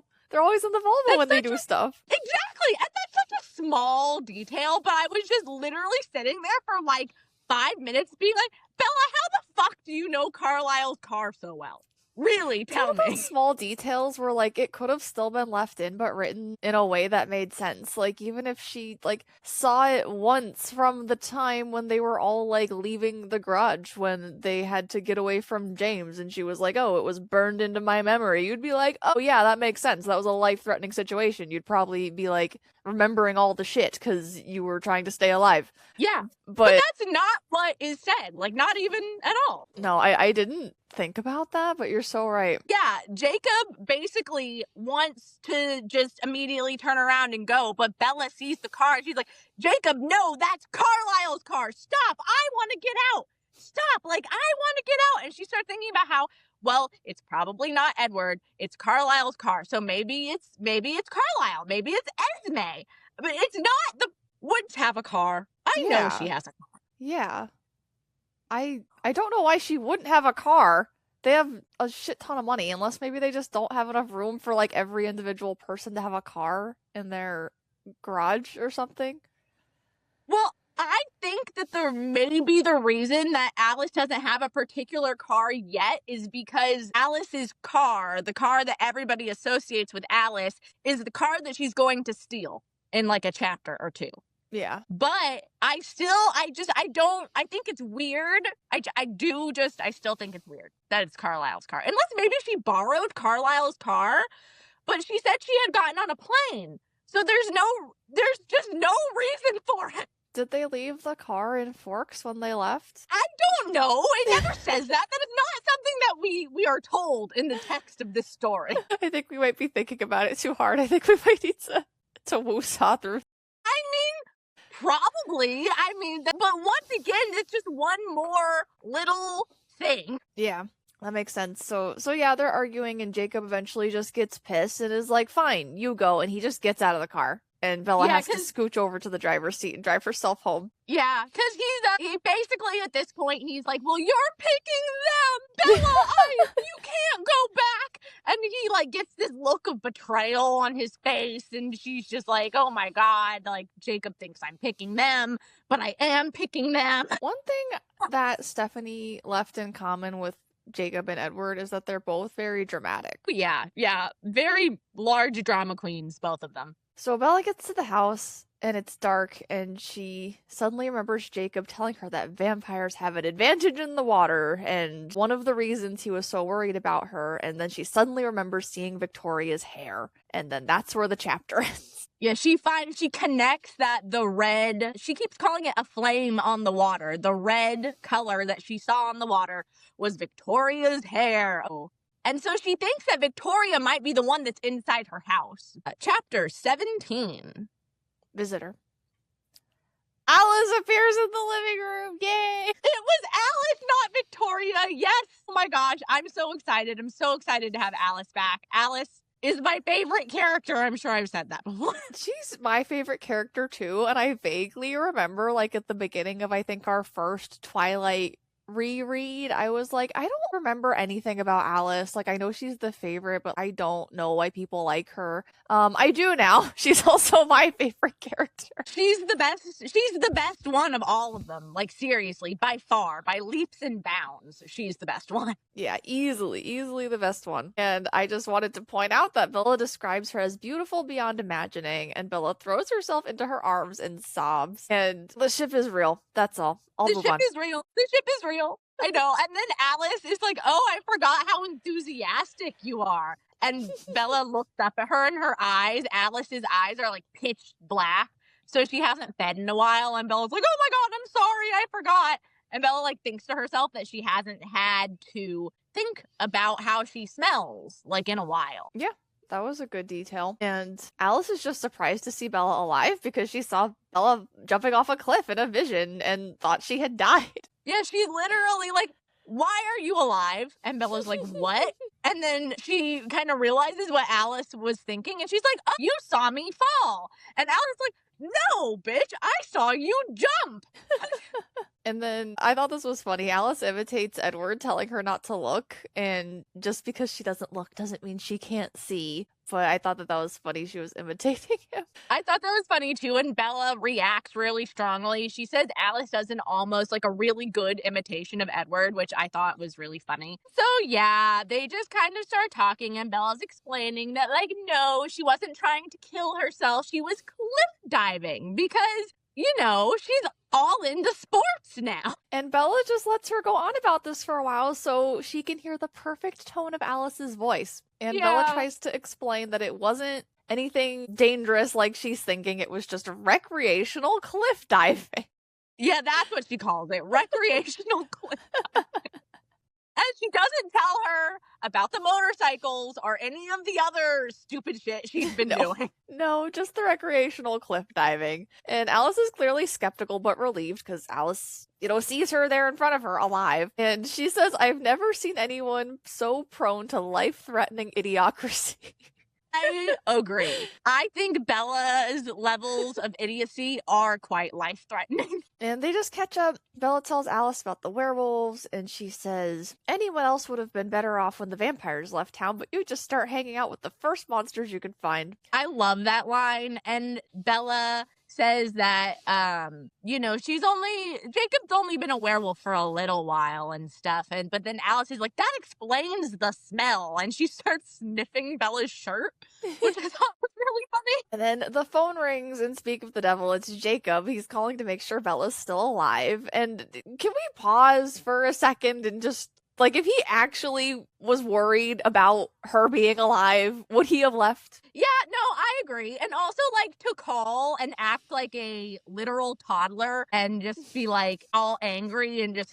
Because he answers the phone, and Jacob's like, I was just calling to see if you were alive, and that was it. And then he hangs up on her, basically. I'm just like, wow, way to be a kindergartner. I mean, I do agree that Bella has been awful to him pretty consistently through this whole book. She's still being awful to him all the time, forever. I'm not saying that is not true, but Jacob does get so immature about it. Yeah. He's also a drama queen. Yeah. Yeah, there you go. That's why, because he is also like the most drama, just like Edward. I guess Bella has a type. Yeah, that's a good point. As much as Stephanie tries to make them different, they have some things in common. And then Bella's thinking about how Alice, is probably gonna have to leave at some point. And this just makes her panic. So Alice promises to stay the night.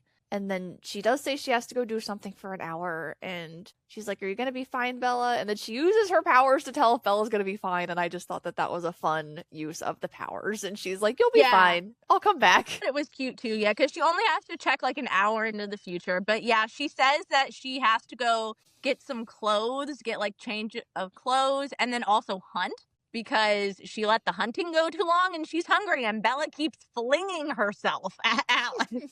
So, I mean, same, girl. Like, I would also be flinging myself at Alice in this situation, but she is a very hungry vampire, so... Yeah, and Alice is the only responsible person in the whole book, so she goes and takes care of that. And by the time Bella, showers, eats... she watches some TV and goes in the living room, and Alice is there. I think she like goes to watch TV, and Alice is just like sitting there on the couch, so she's not gone very long. Yeah, I have a small point. So she says that she's going to like make up the couch like Alice is spending the night at her house, and I don't know, because I actually think that a little bit later in the chapter it says that both of them spend the night on the couch, like Alice and Bella. But I just kind of thought that was weird, because I have been a 17-year-old girl having a sleepover, and it always happened in my room. Like 10 times out of 10. There was never. Does Bella have a twin bed? Is there enough room for her and Alice? Well, there's room for her and Edward in her bed, because Edward always spent the night. But aren't they like laying on top of each other most of the time? I don't know that like the size of her mattress is ever specified in any of the chapters, but I do know that like it's always her and Edward fucking canoodling on her bed, so I do feel like there's probably enough room in the bed.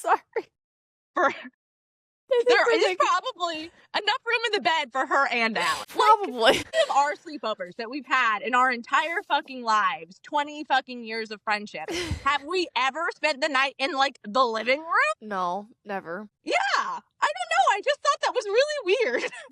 Does Bella have a TV in her room? Maybe they wanted to watch TV. Okay, so the TV thing is also never mentioned. I couldn't answer that question, but that might be the closest thing to a reason that is available to us. God, I'm crying. I laughed too hard. I don't think anyone's meant to think about Twilight this hour. No, but it's here. And we have to, we can only know the information given to us in the text of this book. So these are all important questions. I'll see if I write it in my notes, but I feel like I remember Alice sleeping on the couch and Bella sleeping in like a chair. But now that I've hallucinated Jacob having a door, I don't know if I trust like my memory of the furniture in these houses. I think I know exactly the thought that you're thinking, because it's when Charlie in like, I don't know, another chapter is going to the funeral, to Harry Clearwater's funeral. But I think that you have it backwards, and I think that Bella is on the couch and Alice is in the chair. Okay, but then that means they're not like both on the couch together. I guess that doesn't make a difference, because your point was that they're just in the living room, and why are they in the living room? Why are they? Yeah, because like, I don't know, like even at sleepovers, you'd sleep on your friend's floor, like in their room. Or just in their bed. They're both girls. Like, I don't know. I was thinking about it a lot. Counterpoint. I think maybe because when you had a sleepover, your parents were there. And they probably didn't want a bunch of children, like, in the living room. That's probably why we all slept in our rooms. Charlie isn't there right now, so they can take over the house. Yeah, that's true, but he is going to come back. It's not like he's just, like, on a business trip.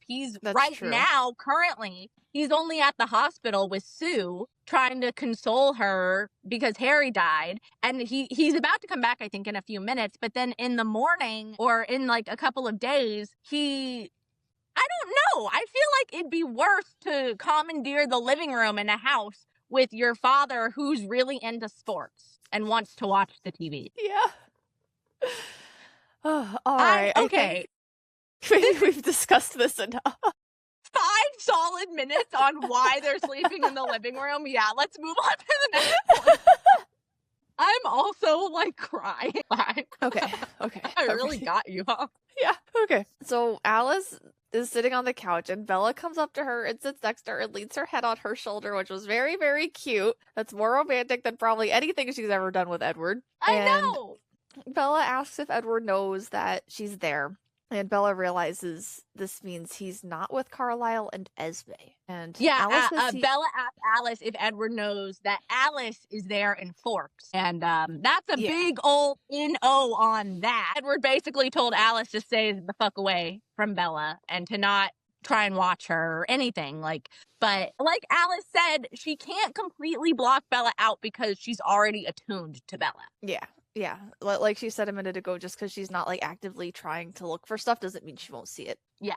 And Alice says that Edward checks in every few months, and Bella gets just uncomfortable talking about Edward and then decides to change the subject, where she asks Alice where she flew from, which she flew from Denali. She was visiting Tanya's family. Yeah, all the other vegetarian vampires who live in Alaska. And I guess right now, currently, there's a bit of a Cullen family reunion going on in Alaska. Everybody is there except for Alice now because she left to go check on Bella. But also Edward. Edward is MIA. Edward hasn't been with them. Like Ju said, he's been checking in by phone. Mm-hmm.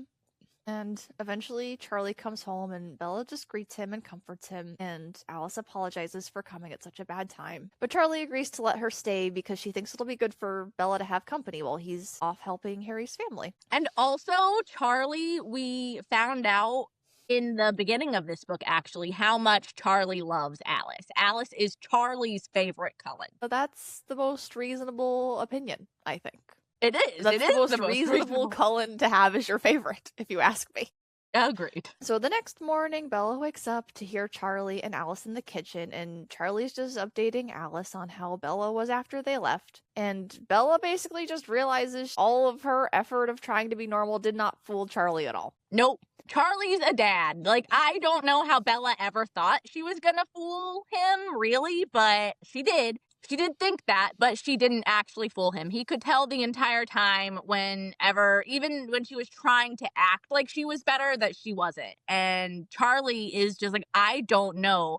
When he's talking to Alice about the situation, he just sounds really defeated and upset. He was like, I didn't know what I was gonna do with her. Like, I seriously thought I was gonna have to commit her or something. I even got Renee to come from Florida to move her back to live with Renee. And apparently that's when Bella broke out of her major catatonic state and was at least trying to act better, because when Renee came to pack her up, apparently Bella flipped out. Like, Bella lost her god dang mind completely and was like screaming like, you can't make me leave. Like, I just imagine her just throwing shit at Charlie and Renee. Somebody who has been known to have a meltdown every now and again. I found it very relatable.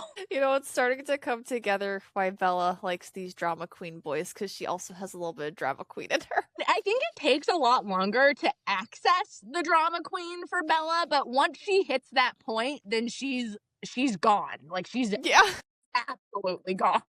Yeah. And another thing that Bella hears them talking about is Charlie tells Alice that Jacob and Bella are becoming more than friends. And obviously he's intending that Alice is going to pass this along to Edward. Yeah, he is all like, I don't know. Sometimes I feel like maybe something is going to happen, and sometimes I feel like maybe it won't, because I still, every once in a while, catch a glimpse of pain in Bella's eyes that I think he says, the line that he said is, I wonder if I've ever actually grasped how much pain she was in. And that's fair. And just, goes to show why Charlie's so worried about her. But he, I think, is hopeful, at least, that her and Jacob are forming something romantic. And that's when he says to Alice very strongly, like, yeah, they might be like a thing now, so you should pass that on. Then she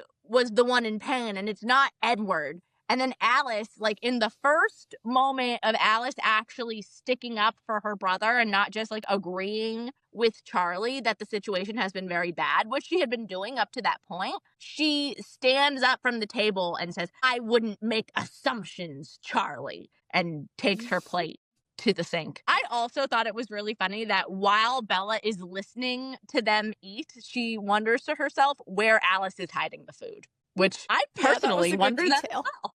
That was a good detail. I liked that detail. And then Charlie ends up asking if Edward's going to visit, and Alice says that he's in South America.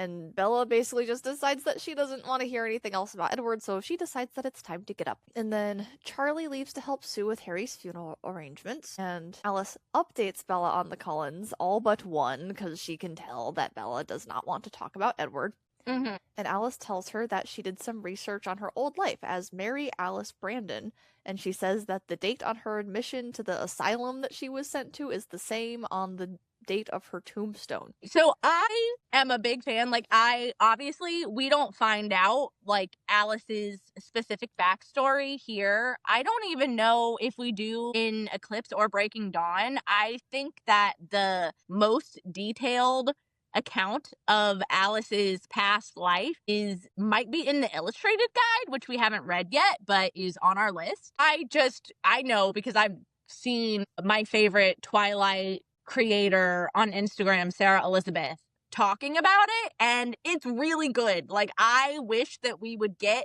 an Alice book, like, about her life. Unfortunately, that is probably not the one we're getting this year. But we'll see, I guess. Yeah, well, by the time this podcast is out, we'll know. We'll be able to look back. Oh, you're right. By the time this podcast is out, we will know for sure. Because this year, guys, just a slight detour, this year, 2025, is the 20th anniversary of the first Twilight book. And Stephanie Meyer just announced that she was going to be at the Twilight Forever Festival, which is held in Forks, Washington in September. And she says there might be an announcement. And I think that we're getting a new book. I think that we're getting a Jacob and Rolaska Talks Renesmee refrigerator, receptacle, whatever you fucking want to call her. I think we're getting the book. I don't want that book, but I think that's the book we're getting. I don't think anybody asked for that book. No! Nobody fucking wants it! Nobody wants it, but we're all gonna fucking read it. I'm gonna read it. We're gonna have to see the train wreck. Of course we're gonna read it. Yeah. Oh. Okay, so the next day, Charlie leaves to go to the funeral, and as he's leaving, Bella and Alice pretend to be asleep, but they get up right after he leaves, and Bella wants to do literally, he closes the door, and then Alice, like, shucks the blanket and looks at Bella, and she's like, "So what are we doing today?" And I was like, are we? I guess Bella is, but I was just like, are we children? Are we children? We're really to the point to that extreme of not wanting to even say hi to your father. You're going to pretend you're asleep until the instant he closes the door. Like, I don't know. It's just childish. Yeah, I don't know why they did that. Yeah, there's not really a reason for it. Yeah, I'm processing, and I'm thinking the only reason could be that she, like, didn't want to bother and or deal with Charlie before the funeral, but I just feel like that's a bad reason. You could give him a hug and be like, "Dad, I love you," before the funeral. Like, that would probably make him feel good, and then he could go to the funeral, and at least he would have had a hug from his daughter. Whatever, it doesn't matter. They're just sleeping. It really, like, isn't that big of a deal. But I was just like, why is it that important that you don't see Charlie this morning? No, that's a good point, though, because if it was like he was just going to work, I'd be like, tee-hee, they're like being teenagers, but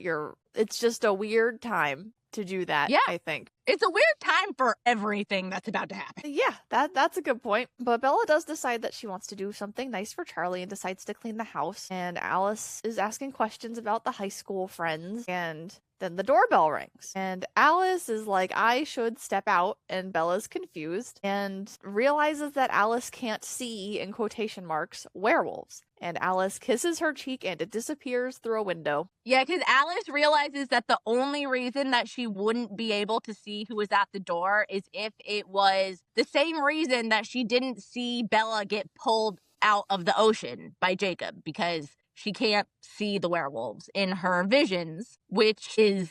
Okay, so it's not a plot hole in the book, but it does cause a major plot hole in the last movie. Chapter 18. The funeral. So Bella goes to the door and Jacob's waiting outside.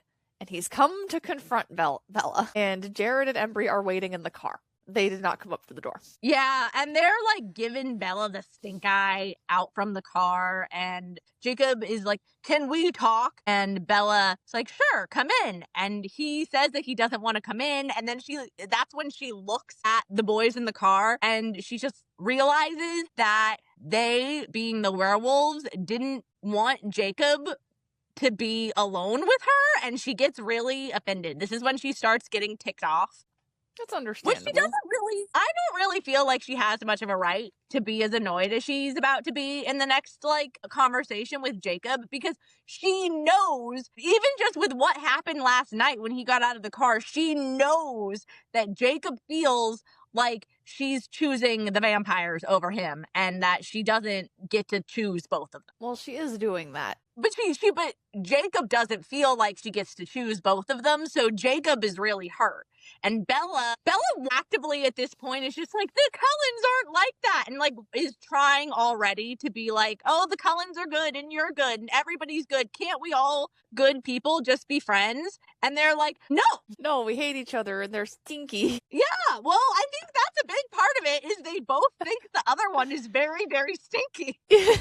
I did also think it was funny that she calls him a chicken to get him to come inside. Yeah, I thought that was funny too. And he does smell the lingering vampire presence and he thinks it's stinky. And he's like, where's your friend? And she's like, she had to run a few errands. And she confirms that she told Alice about Victoria. And Jacob's like, well, I can't protect you anymore if there's vampires here. It's and like the Cullens specifically. If the Cullens are in town, then the werewolves aren't allowed to leave the reservation. Yeah. And he wants to know if the rest of the Cullens are returning. And she says no, which I don't think she knows that at this point. I think she just is like, oh, Alice is visiting. Yeah, but I think she's like assuming, even this whole time, she's still assuming that like Edward hates her and all of that. Yeah, no, it's a reasonable assumption because Alice does just kind of appear because she thought that Bella fell off of a cliff on purpose. So yeah. And she's getting pissed. I put a quote here. She said, "Go tell Sam the scary monsters aren't coming to get you." And, yeah, I thought that was funny. Yeah. And yeah, they're just, like Nicole said, arguing about if they can all be friends or if she can be friends with both of them. And he's just like, no. You're literally not allowed to. It is against the treaty. He does at some point say, "I'll always be your friend no matter what you love." So he wants to be her friend, but I think he's holding out hope. It is, but it's like, it's still currently like the fucking imprint in her fucking eggs that he's feeling. That's why he's like, I'll always be your friend no matter what you love. Like, because he just feels, I hate the imprinting thing. I really do. It's already starting. It is. It's I know. I hate it too. This is what I meant earlier when I was like, oh, Jacob's not going to be out of her life because he's going to date her daughter. Yeah. She's stuck with him. Yeah. And it's like this whole thing is all just like the weird, completely against, because as weird as it is for Jacob to date a baby, Jacob doesn't have any more say in it than fucking Relaskatock. He really doesn't. Like, it's all very against his will and against his, like, I mean, I don't know if it's better judgment. They don't really, like, have the internal workings of Jacob coming to terms with being in love with a baby, like, on the page. That isn't something that we get in the text. Wait, what if that's the next book? I don't know. It might be that's what we're going to get, and I'm gonna have to read it. And I'm old enough now that I can deal with it, but it's like when I personally read Breaking Dawn for the first time when I was still in high school when it came out, and I realized that Jacob imprinted on the baby, and I had to quit the whole fucking book, and now we might get like an entire book dedicated to just that I'm gonna have to make myself read. Yeah, no, I fully, when you said it might be about them, I was like, yeah, that makes sense. But now you're saying this, my first thought was that maybe the book would be like, oh, they're together, here's what they're doing now. But now I'm thinking, well, she likes to go back and rewrite things because we have Midnight Sun. So what if it's like they go back and do it from Jacob's point of view about how he feels about falling in love with a baby? That sounds awful. It sounds really disturbing. And also because Stephanie Meyer has this thing that she likes to do where she writes books almost like in response to the discourse that's happening about her books, which is why we got fucking Life and Death, which also nobody asked for, but that was in response to everybody being like, this book is sexist. It's like a sexist book. Blah, blah, blah. So Stephanie Meyer was like, no, guys, it's not sexist. Look, if they were gender swapped, it would have still happened. Like the same way, because Lerv. But number one, nobody needed that book, just to start with. And now I really, really think that everybody hates the imprinting, especially the imprinting on children. And so that's what makes me think that that's what this book is going to be. That is a good theory, and I hate it. I know, right? And then apparently also there's a quote on Stephanie Meyer's website that nobody has been able to place yet. And the quote is along the lines of, this might not be word for word what it is, but it's along the lines of, I'm going to be wherever you are. You'll get used to it. And that's the quote.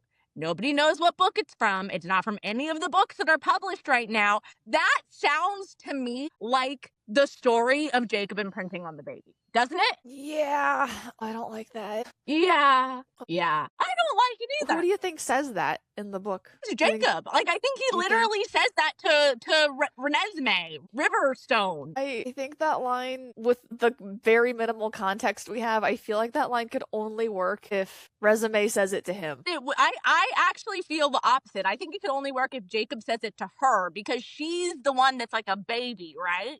So he's like an adult, and he's like, I'm just gonna be wherever you are. You'll get used to it. That just sounds really creepy. It's whatever way it ends up happening, it sounds like it's gonna be creepy, and it sounds like it's something that I'm gonna have to make myself read. Yeah, I mean, I'm gonna be curious. I'm gonna read it, but I'm probably gonna be deeply uncomfortable for the duration of the book. Oh, yeah.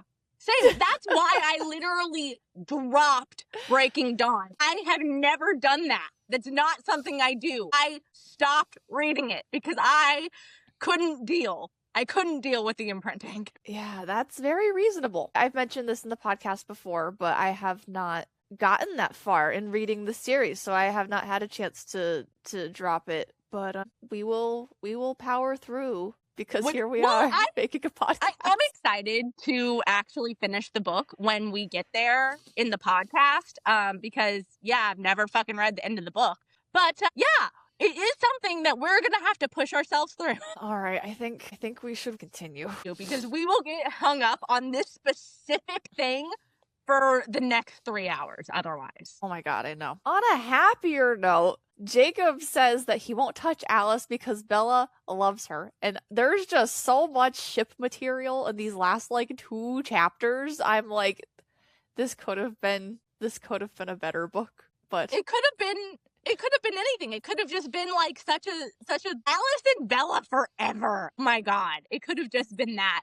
But then also, it's not only this chapter, it's the next chapter too. The end of New Moon has the most Alice and Bella ship material for sure. Definitely. And it's not subtle at all. Bella's clinging on to Alice, crying when she sees her. She loves just hearing her speak. She doesn't want her to leave, to the point where she's having a breakdown. The only other person she's had breakdowns like that about is Edward. Other characters are acknowledging their love for nice Alice smells. Yeah, and other characters are acknowledging their love for each other. Alice regularly kisses her, and Bella's fine with that. Okay, I'm gonna move on. We must at this point, yeah. Speaking of kissing though, Jacob, during their talk, cups her face, and they almost kiss. Right here. My God. Oh my God. I was having quite a conniption listening to this part. Yeah, because I forgot entirely that Jacob is full on cupping her face, about to kiss her, and then the phone rings. Yeah, and she was thinking, like, oh god, I haven't made a decision. Like, I don't know if I should kiss him or reject him because I haven't decided if I'm going to settle for him. And then the phone rings, so she, gets out of that real quick. And Jacob, And then without Jacob breaking eye grabs the contact. phone. Yeah, Without Jacob breaking grabs the eye phone, but he's contact. still holding her face. It's just like, this is such an awkward scene. So he's like holding her face, I guess, with like, he must be cupping it at this point. If he's still holding it, I'm gonna gesture at the camera, like cupping it, and then like reaching off screen, like I'm gonna look into the camera, looking into her eyes and answering the phone like this. Oh my god, It's so freaking weird, right? so and so awkward. he answers the phone and he's like, what do you want? And then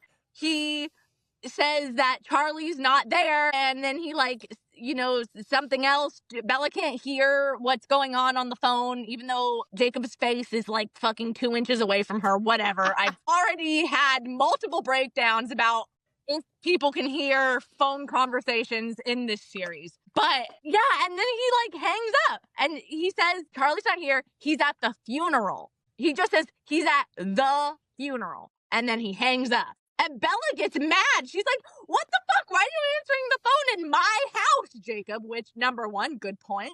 Good point on that. Like, what the fuck? And then she's just like, I think Jacob says that it was Carlisle. And Bella is like, well, why would Carlisle be calling? And then Jacob says that Carlisle was looking for Charlie. And they're just kind of like talking about that part pretty much, and then Alice is in the house. Yeah, and Jacob tried to abruptly leave and they trip over each other. Oh yeah, I forgot about the part of them tripping over each other. But then Alice is there and she looks all 6 types of fucked up. She just like has this really weird look on her face, and Bella's like, Alice, what's wrong? And Alice doesn't she just kind of look at Bella and be like, it's Yeah, no, she's just in a panic, but like not like externally freaking out, but you can tell something's really wrong. And Bella nearly faints and realizes that Alice has seen something terrible. And Alice urgently calls Rosalie, and she's demanding to speak with Carlisle. And they're talking on the phone, and it's a very angry phone call. And apparently Rosalie mistakenly told Edward that Bella is dead.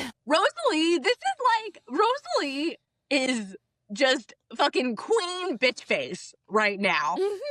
My god. She's literally, Alice calls her and is just like, well, why would you tell him that, Rose? And then Rose like says something and she's like, well, save your apologies for somebody who believed you.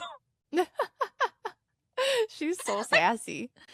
Even Alice is like, Rose, why are you such a fucking cunt? And Alice is able to confirm that it wasn't Carlisle on the phone, it was Edward. So Edward thought at the funeral meant Bella's funeral. And Edward is like, oh, Bella's dead. She jumped off the cliff. I need to go to Italy and see the Volturi so they can tear me to shreds. Because Alice says just for like 1 second, she's like, oh, well, he's going to ask them. He's going to Italy. And Bella instantly realizes what she's talking about because she remembers the conversation that her and Edward had while they were watching Romeo and Juliet at her house in the beginning of the book, where Edward is like, well, I was never going to live without you. So if you died, I was going to go to Italy, to the Volturi, and the Volturi kill vampires. And basically that whole stupid melodramatic conversation that I hated the first time it happened. But Edward needs to calm down.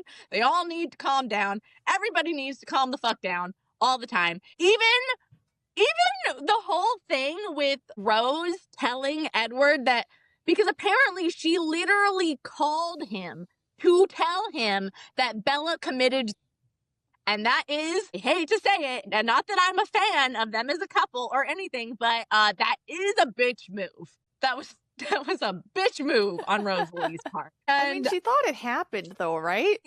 Even if she thought that happened, her immediately calling Edward to tell him, what did she think was gonna happen in that situation? Well, yeah, that's a good point, because she should know how dramatic Edward is, and even if she doesn't care about Bella, she should at least care about Edward. Yeah. And so I'm like, Rose, why do you suddenly want Edward to fucking off himself? I didn't really get that.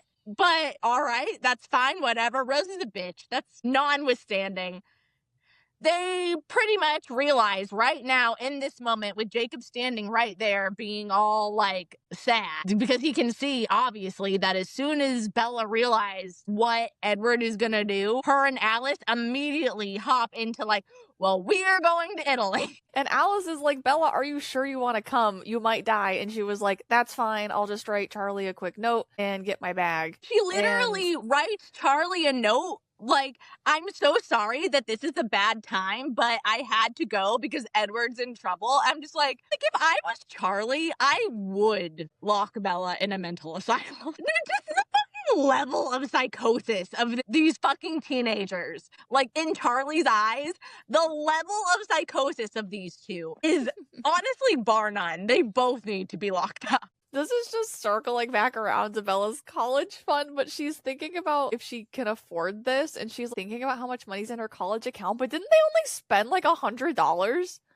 Yes! Yes, they did! Jacob, how much money was in her college fund to begin with? Yeah, and she said her much depleted college fund. And I'm like, how much money did you have in your college funds then? Like $300? Which, the 300, what, no, you wouldn't be able to get a ticket from Washington to Italy for $300 anyway, but no, they not specifically even say, in 2005. No, not even in 2005. They literally say earlier that Bella's worried about spending $100. That's like one credit. That's not even like a class. So I'm like, Bella, how much money did you save up for college? Yeah. But, I mean, honestly, it still is a bit silly of Bella to even be worrying about, considering that she has Miss Moneybags Cullen over here with her. Yeah, she's obviously not going to have to pay for it, but would never assume that anyone's going to buy her anything ever. The trip to Italy to save Alice's brother. Yeah, it's literally not even your family member. Like, of course, they're going to pay for it. Like, it's probably like $1,000, which isn't a lot of money to Alice because she invests in the stock market. So because they have fine. More money than God. The Cullens in general have more money than God. It was literally confirmed in this book that Alice is a traitor. Like, yeah, that like Alice she has uses money. her future-seeing powers to game the stock market. They have more. They're the fucking Vanderbilts over there. The vampire Vanderbilts. Like the Rothschild. Yeah, Mommy Alice will buy your ticket. It's fine. Oh my god. So Jacob pleads with Bella to stay, and he's like, you could stay alive for Charlie, for me. And she's like, nope, I gotta go. And she hugs him and kisses his palm, which I thought was a little strange, but I'm gonna move on. Yeah. And Bella and Alice head for the airport, and Bella spots a flash of a piece of Jacob's shoe in the woods as they leave. Yeah. Basically, they leave, they pull away from the house, and she is seeing Jacob being very, very upset. And then basically, I think the thing that the piece of shoe is indicating is that he transformed, like, immediately after they pulled away, which sucks for him because Billy can't afford any more shoes. Yeah, that's true. Yep. They said it earlier. That was like 3 pairs of shoes ago. So I don't know where he's been getting these shoes. Did he chuck off the shoes, or was it oh yeah, it was a piece of a shoe. So yeah, he got more shoes now. No shoes, none at all. No shoes. Chapter 19. Race. Bella and Alice barely make their flight, and then they immediately get stuck on the tarmac, and Bella's just like vibrating in her seat basically, and Alice is calmly violating the airline rules by making a phone call while they're about to leave. Yeah, and it says something crazy, like Bella says that the look on her face must have made the flight attendant leave them alone, and I have a problem with that because it doesn't matter if you look like your puppy just died or whatever it is that you look like, Bella. That's going to interfere with the plane taking off, and it's just not going to be allowed. Well, we're breaking all kinds of other phone things here, like how people can't hear anything on the phone, so phone rules are just off in this universe. Okay, all right. You must be 100% correct, so I'm just going to go. And she's talking to Jasper on the phone, and he's not that happy right now. No, and because Jasper and Alice love each other, we really don't get for the amount of stupid nonsense that we are subjected to with Bella and Edward and how much they fucking love each other, we get almost nothing of the other fucking couples. And I personally would really like a little bit of an insight into Jasper and Alice, because I love them and I think that they're the best couple, not Bella and Edward. That would have been a good 20th anniversary book, Alice and Jasper. Yeah, I completely agree with that. Some people have a theory that maybe that line is from an Alice book and it is about Jasper. And then if you say it in like a manic pixie dream vampire voice where you're just like, I'm going to be wherever you are, you'll get used to it. Like maybe it might sound like Alice, but I don't know. It feels like a Jacob line to me. Yeah, I guess that line really could mean anything depending on how you say it. I mean, you're right, but my God, at least we're going to find out this year, because that line has been on the website for a long time and people have been wondering about it. And I think we are legitimately going to find out this year. While they're sitting there, Alice is just having these rapid fire visions of Edward doing dumb shit, from going on a killing spree in Italy to starting a spectacle just to provoke the Volturi. He's gonna hoist a Buick over his head and throw a Buick through a wall. And I just have another tiny little detail to say, and that if he is in Italy, in this city called Volterra, he's not gonna be able to find a Buick to throw through a wall, because that is an American car brand. Somebody imported a car just for this. Very important detail that I noticed last night. I also asked my boyfriend if he thought a Buick would make it through a wall, and he said that he thought that it would. So. Oh, well, good. That part was accurate. Wait, fanfic idea. You live in Italy and you import a car just for some crazy guy to throw it through a wall. Yeah, that's a good one. That should go on our list of fanfics to write about, like, third-party characters in these universes, like the fanfics that we were going to write about all the different staff members of Christian Grey's household. Yeah. Yeah, we have to start one for Twilight, and that'll be like an AU where that happens, and it's that guy. Yeah. Some guy who really wanted to import a Buick. Yeah. And then one day we will do the when we get to 50 Shades, guys. Not this series. Let's keep going. Yeah. So Alice tells Jasper to stop Emmett and Rosalie from coming after them because, 1, if Edward sees them coming, he'll act faster, and 2, if the Volturi kill Edward, Emmett will fight everybody, and then everyone's gonna die.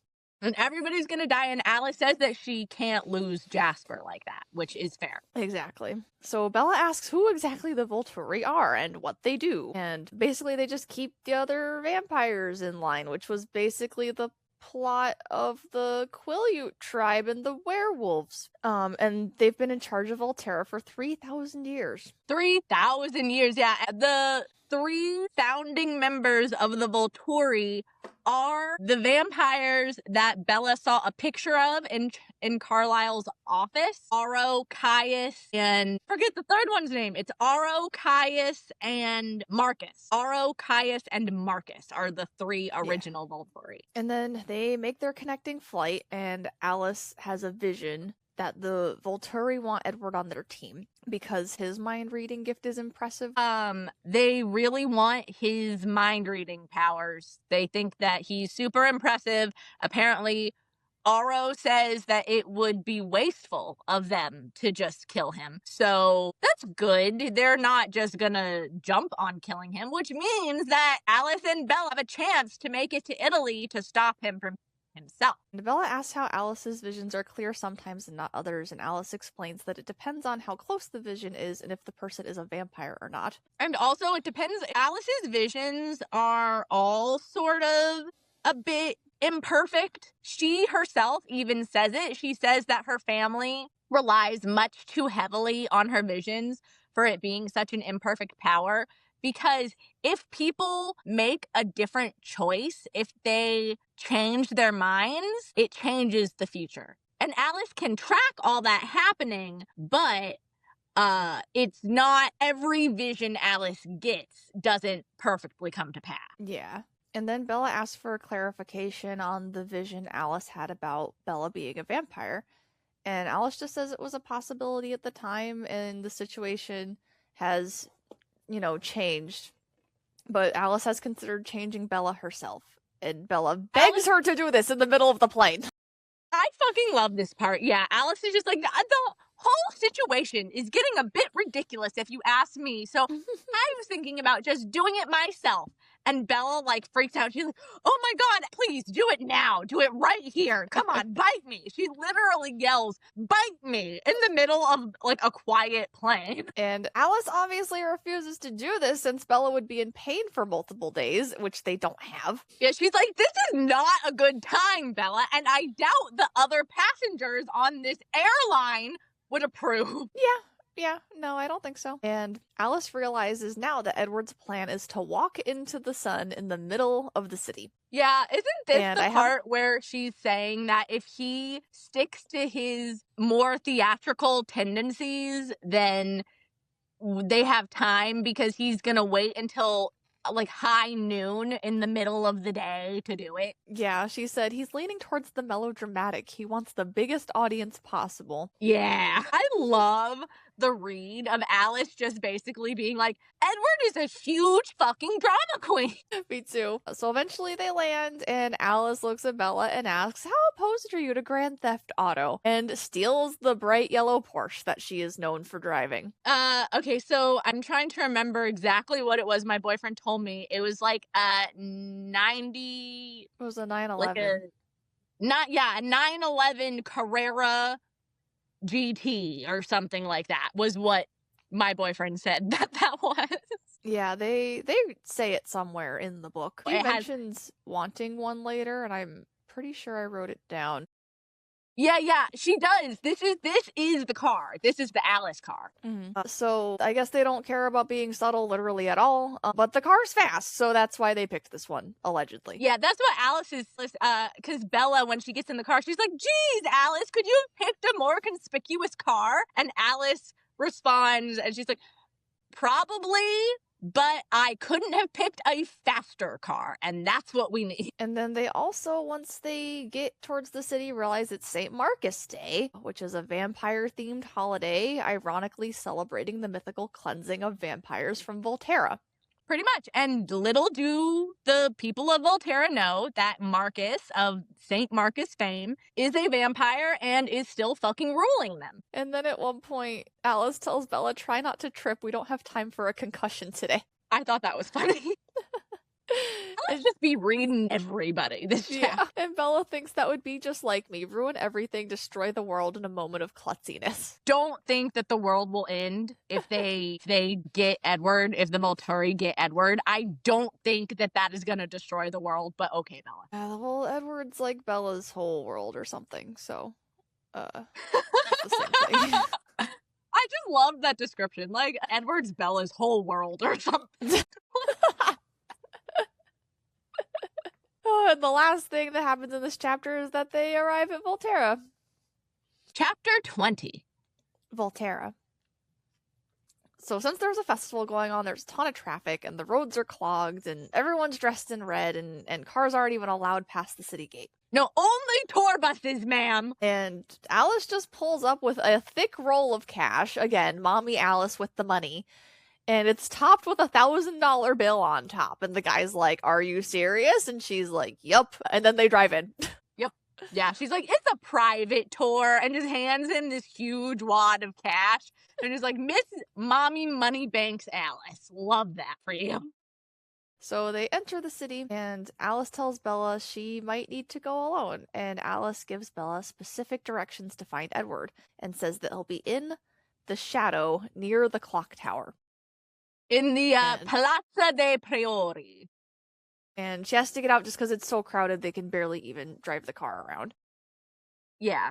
And Bella gets out and starts sprinting through the crowd, and she thinks about how she knows she's too late, but she hopes that Alice will see this and go home to Jasper. So she's just like, leave me here to die and go home to your boyfriend. Yeah, Alice this whole time has been very much like, Bella, This is not a suicide mission. You're not dying. I'm not letting you die. No. And then Bella this whole time has been like, this is a suicide mission. If I don't succeed, then I'm going to die. Well, this is just a small detail, but I remember this in the movie and being like, that was dumb. It's in the book. When she gets to the fountain, she leaps into it and runs through it to get through the square faster. Running through water for a human is not going to be faster in like any scenario. No, I think that the only reason that they say that this is going to be like the faster way is that the square is so full of people that Bella can barely move. So she's basically having to fight through people packed like sardines. Like she's throwing elbows and punches and kneeing people trying to get through. And so then I think just the thing about her running through the water, while running through water is not faster, there just aren't a bunch of people in the fountain. So she can cover more distance. That's a good point. I think I'm picturing like it was in the movie where it was crowded, but it wasn't literally people like jam-packed together like sardines, so she very easily could have just walked around. But you're right, it's much more crowded in here, where she just needs to get away from the people. That makes sense. Yeah. But yeah, so she gets to the other side of the fountain and she basically throws herself back into the crowd. Like she's like crowd diving. She's getting really close because Alice told her that Edward is on a specific, like in a specific alley to the side of the clock tower. So Bella like knows where she's going. She's like trying so hard to get there. She keeps seeing like Italian people looking at her and families being like, what the heck? And then she sees these little girls and the little girl sees something in the shadow and she's trying to tell her mom and her mom's not paying any attention to her. But Bella, I think, realizes that what the little girl is seeing is Edward. So she's just like running for this alleyway. And she sees him finally and she sees that he can't see her even though she's coming for him because he has his eyes closed, just being such a freaking drama queen weirdo, just standing there with both his palms facing forward with his eyes closed and just like about to step out into the sun. And just as he's about to put his foot in the sun, she smacks into him from the side. Yeah, it basically happens exactly how it does in the movie. And Bella, after smacking into him, thinks about how her delusions were nothing compared to the real thing. I'm just like, okay, Bella, all right. Like, okay, I don't know. I feel like a theme throughout this book, I guess it's supposed to be like, oh, you love them so much, it's so romantic, you're just constantly thinking about how much you love them. But in a lot of these scenarios, it's like someone could die or maybe is about to die. Like, the level of danger to me is high enough to where I'm like, your priority should probably be like, holy crap, you're alive. Not, oh my God, like, he's so beautiful. Yeah, no, and I mean, she does try and get him to go back into the shadows, but I'm like, girl, like, you could have tried harder, because, like you said, she's just so fixated on, oh, my memories didn't do him justice, like, whatever, fucking shove him! Use your arms and shove him into the shadows! You dumb bitch! But she falls, and Edward instinctively catches her. Forgot about the part where she falls. How dare I? Bella always falls, but I forgot she does fall again. Yeah. And at first, Edward thinks he successfully died, and thinks about how quick the Volturi are. He's like, wow, they really are so fast. I didn't feel anything at all. And she's just like, you're not dead. Neither am I. Neither of us is dead, but we really gotta move. And he quoted Romeo right here, and I didn't write it down because I thought it was too stupid, but I'm like, I hate this. He did quote Romeo. He's like, the death that has stolen the sweetness of your breath has not taken your beauty. That is not the actual Shakespeare quote, but that's pretty much what the Shakespeare quote says. Yeah. And Bella's just frantically trying to get him to understand that they are both alive and in danger, so they need to get the heck out of here. Yeah. Yeah, she's just like, hello, please. And he just is kind of ignoring her in this moment. It's like, until he's not ignoring her, because she says that we're not dead, but the Volturi are coming. And so he instantly is like, fuck. And he instantly pushes her back against the wall and just like stands in front of her like a fucking, like, shielding her. And I was just like, oh my God, I don't know. Just, of course that would be your I mean, I get it. He wants to protect her, but I hate him too. I hate him. And then, as if someone could have predicted this, two Volturi guards appear, Felix and Dimitri. As And if Edward somebody could have predicted.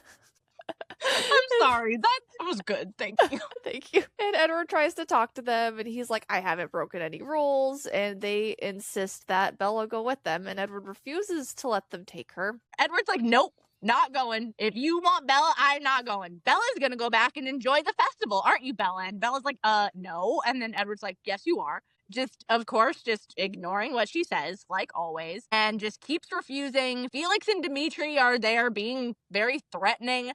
And then all of a sudden, Alice comes out and she's like, hi guys, I'm here too. Yeah, Alice appears, and then shortly after that, Jane arrives also. And just her appearance makes Felix and Dimitri back down, and Edward surrenders instantly once he sees her. And she's like, everybody follow me. And they follow her into this underground tunnel system beneath the city. I love the part where they like get to the drain in the street and like Alice jumps down and then like Edward just basically grabs Bella by the wrists and like drops her into the hole. Something about that whole sequence, I was just like giggling the entire time. And Bella at this point is sensing that this might be her and Edward's last time together. And she's freezing, but she's clinging to Edward anyway. Yeah, and they're like walking through the dark, and he's got an arm wrapped around her, and then his other hand like on her face, like touching her mouth and petting her hair. You are the weirdest fucking man. Yeah, a lot of the stuff they do, like, I don't know. That just sounds uncomfortable. So eventually they reach a locked iron gate. Chapter 21.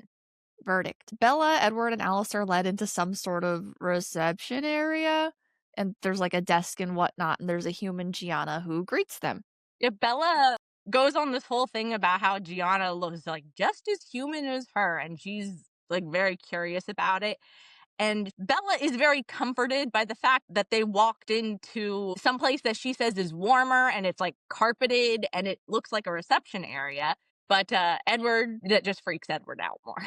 There's probably an alternate universe where Bella and Gianna would have been friends because they're both like humans that want to be in with the vampire. Yeah, we'll get to it after the confrontation with Aro, Caius, and Marcus here when they spend more time with Gianna. But Bella has some very judgmental thoughts about this woman. That's, I mean, you know, kind of, but not exactly the same thing that she is, like a vampire groupie. Yeah, exactly. But that's what I mean, where like in an alternate universe, like they like the same thing. Like they technically, theoretically, maybe could have been friends somewhere. Well, oh well, for that friendship.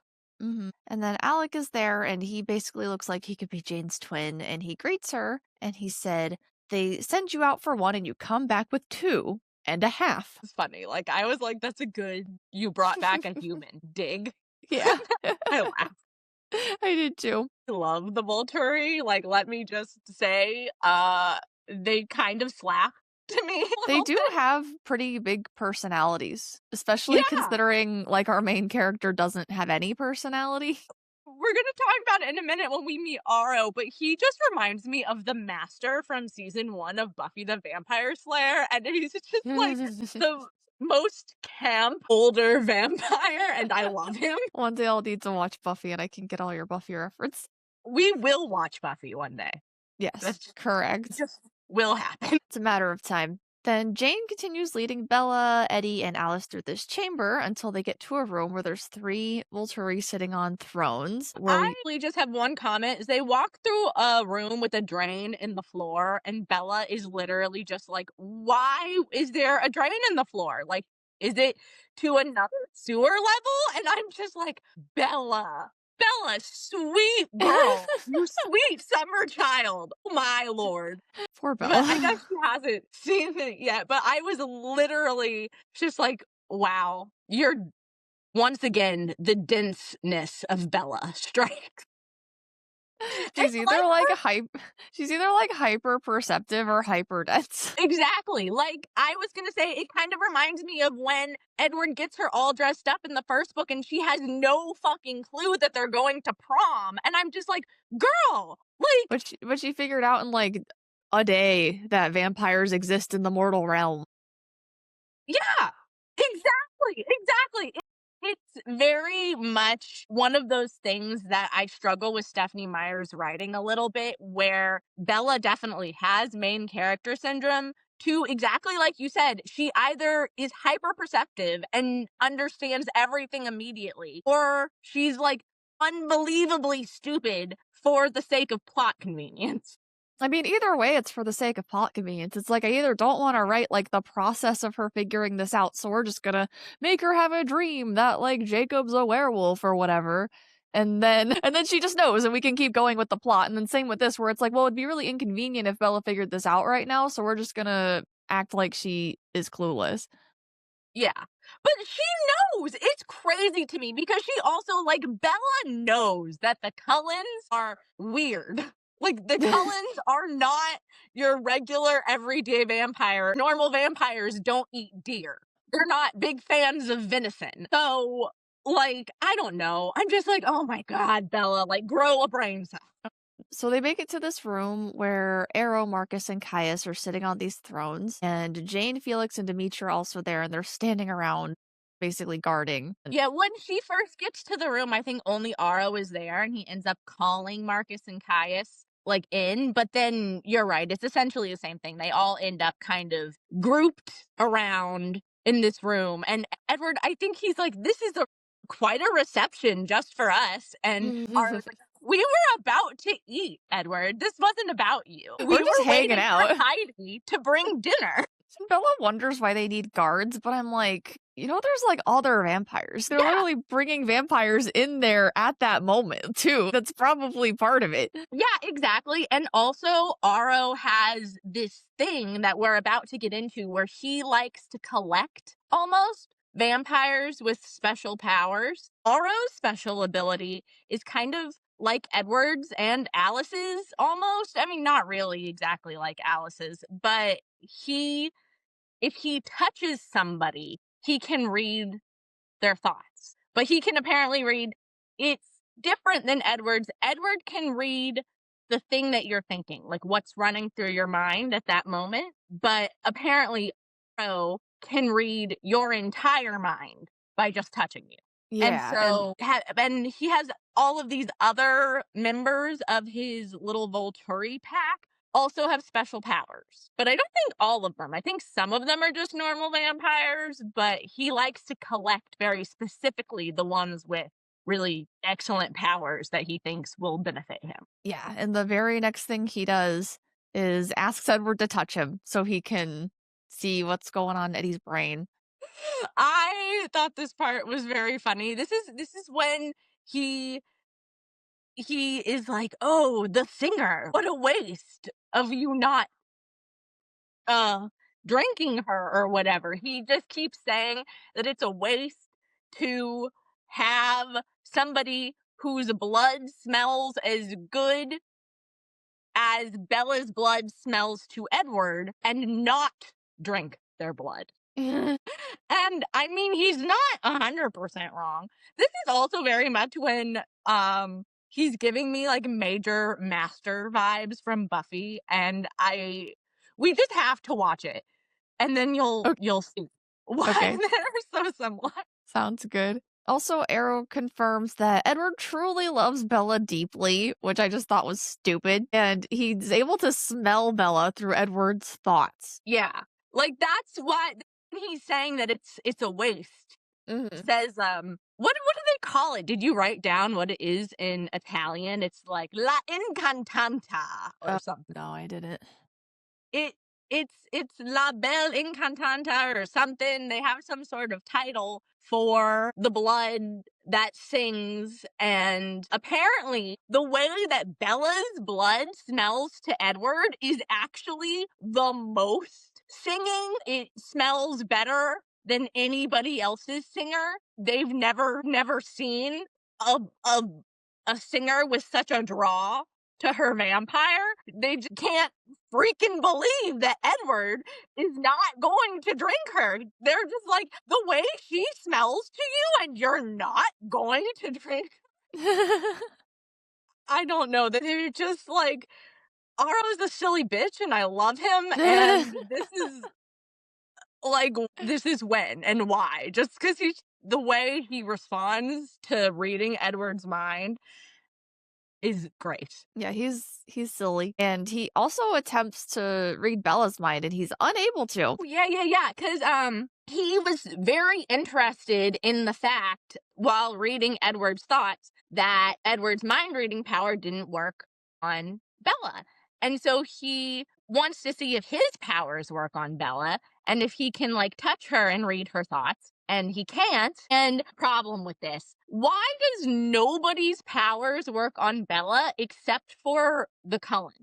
Because Alice can see Bella and Jasper can affect Bella's emotions. And That's true. But Edward can't read her mind. yeah, but then all these other Volturi, because Aro's going to try and get Jane to do her thing. Jane's power is basically looking at somebody and casting the Cruciatus curse on them. Like, I don't really know how else to describe it. She literally just looks at them and they feel this immense pain, and she does it to Edward and he's like twitching on the ground, and Bella just like stands. It doesn't affect her at all, and I'm just like, why is Alice and Jasper the only vampires whose powers affect her? I just don't get it. I don't know. I wasn't initially surprised when their powers didn't work because I was like, oh yeah, like Edward's power doesn't work. But I didn't think about the fact that you're right. Alice and Jasper's powers do work on her. So why is that? Yeah, I just don't. There's no good reason for it. I mean, I guess I am looking for details in a book that we weren't given. But Plot convenience. plot convenience, basically. But yeah, I just really don't understand, because we're also made to believe that the reason that Edward can't really hear her thoughts is because must be some kind of genetic thing, because he can kind of hear Charlie's thoughts, but he can't really hear Charlie's thoughts to the level of other people. He can really only pick up on emotions and things from Charlie. So that made me kind of believe that it was just some sort of like special genetic mutation that Bella had. But the selection of the vampire powers that work on her, it's unexplainably weird. Yeah, I'm not sure. Because I was thinking Alice's powers, I guess, don't directly impact her in that moment. She's just like looking into the future, and Bella's included in the future. So it's not like she's doing something to Bella. Does that make sense? But Jasper's power does do something to Bella because he can influence. Yeah. So that's not consistent. It's not consistent, yeah, because we've definitely had Jasper influence her emotions, like earlier in this book, even. So I just don't know. Whatever. That's a plot hole for you. That's what they call a plot hole. Watch out for that plot hole. That should be on a shirt. Watch out for that plot hole. Actually, yeah, that would be a really good shirt with like a manhole on it. And maybe like a stick figure falling into it or something. Okay, this is good. I think maybe you should make this shirt. Okay, sounds good. Okay, so Arrow asks Edward and Alice to join them at this point, but obviously they refuse. And then this is the point where Caius is like, well, we gotta kill Bella because she knows too much. They are kind of discussing what to do with them, and Arrow, being just like peak queen shit for Arrow, is like, Edward, aren't you glad that I didn't grant your request yesterday? Because Edward was fully in that court yesterday trying to get them to rip his head off, trees and stuff. And then, yeah, like Giu said, Joe is really trying to convince Alice and Edward to join them, because he really, even though Edward and him kind of have a similar power, Edward can do his mind reading at a distance, and Arrow requires touch. So he is very jealous of our little special Eddie, and he thinks Alice is the bee's knees. Like, he really wants her. Who can blame him, really? Yeah. But yeah, no, and then they're discussing, and they're like, and he offers it to them, and he does seem to let them just make the choice, which is good. And not completely in character for Aro, but that's something that we'll get to, I think, in the next book. And then, yeah, Caius is just like, well, we have to kill the girl. The girl knows too much. It's in the laws. And Aro continues to be a silly bitch. And then Edward is like full on gonna start trying at least to kill them, although they're surrounded by so many vampires at this point. It's definitely not gonna go well for them. But then Alice decides that what she's gonna fix everything. So she goes and she grabs Aro's hand to like give him her vision. And I wonder, since we know what ends up happening, where's Renesmee in these visions? Like, I don't know. It just seems wild to me that she's able to do that. And then when Ratatouille comes along, the whole thing is that the Volturi are going to flip their lid because like a half human, half vampire baby is an abomination or something. I mean, we'll get to it in that book. But why didn't Aro see the possibility of that by touching Alan? I don't know. It's another Is it like hole for you. Is it maybe like too far in the past? Like Bella's not pregnant or anything, but also that doesn't make sense because Jacob, like, that's the reason why he's attracted to her is because of her unborn baby. Yeah, and if he can sense it, why can't the vampires sense it? Yeah, and then also the way Aro's power supposedly works is he sees everything in your mind. So the way that I pictured it, at least, he even says all of the possibilities, all the things that could be, all of the branches. So he's seeing what she's seeing, which is a branching possibility of many futures. And you would think, since it is what ends up actually happening, that receptacle would be in at least one of them. I guess not, because Stephanie wasn't ready for people to know. I guess she wasn't ready for people to know, but apparently she had it planned out the entire time. Oh my gosh. Okay, whatever. It's fine. We must woo-saw on past this, because this part I came to discover when I was rereading it for this podcast is full of like just little tiny plot holes. They're not massive. They're not like plot altering really. It's just lots of little tiny plot holes. Yeah. Yeah, I just kind of read it real quick, but now that you're like mentioning these, I'm like, yeah, that doesn't make sense. And there's things that like contradict each other.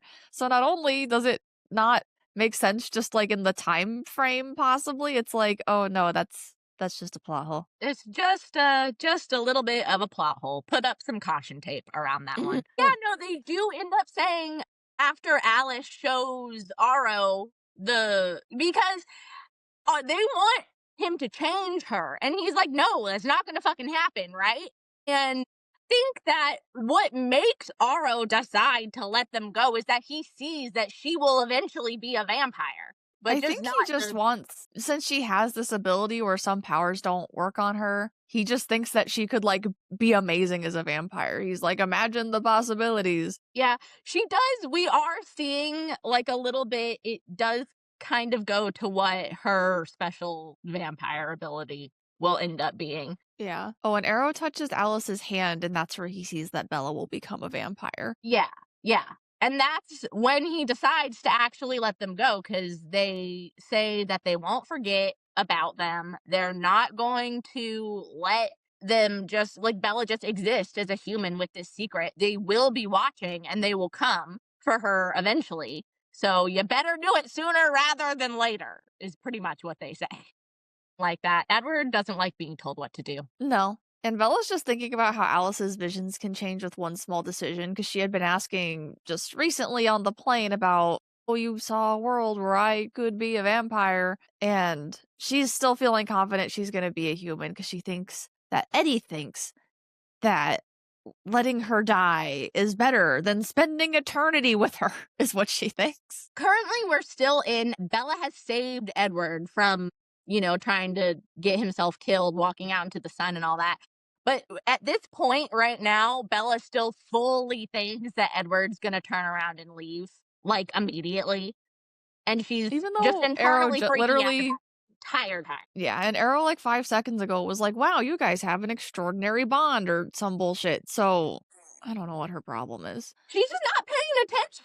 She's just dissociating the whole time. Yeah, I mean, I legitimately kind of think that's what it is in this particular situation. Oh, but after all that, they are let out, and as they're being let out, they see a group of 40 or so tourists being brought in as a snack for the Volturi. Yeah, Bella at first doesn't understand why there's all of these tourists being brought down into the room with the drain in the floor. And then she sees this one little tiny woman holding a rosary. And you can kind of tell that that woman knows what's going on. And then Bella realizes what's going on. And then Bella starts to like spiral and freak out about it. And now they're back in the room with Gianna in the reception room where the Volturi have told them to wait until dark because right now it's probably like 2 o'clock since Bella rescued Edward at noon. Yeah. So as they're leaving, they hear screams, and that's where the chapter ends. Yeah, they're sitting in the reception room, and then she hears all of the tourists that just went in there start screaming. Chapter 22. Flight. So I just thought this was really funny. As Bella's continuing to panic, Alice suggests, I think she's having hysterics. Maybe you should slap her. That was really funny. I also thought that was funny, and I was like, oh, wow, Alice, way to, for the very first time, show your age. Because, like, people don't say it like that anymore. I think she's having hysterics. Alice is normally just so nice, too. She's, like, dancing around and kissing everyone. So I'm like, that just seems, like, really funny that Alice is like, let's fucking hit her. Like, slap the shit out of her. She's in hysterics. Yeah, well, we do find out that Alice has quite a traumatic past when it comes to hysteria and just the practices of the psychiatry machine of the early 1900s. So I think that a little bit of her past lives are breathing through here. Yeah, probably. So Edward consoles her, and Bella asks about Gianna, and Edward says she knows it's a possibility they could kill her, but hopes they decide to keep her. Yeah, and this is when Bella has some really freaking judgmental thoughts about Gianna. She, like, asked Edward, does she know what's going on with those people? Like, why would she do that, basically? And Edward says that, response basically that she hopes that they will keep her if she's useful to them. And then Bella starts really being very down on Gianna, and I just have the opinion that honestly it's not that different. Like, sure, your vampires are vegetarian, but they're still vampires. You can't be that judgy of this woman. No, I agree. She's literally just wondering how she could want to be a part of it, but Bella wants to be a part of the Cullens family. And like we said earlier, Edward used to kill people. It's not like Edward's been a vegetarian vampire the whole time. No, yeah, he definitely used to kill people. And most of them used to kill people. I think Carlisle's definitely killed people. I don't know about. We do have in the Cullens just sort of like the most saintly of saintly families. Some of them are a little bit obnoxious about it, but they're definitely still fucking vampires. So I have trouble with Bella like reading Gianna that hard, you know? Also, they literally left because they were worried they might kill Bella. So even though they're actively trying not to kill people, they're aware that it's still a possibility for them. Yeah. But after that, Edward's comforting Bella and he's kissing her periodically, but like on the forehead. But Bella's still convinced that he's just being nice to her. And there's no way he actually cares about her. There's no way. Yeah. She just thinks that he's trying to keep her calm, and he keeps kissing her forehead and kissing her hair and the tip of her nose and all of these different things. And he's sitting there with her in his lap, cuddling her under the cloak, like against his bare chest. And Bella is like, it's obviously just to keep me calm. He's leaving as soon as possible. I get being insecure, especially after like all the fucking shit he pulled. But I don't know. Just take some cues, Bella. He was like petting her face while they were walking through the sewers. Also, the whole reason he's here is because of her. Like, he didn't want to live without her. That was the whole point. I don't really think that she hasn't grasped that yet. Okay. I think, but I also think that it's because she's very stupid. It's like one of those moments for her. So it's not that his actions haven't been perfectly clear, it's just that Bella is delusional. Okay, well, she's been delusional the whole book, so I can get behind that. She literally has been delusional the entire book, yeah. After a while, Alec gives them permission to leave and says that they shouldn't linger in the city. So they leave, and Bella And realizes that Alice is gone because she went to get Bella's things. yeah, they're like, "Let's GTFO," and Edward is taking Bella out, and she realizes that the party has turned darker, and the adults all have vampire things, and now And I think I Edward's just still worried about her, and Bella explains that she's responsible for her own choices, which, good job, Bella, but also, it took you long enough. yeah, yeah, I agree. This was like a frustrating conversation because obviously, correct? It's Edward trying to take the shoulder everything all the time. And Bella's just like, no, I'll make my own choices. I'm my own person. Like, I don't know. It was really frustrating. And this is the part where when I was reading it, I realized that I had been quite happy to have Edward be out of the book for the last whole book, and I hadn't had to deal with him. And now he's back, and he's annoying me already. Maybe that's one of the reasons why people ship Bella and Jacob. They were like, wow, what a better book this is. What, without his highness Sir Whiny Pants? Yeah, basically. Yeah. I thought this was funny because Alice comes back with the stuff and Bella says, I'd forgotten that I had access to a toothbrush. It brightened my outlook considerably. I thought that was cute. I agree. So it really do be like that when you're traveling sometimes. It's just like there's all this stuff going on and she's like, thank God, a toothbrush.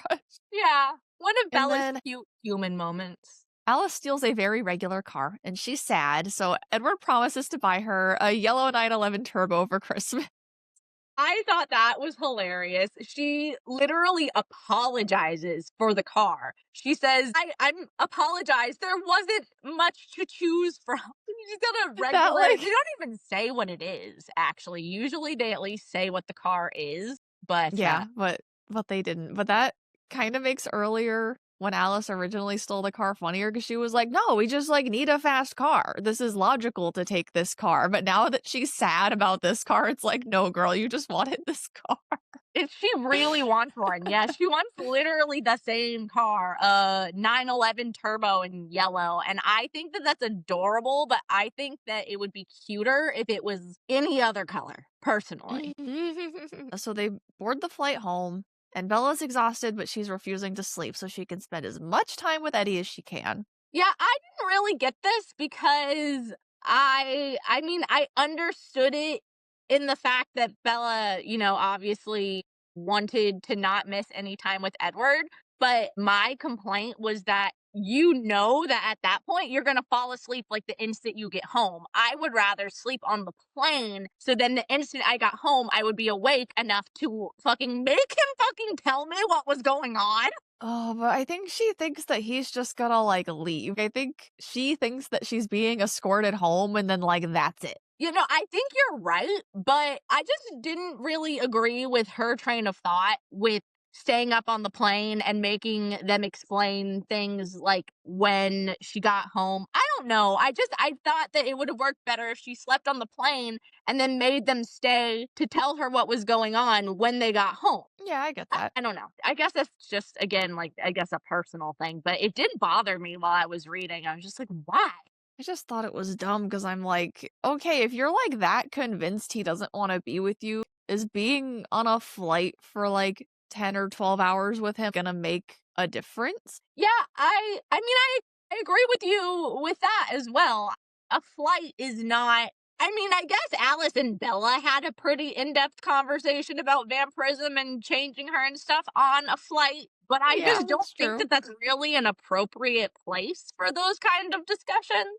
Yeah, it was strange earlier, but I don't think that that's even why she's up right now. She's just like wanting to just be in Edward's presence.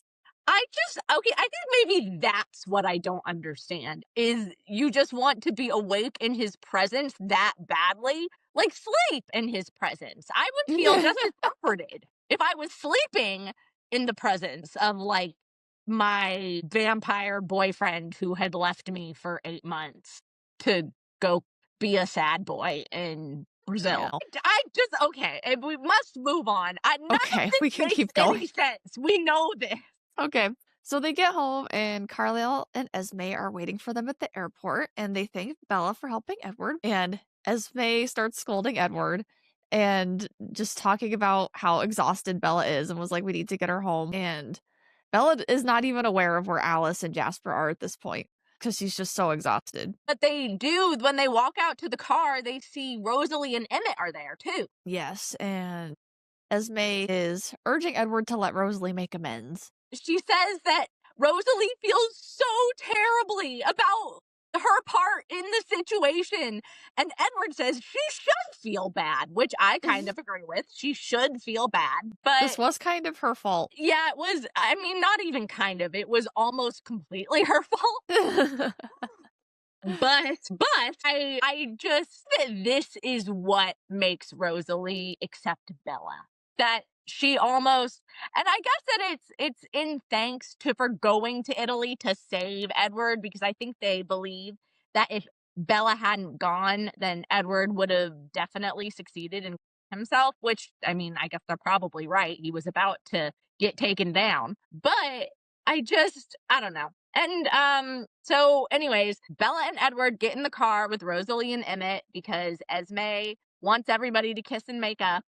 And Rosalie, pretty much as soon as they get in the car, Rosalie turns to look at Bella and offers her a really sincere apology for just the whole thing. Like being a bitch, causing the situation, everything. She's like, I'm sorry. I really am terribly sorry, Bella, and you're good now. So now, seemingly, Rosalie and Bella are on, although Yeah. Bella's a little freaked out by it. She does immediately accept her apology, though, and is like, it's my fault because I jumped off a cliff.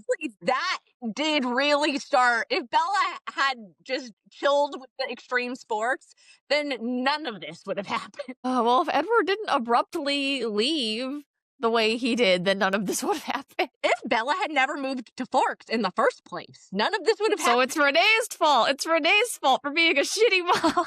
Yeah, I think that's it. I think all of this entire fucking series is Renee's fault. Yeah, absolutely. God. So they get home, and Charlie immediately starts yelling at Edward. He's like, I can't believe you have the nerve to show your face here, and just demands that Edward give Bella to him and starts grabbing her arm, and she's clinging to Edward, and he's literally like pulling her. They're having a mine and yours, like a pull fight over Bella. Edward's literally holding her, and Charlie's trying to yank her out of his arm. Yeah. Edward just is like, let me get her upstairs. Well, it's funny because Charlie's like, no, fuck you. You're not allowed in my goddamn house, you like idiot boy, which you can't really blame Charlie for at this point. And Bella kind of wakes up. She's completely jet lagged. She hasn't slept literally at all. So she kind of gets up and is like, Dad, like, fine, whatever, I'll walk inside. She goes to walk inside and almost like fucking face plants on the sidewalk. So that's what catches her, thank God. And it's like, Charlie, just let me get her upstairs. That's all I'm going to do. And so then, yeah, Charlie does let Edward just kind of like take her up to her room. Yeah, and Bella was also panicking. I don't know if she said this out loud, but she was like, I haven't had the chance to ask Edward the important questions. And he's like whispering to her, I won't be far. Yeah. He reassures her that he's not leaving. He's just going to put her in her room and then let Charlie go to bed and he'll be back. Chapter 23. The truth. So Bella wakes up to see Edward and she says, I did drown. Crap, crap, crap. This is going to kill Charlie. Yeah, she wakes up and turns around. He's there and she immediately thinks that she is in heaven, I guess. And I thought that was really funny. She's like, crap, crap, crap, crap, crap, crap. And Edward's like, what the fuck is wrong with you? And she's like, I'm dead. And he's like, you're not dead, Bella. Don't be absurd. It's extra funny because she just a couple chapters ago convinced him that he wasn't dead. Yeah, no, that's true. I didn't really like connect that either, but they both had moments like that in the last like couple chapters. That's pretty funny. But I guess right now it's 1 o'clock in the morning. Bella has been sleeping for 14 hours. And I guess she's must be pretty well rested now because she's up and at 'em. Yeah, I don't blame her. She had a lot going on. But Edward does say to her, I can see where you might confuse me with a nightmare.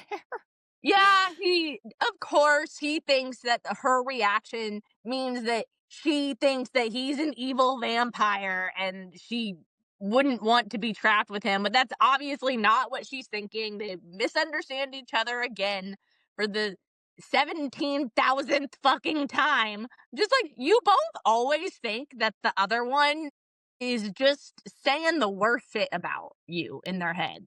I Yeah. would like if people listened to the words that came out of other people's mouths. Nah, that'd be And too believe simple. Yeah, you would think that that would be a simple thing to do. But no. apparently not. Nope. So at this point, Edward informs Bella that he's been banned from the house, but he says that since Charlie said never walk through the door again, he came through the window. I thought that was funny. Yeah, Bella, and this at this point, Bella starts to kind of slowly piece together what's happened, right, over the past several days. And she looks at him and literally says, "Wow, so all of that happened, huh? Like we went to Italy and everything." Or I think he's the one that says that they went to Italy and confronted a group of bloodthirsty vampire leaders, rulers. I guess rulers. What would you call the Volturi? The rulers of the vampires, probably. Yeah, I think that's accurate. But yeah, so he says they if that's what she's referring to, then unfortunately that was all not her going to anywhere where she's dead. That was all real. Yeah. And Bella asks what the story is for the reason they were gone and is hoping that Alice will come up with a good excuse, Yeah, which I because did Edward, like because that's basically what they did in the first book. yeah, is they let Alice figure it out. Because even Edward is like, I was hoping that you would have a good story because I got nothing. And Edward apologizes to Bella because he thought Bella would be safe in Forks after he left, but he didn't think that Victoria was going to come back. He has been filled in on everything that happened. He says also that she would have to depend on werewolves for her safety. Immature, stupid, young, immature werewolves. And he seems very scandalized by that. Alice, I feel like maybe could have seen something about this because it was going on for like months. It wasn't like a little blip that happened. Feel like the reason that we are led to believe, at least, that Alice didn't see any of that is because when Bella is with Alice can't see Jake and the other werewolf. Oh, yeah. So that's when true. Bella's with Jacob, Alice can't see them. And the only reason that Alice did see Bella jumping off the cliff is because she did it by herself without Jacob.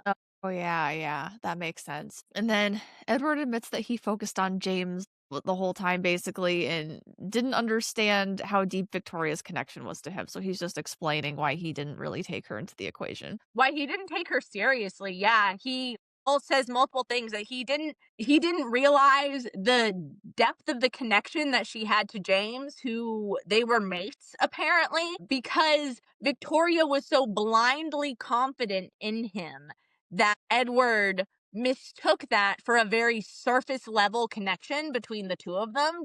James kind of like being the leader, but no, they were very much more involved than that, which is why Victoria has had this vendetta against Bella the whole time. I just need to talk about Edward's self-deprecation for a second. He says, I feel sick, sick to my core. Even now, when I can see you and feel you safe in my arms, I am the most miserable excuse for... And then Bella cuts him off, but I'm like, oh my god, you're so dramatic. Like the fucking drama of this man. No, this is what I'm talking about. He fucking martyrs himself. Like in any and every situation that you can, Edward goes above and beyond to martyr himself in whatever way is possible. Edward will throw himself on that sword. Yeah. And he's also just explaining that he lied to her when he said he didn't love her in the forest, and he's disappointed that she believed him so easily.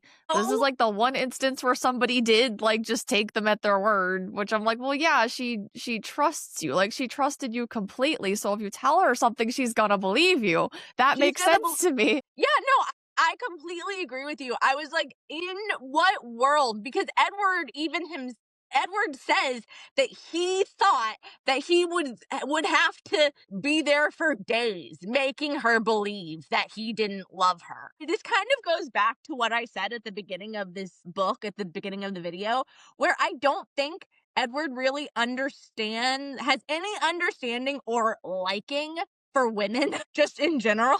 Because I'm sorry, but have you ever talked to a girl before? And of course, for him, the I don't think answer he to has. that question is no. But for anybody else, that's like a non-brainer, really. In any relationship, no matter how steady your relationship is, no matter how much you love your partner, if your partner comes up to you and is like, so you suck for me, I'm leaving, and I don't love you anymore. Like, in any conceivable fucking realm, you're gonna take them at their word for that. Yeah, especially in a scenario where, like, they've literally moved. Like, they moved all their stuff out. They're, like, leaving with their family. He brought her into the forest to tell her this. Like, he did To a be we like, need to talk and dragged her into the fucking forest. yeah. Yeah, and the point that you made is a really good one too. She's never, well, I mean, there's always like little things where he's trying to protect her for her safety, but she trusts him. Yeah. Yeah, I don't know. She also just thought it never made sense for him to love her. So she was already like very Well, self-conscious about them being together. So she's like, "Oh, there's no way he's gonna stay with me because he's just gonna realize that I'm this boring average human and he's like this perfect god." yeah, and that is both true because of that, because she never really understood why he was with her to begin with, because he's a vampire and she's a human. But then also, she's a freaking 18-year-old girl, Edward. Like, that is literally how your brain works at that age. And he should understand he's 17. Whatever. It's Yeah. And then they have another exchange about how they can't live without each other. Edward's just like, just tell me now whether or not you can still love me after everything I've done to you. And she says, what kind of an idiotic question is that? The way I feel about you will never change. Of course I love you and there's nothing you can do about it. So yay, they made up. Woo, guys, congratulations. Bella and Edward are back together. Who would have ever seen that coming? Nope. And Edward also tells her that he had followed a false lead after Victoria, and that's how he ended up in Brazil. Yeah, Edward. Okay, the one thing that I will agree with Edward, he's very self-deprecating about his tracking ability, and I'm gonna go ahead and second that one, actually. Edward is a terrible tracker. I wrote fanfic idea Eddie's adventures around the globe. Yeah, I think that's good. We should write about him in Rio. We know he was in Rio because that's where he left his cell phone. Yeah, I just think that'd be funny to have like a slice of life, but it's Edward in Rio and then in Italy, and he's just being a normal person, eating food. But though that I wanted to talk about, so thank you for reminding me. It's when Bella tells him about the extreme sports, right? That he tells her that he just gave into the misery the whole time and just sat there in a ball. Like, we can't really write a fan fiction about Edward and Rio, since apparently all he was doing was fucking rocking back and forth in the fetal position. Yeah, that would be really funny. We could write a fan fiction about him rocking back and forth in the fetal position. Edward's just like talking about going after Victoria, and Bella's like, no, it's fine. Like, we have worse things to worry about. And Edward thinks that she's talking about the werewolves, and Bella has to remind him that the Volturi exist.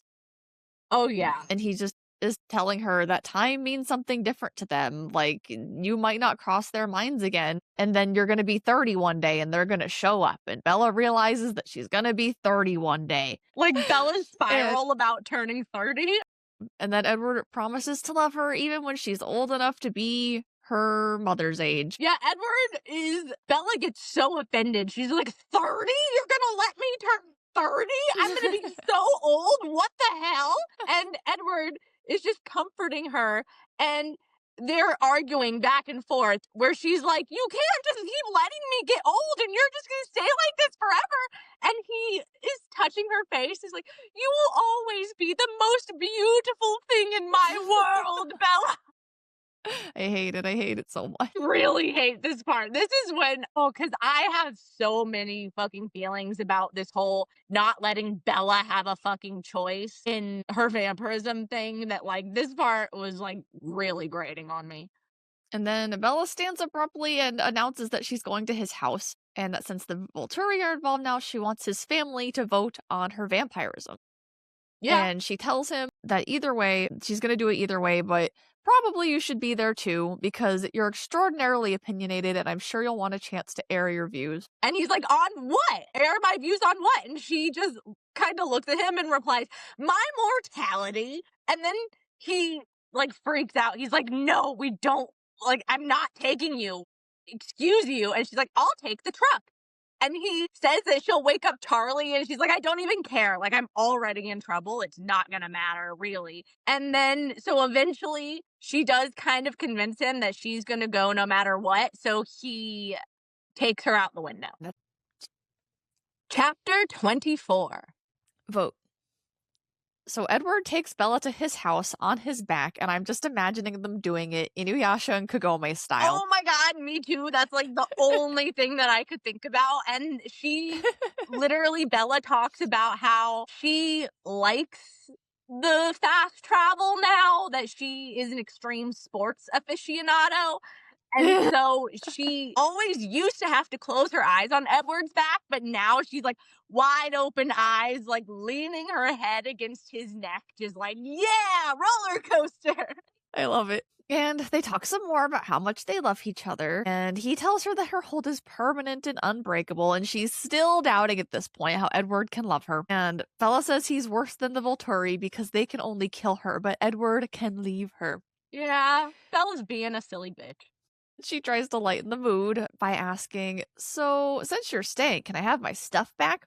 And apparently it was under the floorboards the whole time. She says that she thinks that subconsciously she somehow knew that he still loved her, like somewhere in her mind, and that's where the hallucinations came from. And Edward is taken aback and immediately is like, excuse me, bitch? Hallucinations?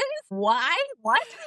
I was so cringing at this part. I was just like, girl, you need to never talk about that again. Don't tell nobody. No, yeah, like that was me too. I was like, why would you tell him that? Don't tell anybody that. Just keep that one in your mind palace. That's a you thought. Yeah, like you should not like speak that out loud to another conscious entity. Like you should just take that all the way to the grave. Yeah. But no, she tells Edward about it. She says that she found that when she was doing something ill-advised or stupid or dangerous, that she could hear him, and somehow it's because her subconscious mind knew that the third option was that Edward still loved her. And so that's why the hallucination was perfect. She very much tries to go on like a bit of a philosophical bent here and actually explain why it makes perfect sense that she hallucinated him when she was doing something. It makes next to no sense. Anyways, we're gonna move on. And then Edward is like, that's stupid and crazy. But this is the part, I think, where he tells her that at least she was trying to get over it. He just gave himself over to the misery when he wasn't actively tracking Victoria. And so Yeah. it was literally just Edward in all the various places that he went.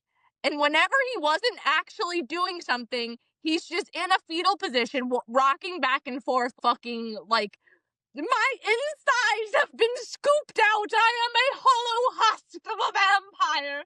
Nothing will ever be the same again. He's just like peak drama. This is why Alice knew that they were going to have time. Because Edward is the most dramatic drama queen that ever existed. Correct. That part sent me. Like I was in the Kuiper Belt. I was just still cringing from Bella telling him about the hallucinations. I just couldn't. But I do like that the whole family knows how dramatic he is. I like that that's canon. Like, why? Rose really fucked up because she knew how he would react to that. Yeah, that was really dumb on her part. So they get to the house and they get the whole family to come sit at the dining table. And Bella explains how Alice promised the Volturi that they would turn her, and she wants them to vote. Yeah, she's like, I'm putting it to a vote. You all know how Edward feels, but it involves the rest of you now because the Volturi are going to come for me at some point. So it involves all of you as well. And Edward's saying that they don't need to be overly anxious because they have time, essentially. They don't need to do it right this second. And he explains that the Volturi's tracker, Dimitri, is gifted, and he's 1,000 times more gifted than James, and that he tracks people by catching their flavor, in quotation marks. Like their mind flavor. It's Yeah. more akin to Edward's power than the way James tracked people by scent. Yeah. And he tracks over huge distances, and, the Volturi really value him because of that. But they also use that as a crutch. They depend way too much on that. And since Bella's immune to Edward and Jane's power, Edward is completely confident that Dimitri won't be able to find Bella at all. Yeah, I was a bit put out by that actually, because I was like, Edward, you're literally willing to gamble everything on your assumption that Bella is going to be immune to Dimitri. But Bella isn't immune to Alice or Jasper. It makes no sense. And so I feel like there's at least a 30 to 40% chance that Bella will be susceptible to Dimitri's tracking ability. So it's just wild that Edward's willing to put all his eggs in that basket.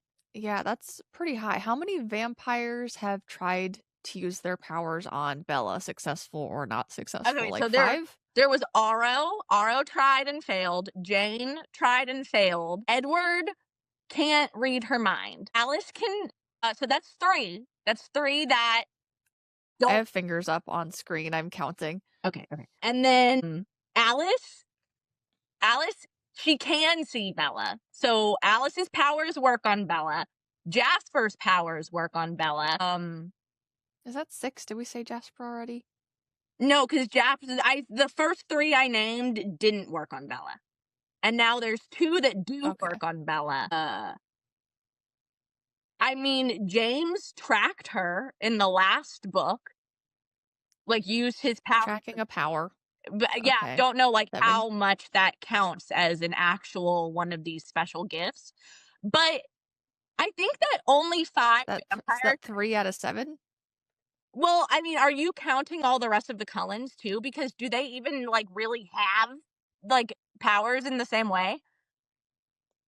I mean, I want to know if they specifically tried to use their powers on Bella. Yeah, but Emmett's power is mostly just that he's so strong, and Rose's power is just that she's beautiful, and Esme's power is that she can love, and Carlisle has the power of goodness.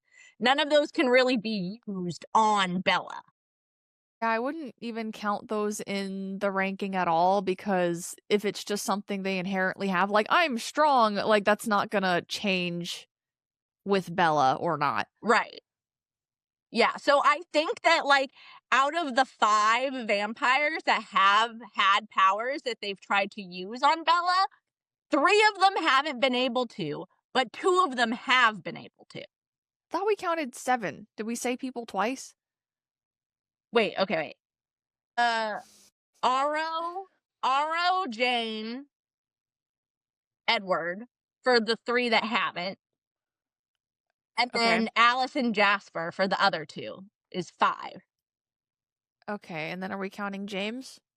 Yeah, I don't know, but I kind of feel like James's power is in the realm of the other Cullen's powers, where it's not necessarily used on Bella specifically. Okay. Was there one more? No, I don't think so. Okay, so that's 2 out of 5? Yeah, it's literally 2 out of 5 that do work on Bella, so that's terrible odds. Yeah, that's literally 40%. So there's a 40% chance that they'll be able to find her. That's so high. That is really, really high. That is incredibly high for Edward for that to be his plan. He's like, it's crazy that he would even say that. But anyway, so Edward makes the case for his plan, his stupid plan that isn't very good, that has a 40% chance of getting Bella killed by our calculations, but whatever. And Bella is just basically at this point like, no, this is my meeting. I'm calling the vote. All of you Cullens, now you have a vote on if you want me in your family or not. And so they go like around the table. And Esme says that she already considers Bella a member of the family, so her vote is yes. And then I think she asks Alice, and Alice, of course, says yes. And Jasper says yes, and Bella is surprised by Jasper saying yes. And then I think Rose is next, and Rose votes no, but she stops before they can move on to the next vote and says that it's not that she has any objection to Bella as a sister. She just would not have picked vampirism for herself, and she says that she wishes somebody had been there to say no for her. And Bella kind of stops and I guess kind of thinks about that for a minute, and then she's like, okay, that's fine. Thanks, Rose. And she moves on to Emmett. And Emmett says, hell yeah! Like, he really wants that Bella for his sister. He's excited about it. I love Emmett. By the way, Emmett is just an adorable puppy, and I love him.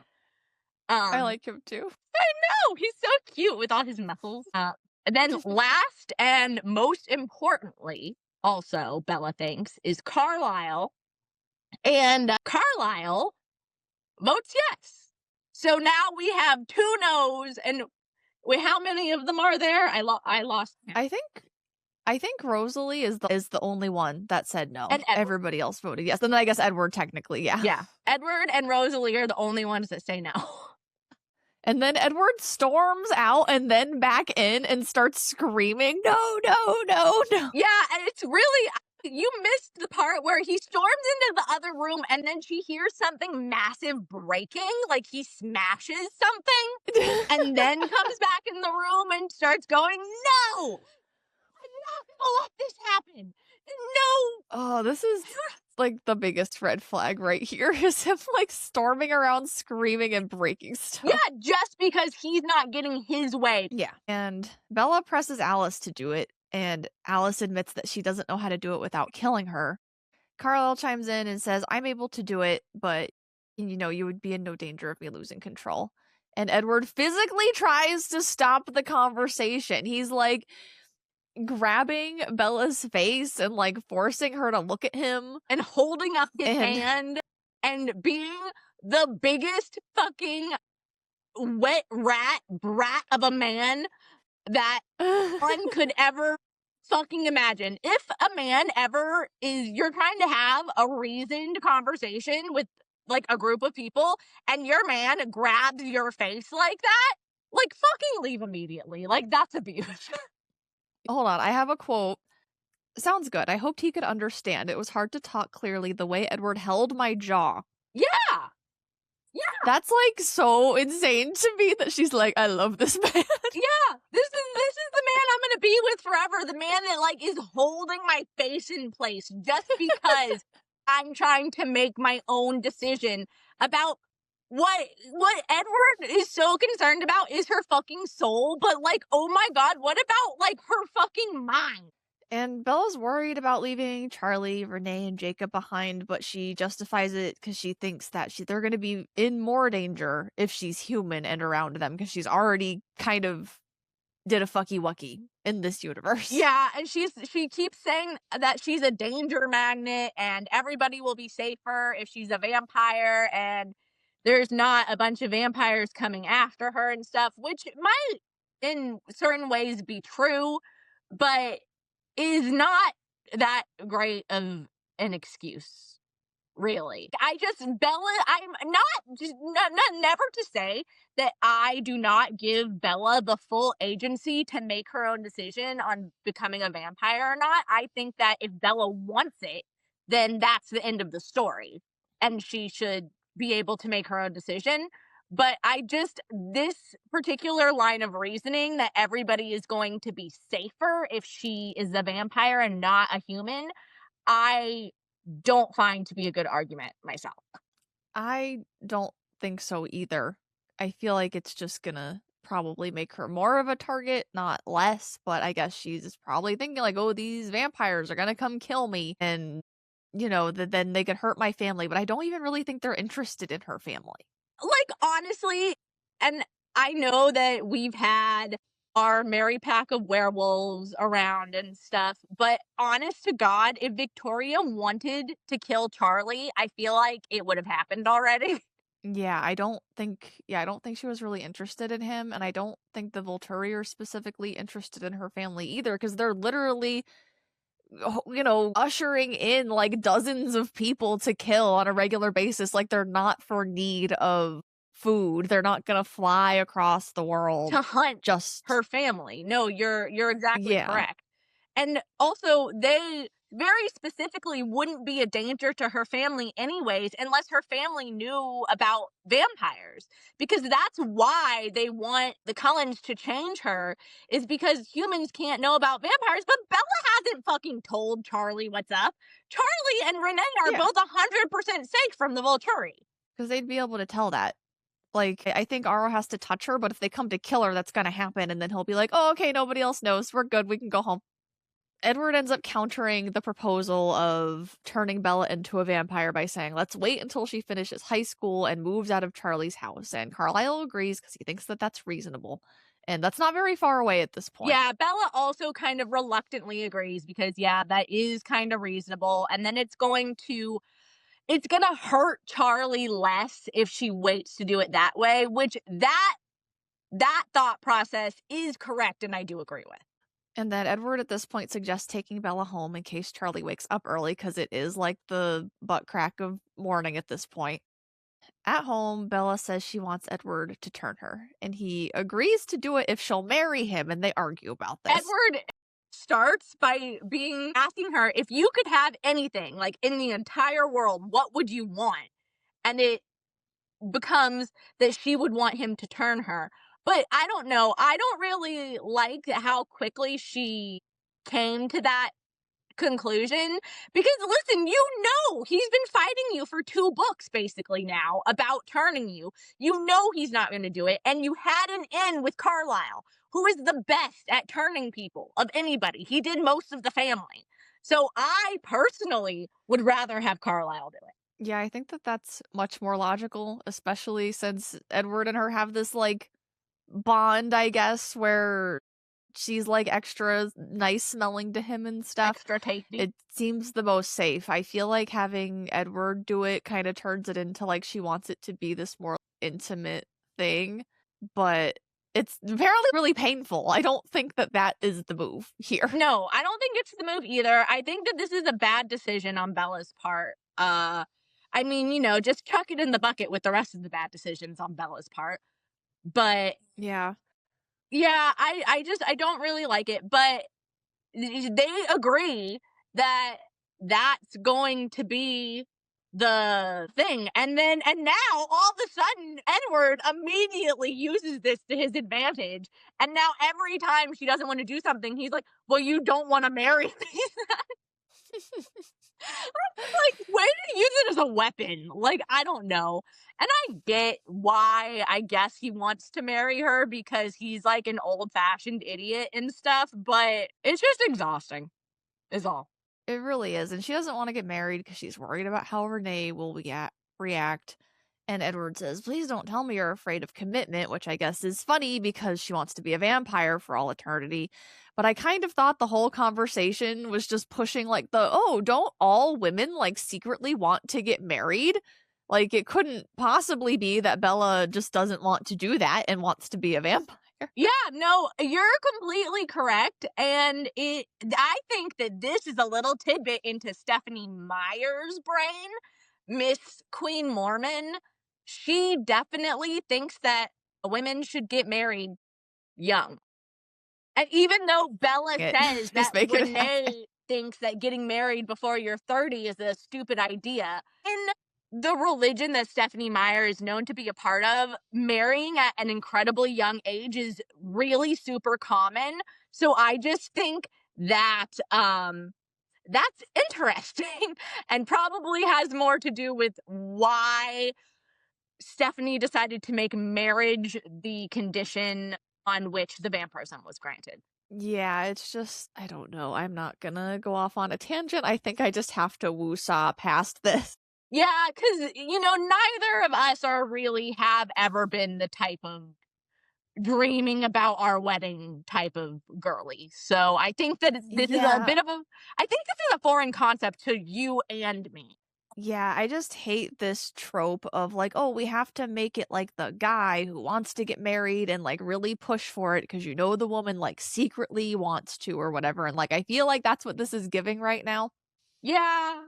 Yeah, it definitely very much is. And then Edward is kind of a dick about it, of course, because Edward can't Yep. not be kind of a dick about anything. Nope. And then they hear Charlie start to get up and Edward hides in the closets. I thought that was really funny. Yeah, he says he's gonna leave, and Bella immediately has like a strong reaction to him saying that he's going to leave. So he looks at her and asks, "Would it be childish of me to hide in your closet?" I don't know. And that's what he does. I just thought that was really funny. And then Charlie comes in and he's just really mad that Bella left and he threatens to ship her to Florida and she refuses to go even if she gets kicked out. And she tries to start explaining that there was an emergency and Rosalie told Edward about her jumping off the cliff and how she had to go to LA in quotation marks to explain to Edward in person that she wasn't trying to kill herself. Yeah, and then this is also when Charlie finds out that Bella jumped off a cliff because he didn't know that before. And so Bella has to explain to him that she was just messing around with Jacob and it's just recreational cliff diving, Dad. Don't worry. But yeah, eventually he's turning various shades of purple throughout this entire conversation. And yeah, Bella just ends up being like, "You're gonna have to lay off Edward because Edward and me are like a package deal. We're getting back together." And she tells Charlie that she accepts all the responsibility for the stupid choices she's made over the last couple of days, but that if he wants her to like talk to him or still live in his house, he's gonna have to back off Edward. And that makes Charlie apoplectic, which I can't blame him. I can't blame him even a little bit. He does end up agreeing to think about it for a couple days, but I thought that her threatening to not live there was a little strange because you're 18 about to graduate high school. Most parents would be like, yeah, get out of my house. Sounds great. Yeah. Yeah, I don't know. I think that what ends up happening with this is that Charlie accepts that Bella's going to do what she wants because she's 18, but he wants to still have the amount of control over her of her living in his house instead of just letting her do whatever. And then he knows that she's going to be moving him with Edward immediately. Yeah, that makes sense. So Charlie leaves after he agrees to think about it, and Edward reappears from the closet and is like, don't start anything with Charlie over me. And Edward is surprised Bella would want to move in if Charlie kicked her out, which, why at this point? You guys for the last 2 chapters have just been like, I love you. No, I love you. You're my everything. No, you're my everything. I'll like, never why are we leave still you shocked? again. It's going to be you and me forever against the world. Yeah, they've both been really laying it on thick. And once again, like as I was saying earlier about me wanting these two characters to listen to the words that come out of each other's mouths, Edward is surprised for some reason. Maybe you can explain this to me, because Bella says, if Charlie kicks me out, then there's no need for a graduation deadline, is there? But why? Why wouldn't there be a need for one? Like, would she like stop going to school? That genuinely confused me. I legitimately think that that is exactly what she's thinking, and that she would just drop off the face of the map and stop going to school, and like Charlie wouldn't have to see her every day, so it wouldn't be a problem? That's really stupid because all of the Cullens have things they do. They like go to school and then go to college and then like get jobs for a while. All of them, including Carlisle, who's actively working as a doctor. So the fact that she thinks like I can just like drop out of high school and not do anything, I'm like, literally no one in this family does that. Like they're gonna push you to go to school. What are you talking about? Yeah, this is once again one of those very dense moments for Dear Bella. Okay. Because yeah, Okay, I I picked that will. up too. I was like, you just Charlie kicking you out isn't going to mean that you get to be a vampire tomorrow. Yeah, that part literally made no sense to me. There's no way Carlisle, a doctor, would be like, okay, Bella, you can drop out of high school. I don't care. I actually think Carlisle would genuinely care about that and be like, no, Bella, go to school for like 2 more weeks and graduate high school. No, I think that you're completely correct because every single one of them has graduated various like schooling levels like multiple times. So she would be the only one that hadn't graduated high school.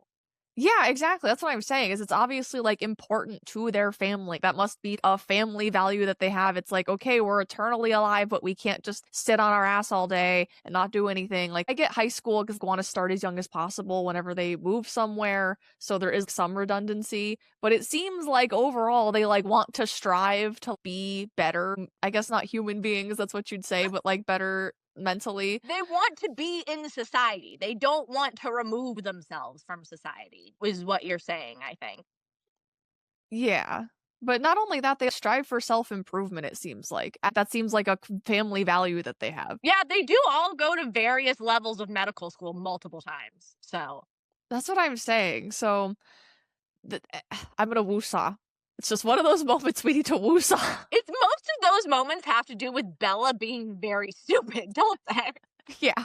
Yeah. This is where Bella points out that he doesn't really believe he's soulless, because in Volterra, he said that he would have realized immediately what was happening instead of thinking we were both dead together. But you didn't. You said amazing. Carlisle was right. Which means that yes, this was one of those very astute Bella moments, actually, is that she picked up on that because he just said it for 5 seconds. But that is exactly correct.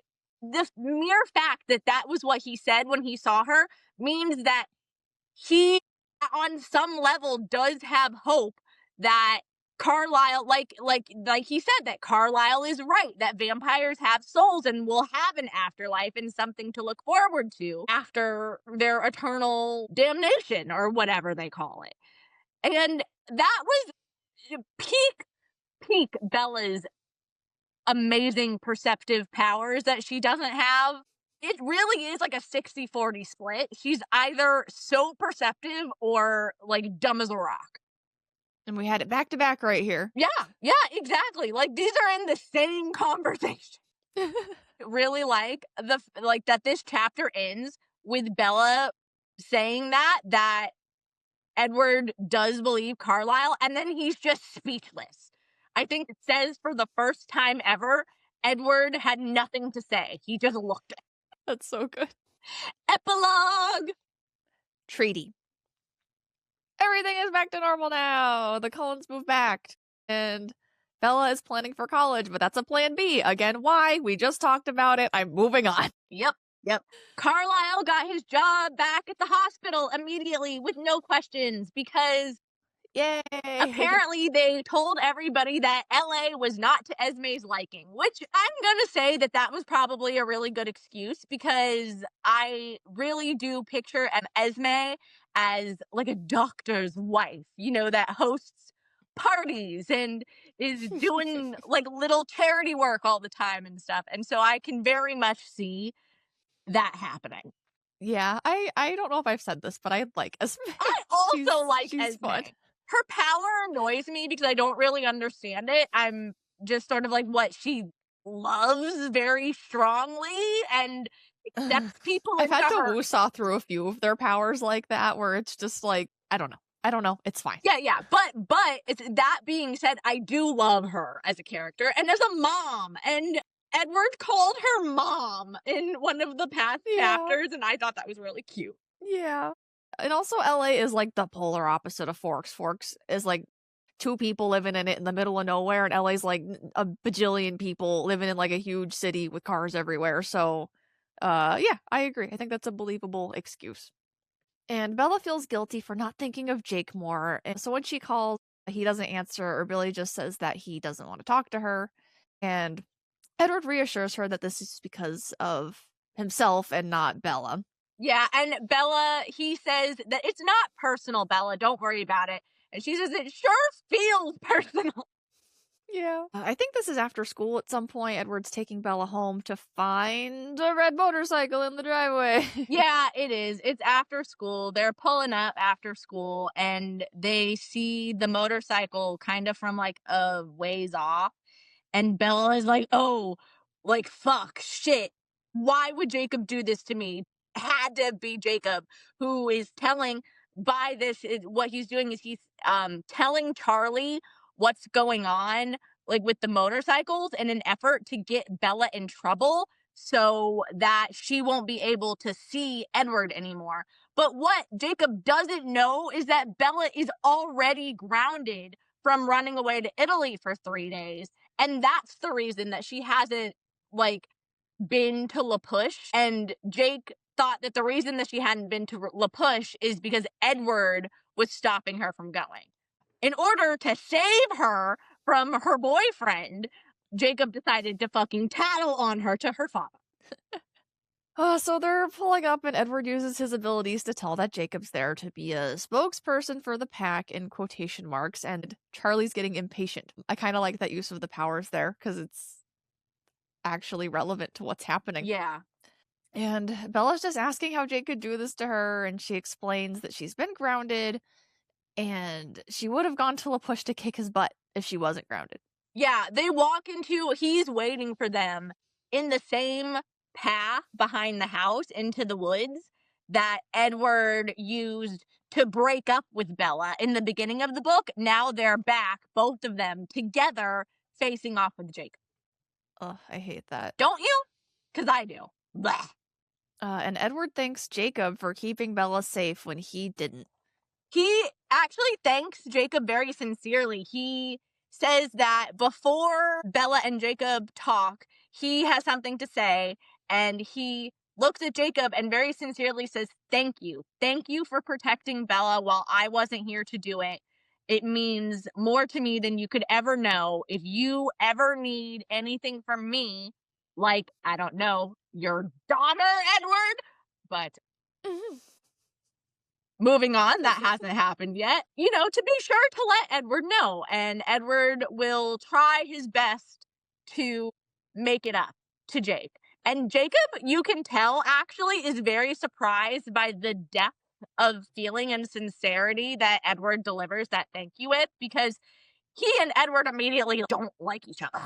And Jacob reminds Edward after that if any of them bite a human, then the truce is over. Bite, not kill, he emphasizes. Yeah, because he kind of like knows what's up. So he says, if you bite her, then the treaty is over. And Bella's immediate reaction to that is, well, that's none of your fucking business, Jacob. And that reaction tells Jacob that she's already made the decision to be a vampire. And that crushes him because he's just so fucking sad. Because for some reason, I mean, I guess it has been the whole book of him thinking that she would choose him. But I still now, currently, I'm like, the last time you saw her, she ran away to fucking Italy because she thought something was happening to him. And you still thought that she might choose you? I don't know. Yeah.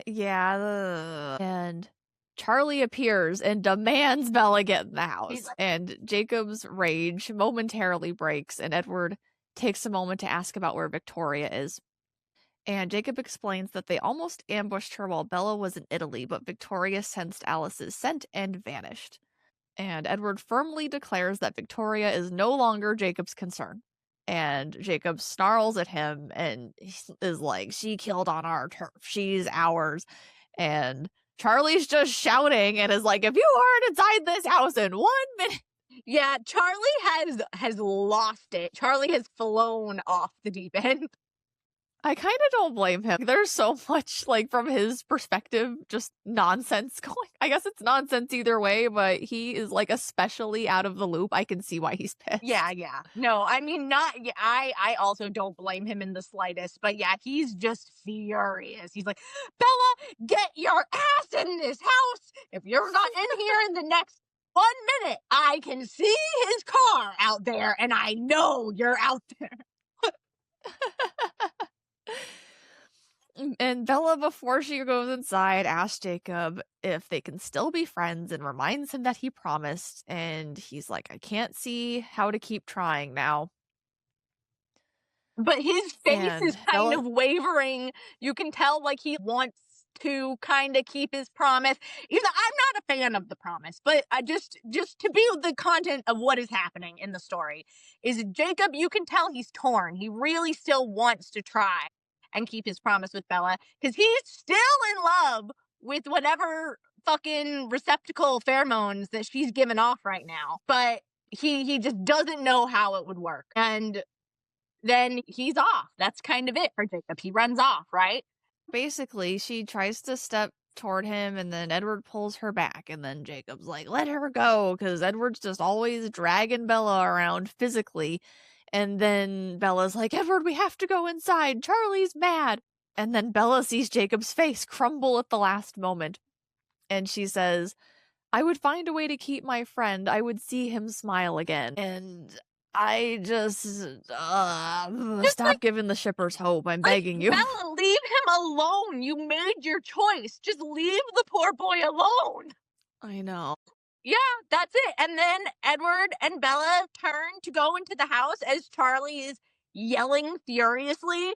And I think that the last thing that's said is that they walk forward, or Bella walks forward. Wait, I have the quote.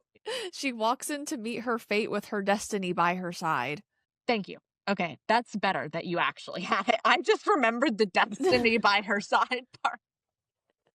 Yeah, because it's so stupid. I wrote it down because I hated it. Yeah.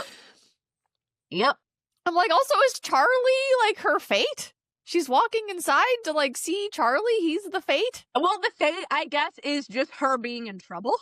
That's stupid. This seems, like, really minuscule in the grand scheme of everything else that's happening. This is your dad yelling at you. I actually completely agree with you. I know that they tried to indicate in the chapter where they got the motorcycles in the first place that Charlie had an unreasonable feeling towards motorcycles, but I still think that in the grand scheme of things, the motorcycle should be very low on the list. Like, the motorcycle would be under Italy for me if I was a parent. Yeah. Also, I'm just thinking Bella's 18. They've already hinted that she's gonna move in with Edward soon. Like, what's Charlie possibly gonna do to her? Like, he's gonna ground her some more? Like, she's just gonna move out in a few weeks. I know that she lives in his house, so I kind of feel like that's the reason she's letting him ground her like that, and she says she doesn't want to move out.